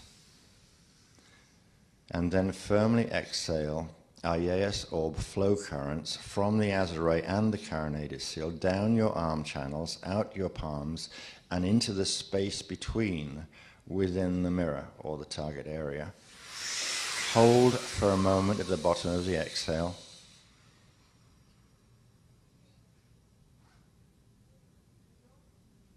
Now, twice more, inhale the orb currents from your orb pillar into the Azare and Carinadis seal. Hold, then firmly exhale the Ayayas orb flow currents from the Azare and Carinadis down your arm channels, out your palms, and into the target area. Just hold again briefly. And then one more inhale, repeating this process. Currents from your orb pillar into the Azare Carinadis seal, hold it, then firmly exhale the Ayayas flow currents from the Azare and Carinadis down your arm channels, out your palms, and into the space between. That's in your target area. And just breathe easily for a moment.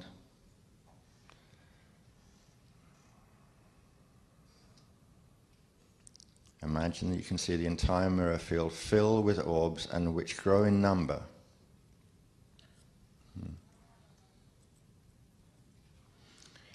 Now breathe normally and take your palms down, away from the mirror, in other words.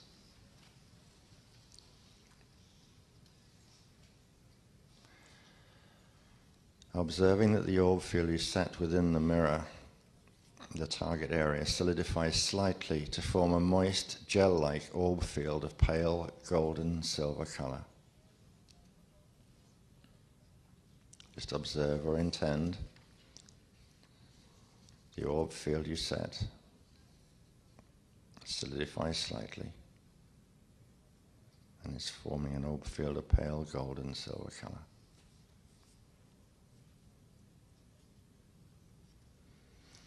And move on now to parting the veil of Wa. It involves making your mirror or your target space an Adashi protected window for communication and projection through the Messiahanic Wayea fields. This should always be done immediately following the first part, which we just completed, for activating the flame of Walea. Activating your density 5 wire capsule rainbow body, and the flame of Walea begins now. So, for the purposes of doing this together in the workshop, you need to imagine you're standing several feet away from your mirror or target area, and breathe slowly and deeply with your eyes closed. And as you're doing that, raise your hands to shoulder height in front of you. And this is something you'll need to do, but you'll have to have your elbows bent back a little bit. Your palms will be facing forward. And try and sense the presence of the blend field veil, the veil of Wa, which exists actually between Net Earth and Aurora Earth. This is directly in front of you, just in front of your palms. As you sense the veil of Wa in front of you, inhale slowly and deeply, drawing orb flow from your orb pillar into your Azarae Incarnatus seal. Hold for a moment at the top of the inhale, allowing orb flow to fill your Azarae Incarnatus, and then exhale slowly, keeping the orb flow within the Azarae Incarnatus seal.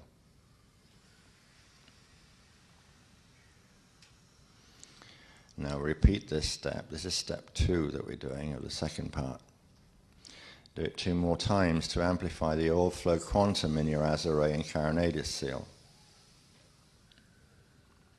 Just inhale slowly and deeply, drawing orb flow from your orb pillar into your Azarae Incarnatus seal. Hold for a moment at the top, allowing orb flow to fill your Azarae Incarnatus, and then exhale slowly, keeping the orb flow within the Azarae Incarnatus seal. Once you've done this for a 3rd time, just return to normal breathing after the last exhale.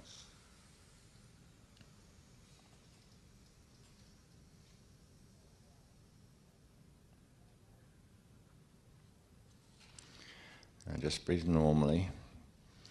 The next inhale is going to involve us drawing orb flow down from the Azarae and upward. What? Yeah, I'm not giving it yet. I'm explaining what we're going to do.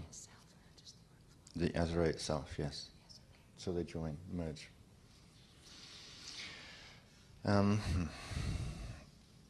So what we're going to do is to breathe in a way where we draw the Azarae itself downwards and the Carinatus seal upwards until they meet and merge. That's essentially what I wanted to point out to you before we do it.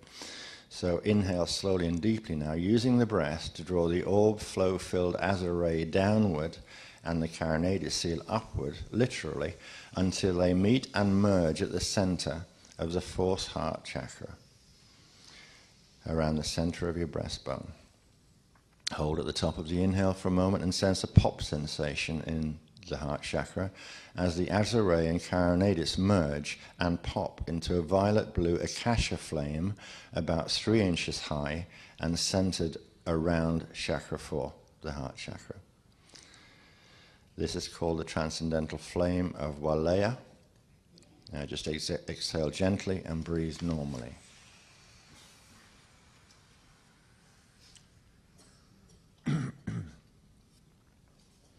Now, when you're doing it at home, you'll be standing several feet from in front of your own mirror, with palms facing forward towards the veil of Wa in front of you, just as you are doing now while sitting. Inhale slowly and deeply from the flame of Walea at your heart chakra, using the inhale breath to draw a replica of the flame of Walleya upward and into your 7th chakra at the crown, the base of the flame sitting in the pineal brain center. Hold for a moment at the top of this inhale. Next, exhale slowly downward, using the breath to push another replicate flame of Walleya downward and into the center of chakra 2 at the chakra below the navel. Return to normal breathing and observe the 3 flames of Walleya, the first at the heart center, where the Azure and carinated seal merge, the second in the pineal, the crown chakra, and the third in the sacral. Then call to mind the orb flow pillar all around you. Inhale firmly into the flame of Walleya at the heart chakra number 4, using the breath to draw the top flame at the crown chakra 7 downward and the bottom flame at sacral chakra 2 upward, merging the 3 flames of Walleya within the heart chakra, and hold at the top of this inhale. Now exhale firmly outward from the heart chakra in a 6-point exhale, using the breath to push a violet blue stream of Walleya flame current simultaneously outward through the 6 directions of your 4 horizontal rod chambers and 2 vertical chambers of your staff. That's to the left, to the right, front, back, up and down. Hold for a moment at the bottom of the exhale and then return to normal breathing. And observe that the flame of Walleya has expanded far out into your 15-dimensional and into your density 5 Rishik capsule. Inhale from the orb pillar around you and into the heart chakra. Hold for a moment, then take 1 step, which you'll have to imagine in these circumstances. Imagine taking 1 step forward into the veil of Wa in front of you, palms pushing gently into and through the veil as you step forward.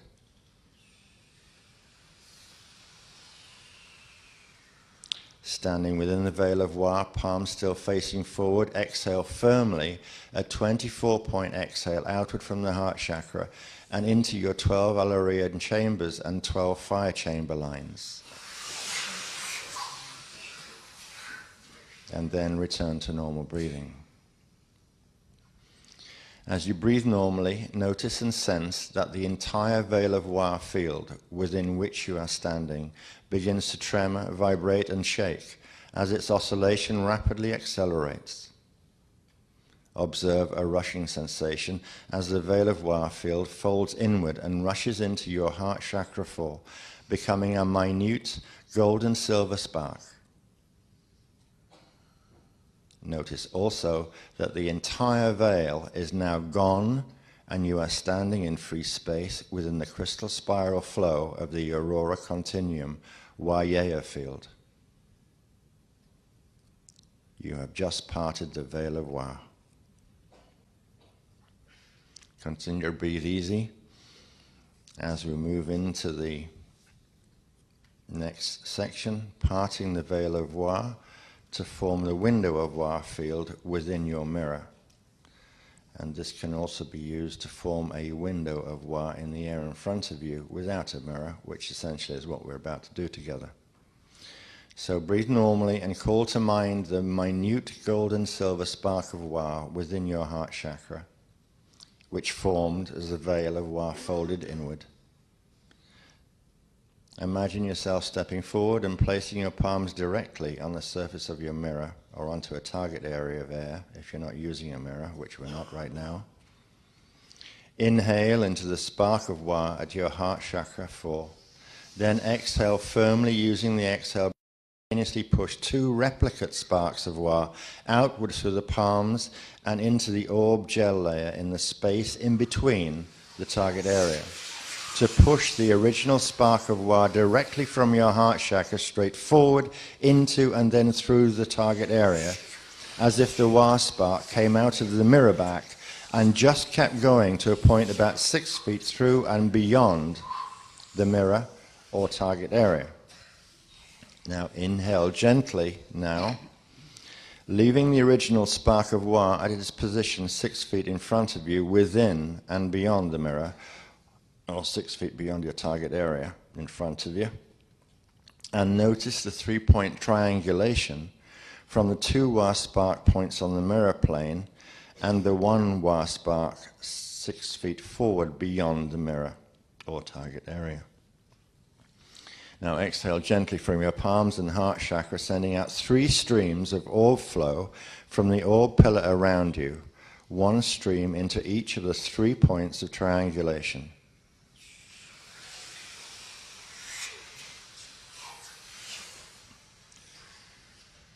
Just resume normal breathing and notice that the orb flow streams quickly link the 3 Wa spark points, forming a triangulation of orb flow between the 3 points.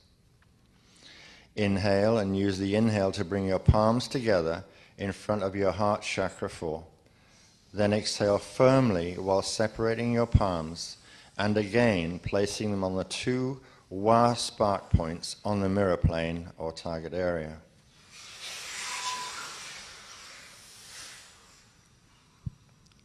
Breathe normally, and as you do, notice that for a moment the whole imagery of the Wa field triangulation suddenly shuts off and disappears. Then a sudden pop sensation occurs, and in front of your palms, and the entire Wa field triangulation imagery pops back on in 3-dimensional form to create a horizontal Akasha Merkaba Wa vortex with a vertical Kathara grid-shaped window directly in front of you. The top point of the horizontal Akasha Merkaba Wa vortex is the original Wa spark, 6 feet into the mirror, or 6 feet out from the front of you. Breathe normally, and bring your arms to rest, and mentally call out the name of your Wayeus host, and observe your host appear at the center of your Wa vortex about 3 feet into the mirror, or 3 feet just in front of you as you are now.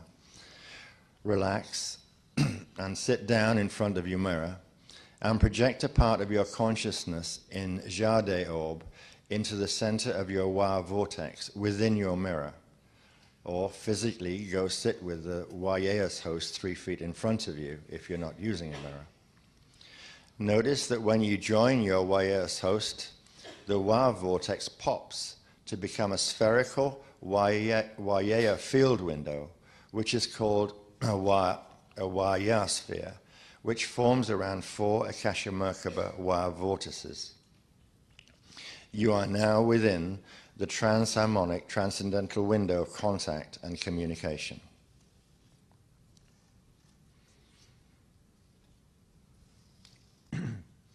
And it is from this position that we move to the final section of this technique, the Patra Communion, contact with your Wayeus host. And this must be used within 24 hours of running part 2, or you must start the entire technique from the beginning.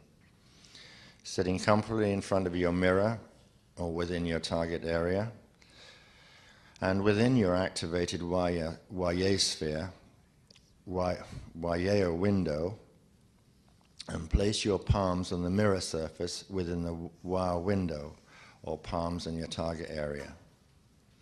Mentally speak the name of your Wayeus host and inhale into your heart chakra 4 and hold this breath.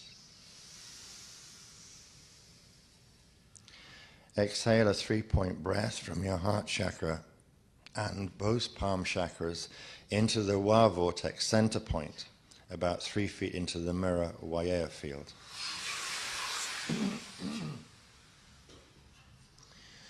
Breathe normally and sense that the surface of the mirror, or target area plane, becomes slightly warm and undulates slightly, as if it were going to change from solid to liquid light waveform. Observe that your Wayeus host appears at the contact point, 3 feet into the Wayea field in the mirror, or target area. Inhale, then exhale, and send a single point orb flow current directly from your heart chakra into your Wayeus host sphere, 3 feet into the mirror, still keeping your palms on the mirror target area. Inhale gently, using the breath to draw the Wayeus host sphere toward you until it is positioned immediately in front of you just on the other side of the mirror plane or just outside of your target area. Exhale gently into the YAS host, Jade Orb, immediately in front of you. Then return to normal breathing and observe that, first, your YAS host orb transfigures to form a swirling pillar of orbs within the mirror or target area. Keeping your palms on the mirror, continue observing as the YAS host pillar flashes a pulse of gold and silver light, then materializes as the YAS host light being wearing the symbol clothing of its family line. Notice that your YAS host has placed its six-fingered light being hands, palms facing you, on the inside of the mirror plane, target area, directly aligned with your own palms. Inhale and exhale gently from the heart chakra and from both palm chakras, using the three-point exhale to engage and activate the Patra stance communication link with your YAS host. Inhale again to receive the three-point orb flow from your YAS host as it exhales to your inhale. Now synchronize your breathing with your YAS host as one inhales, the other exhales, to take a moment or two to build the Patra communion circuit between you.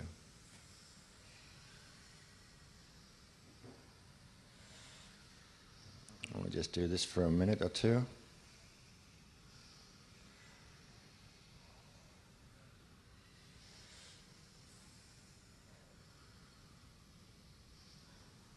And eventually you will return to a normal breathing rhythm. But please remember that your breathing rhythm will remain synchronized with your host, even when you return to normal breathing. You are both breathing in a complementary way, one inhaling, the other exhaling, but more gently and slowly.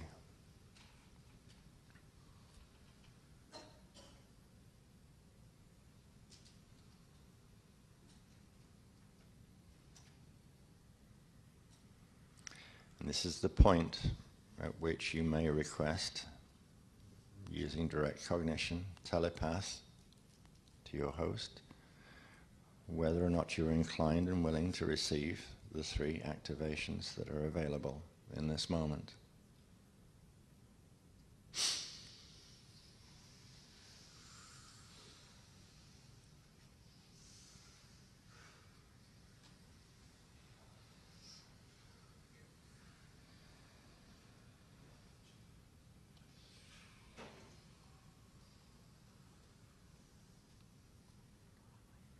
I'm just finishing doing my little bit.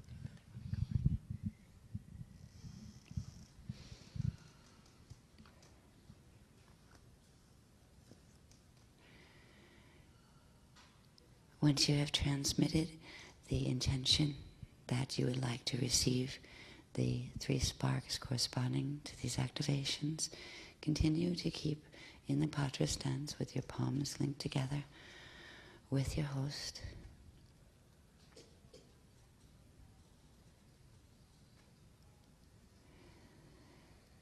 Feel the first response of direct cognition, telepathy returning from them, acknowledging that your request has been heard, whether it was you wanted it now or later or maybe not, you have been heard. And now, for those who do choose to have these three activations, the expedited activations at this time,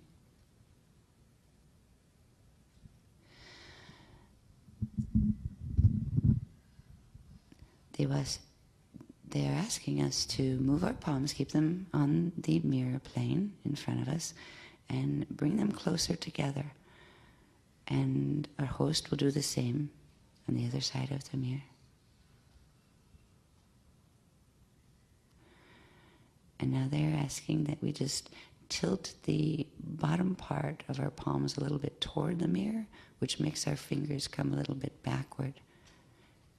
And the same gesture will be done by our host on the other side in the opposite direction, as if a ball of flame is going to emerge, half in your palms and half in the palms of your host.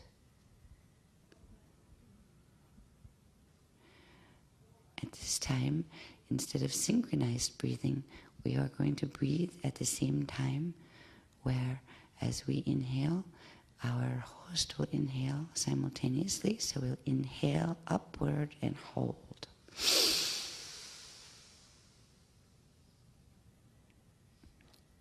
And when we both exhale together, we will exhale downward inside of us to our heart chakra and push outward into the palm space in the mirror. So directly out, exhale down and then out the heart chakra. Watch for a moment as a flame field builds within the space between, in the mirror field or target field in front of you. And watch as it almost melts completely, the space between, and becomes a little fireball that is levitating above the four cupped hands, two on your side, two on the other.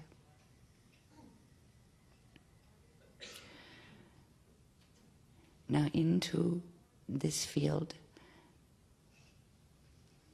our host will transmit 3 pulses from his flame of Wale, her flame of Wale, from the heart chakra. Try to sense when these pulses emerge into the center point fireball.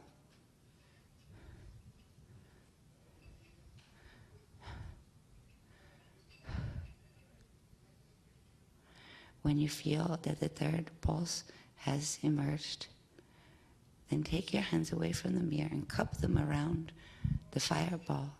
And a portion of the fireball with the activations will come to you, with you, and bring it closer to the front of your heart chakra. Our host will be doing the same on its side of the Waya field.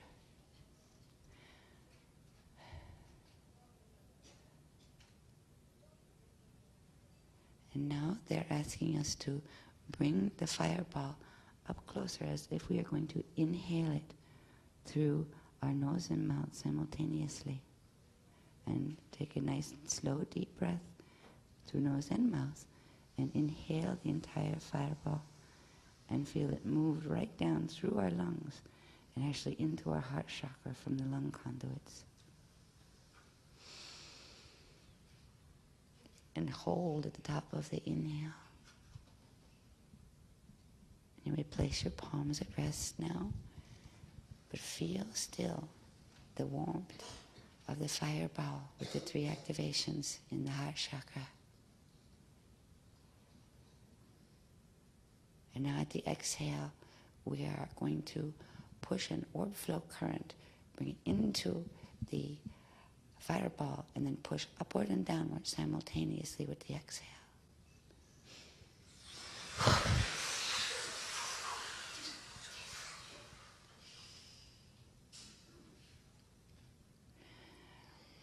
When the first activation occurs, it will feel like a starburst occurs, and maybe is 4 inches across, centered on the heart chakra. So like a poof, fire burst. And then a moment or 2 later, you will feel another one that actually occurs out around your field.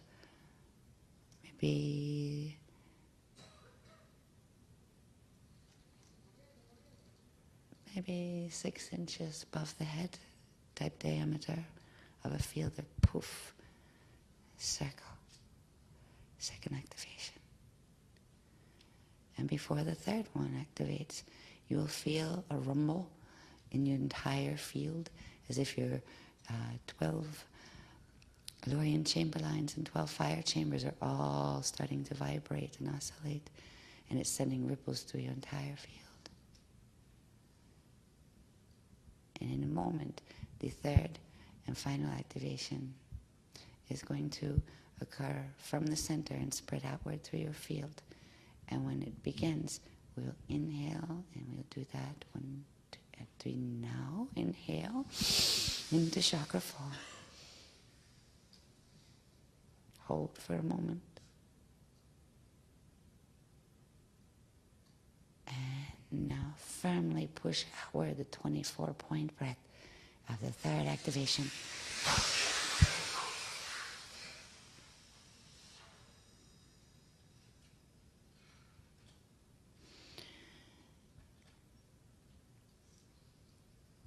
The YIS silver water seed is now activated in the field.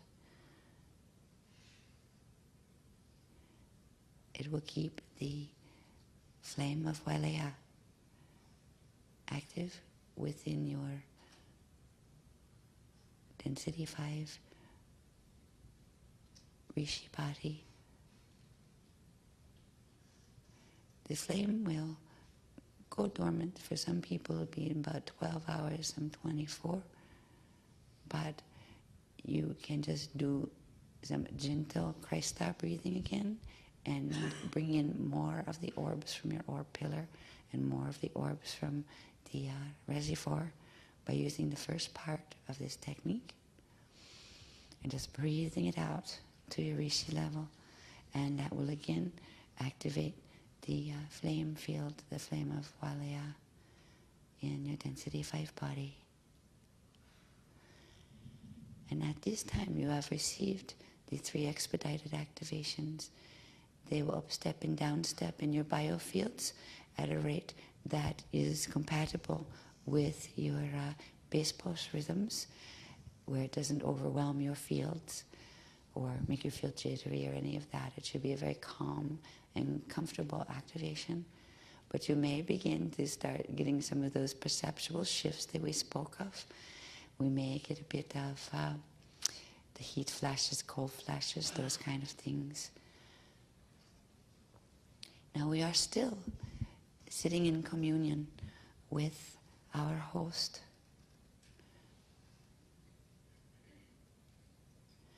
Our YAS host is still waiting for us and holding field with us. If you would like, you can go back into the Patra stance with the palm-to-palm stance with them to transmit a final question or comment and initiate communication and the desire to continue to communicate when you set appointments together, when you're home. When you are finished communicating what you have to say, just tell them farewell and thank them for coming. And you can take your hands from the mirror or from the target field area. And just breathe deeply and gently and move yourself outward and back into full focus in your body here. The fields will stay activated for about 12 hours the first time as far as the YS sphere. They'll be active for about 12 hours. So if you go to sleep before that time and you want to project tonight, wherever you are, you can actually do it. Even if you are on an airplane somewhere, you can still create the image of a mirror, of your mirror behind you, and stretch out a bit in your seat and project into, you just rise upward out of your body and project into orb and move through into the YS sphere, through into the vortices on the other side, and meet there with your host and go on journey as you sleep.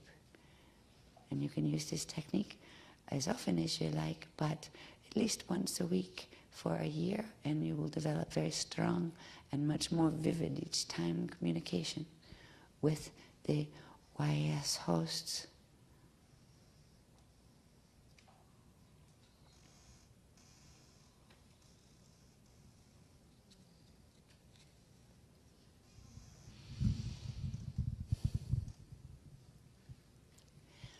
How many people have felt this a connection with their YS, felt them come in and be there? Whoa. That's a lot of people. That's very good. That's very good for first run. They are there. They will stay there with you. They are commissioned to you through your Rishi level of identity. I'm just curious, and it doesn't matter who, but how many actually saw 2 YAS come in? Decent amount. Okay, good. So they will both work with you then. And the others, one of each group will work with you for certain reasons. Where remember when we had the 6 of them come in, and then the one that was going to stay with us. So some of us will have the 6 that work with us and then the one that stays, and some of us will have the 2 that stay. But they will still come in and work with us, with our Buddhas, sometimes for different applications. So you may find when you use this technique and begin to get direct cognition communication with them, that they may suggest you do something with the Buddhas and with the others as well. And they may teach you techniques to use. It is a good idea when you start your mirror training to keep a journal dedicated to the mirror training, to just record a little bit about each session so you can see the progression, but also so you can keep track of any personal names that are given to you, any changes of wardrobe that will teach you more about who you're working with as far as their symbol clothes, any journeys they may take you on that you are aware of. There's many things that will begin to happen when you start working with the mirrors, or also if any weird things that came up that you might have frightened you, but you realize that you do not have to be frightened and you won't, you just kind of push them away. And even if you need to walk away from the mirror right now and say, I'm not going to play that game, I'm sick of looking at myself purge, right? And then come back. And any type of thing like that. Make note of the phenomena. Put the date on it, put the time of day on it, right? Keep accurate journals. These will be very valuable to you in the future if you do. And it will also help you keep track of all sorts of people that you will meet in these journeys and what significance they have for you.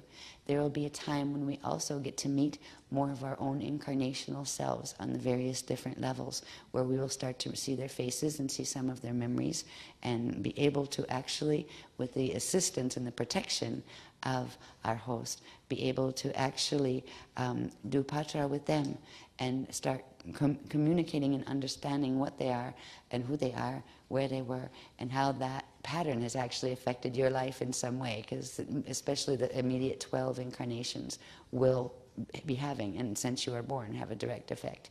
So there's a multitude of things you will learn through using this technique.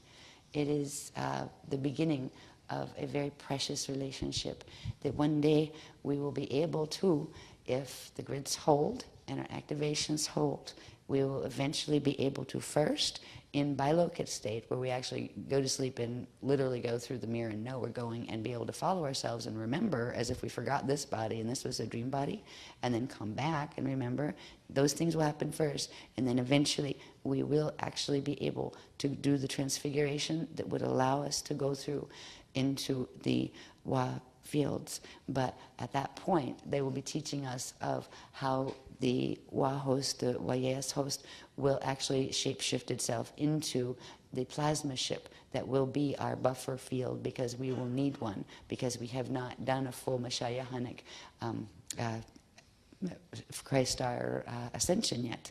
So they will assist us in that. In order to fully go in physically, they would need to do that.